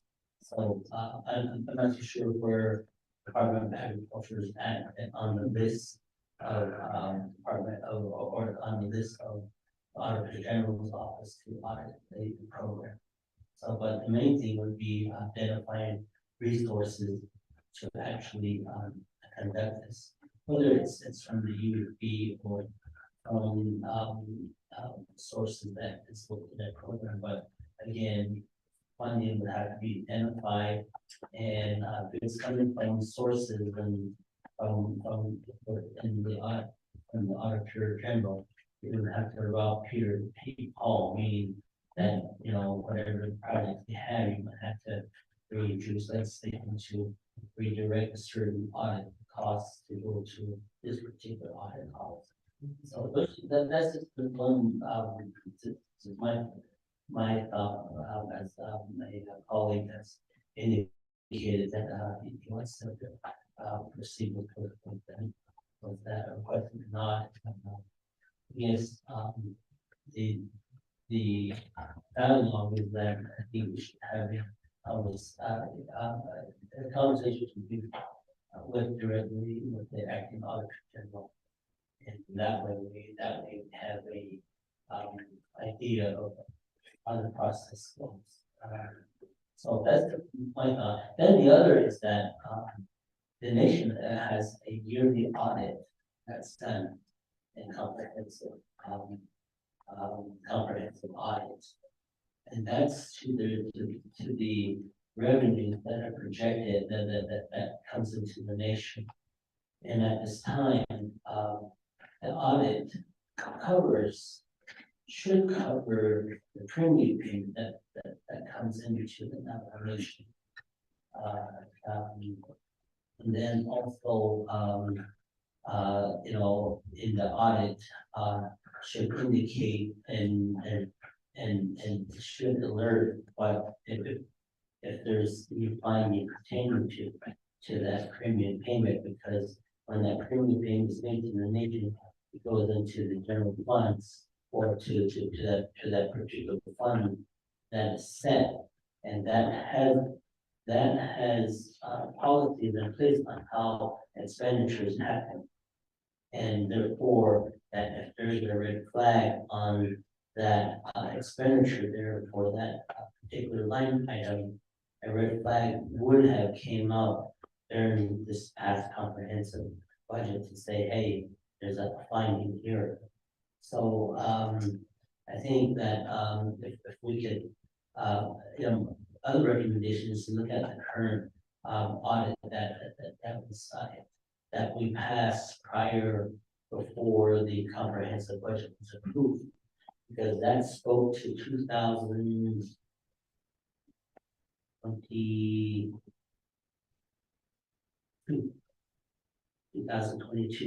budget. And those numbers would reflect then if any type of spending or funding was not spent to what the what now the law says on the premium payment. Because I think the only thing that we utilized was $7 million paying, or correction, 4 million for the annual payment. And then the other is the I guess the rancher relief that happened to the permit holders that had grazing tallies. And out of that premium payment, some of our ranchers were indirectly compensated for their AIF funding through their tally counts, grazing tally counts. So the information may already be there, and maybe if legal counsel could, officers of counsel could look at that audit, the audit that we passed this year, and even last year's audit to see if there was any red flags within that, I mean, that. Is it KPMG? KPMG did our designations audit, so I see if any red flag came up, our agriculture came to that fund, particularly to that. Well, right now it's 97 million. Prior before, the numbers were lower. So any of that, but I can shed light to existing audits that we have had previously. That may really have something in there, because if there was issue to it, it would have came up there, and we would have been informed that council that hey, you have this fund, because it covers everything, game counts, the what is it called? Monetary account covers that, and funds are coming in from royalty, tax payments, and things like that. For that audit is the comprehensive audit of the nation has a comprehensive audit done by the auditing firm that the Navajo Nation controllers of the contracts auction. There's the other thing that it's a forensic audit, but for auditing purpose, for funding the things that I believe the general auditing is utilized for that. So that's just one of my suggestions, is one of my how I understand the office and how and then how some of the audits have already occurred, and I think that information should be within the current audit that the Navajo Nation has. Thank you. Thank you for those recommendations on our audit. So right now we do have two steps in it, the exec or the Division of Natural Resources doesn't have the funds recommendation that was made by honorable citizen drop of legislation. Once the amount is identified, of how much it's going to cost to audit the AI from the Department of Ag. So that would be something that we would be another methodology to get funds to get an audit, Ashnatani.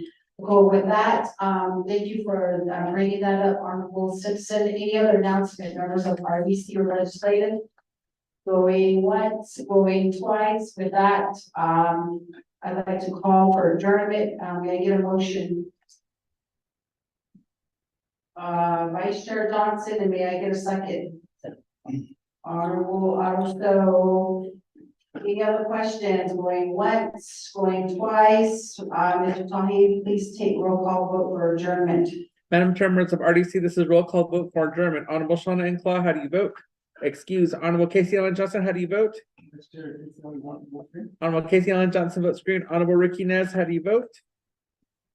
Honorable Danny Simpson, how do you vote? Honorable Danny Simpson votes green. Honorable Otto, how do you vote?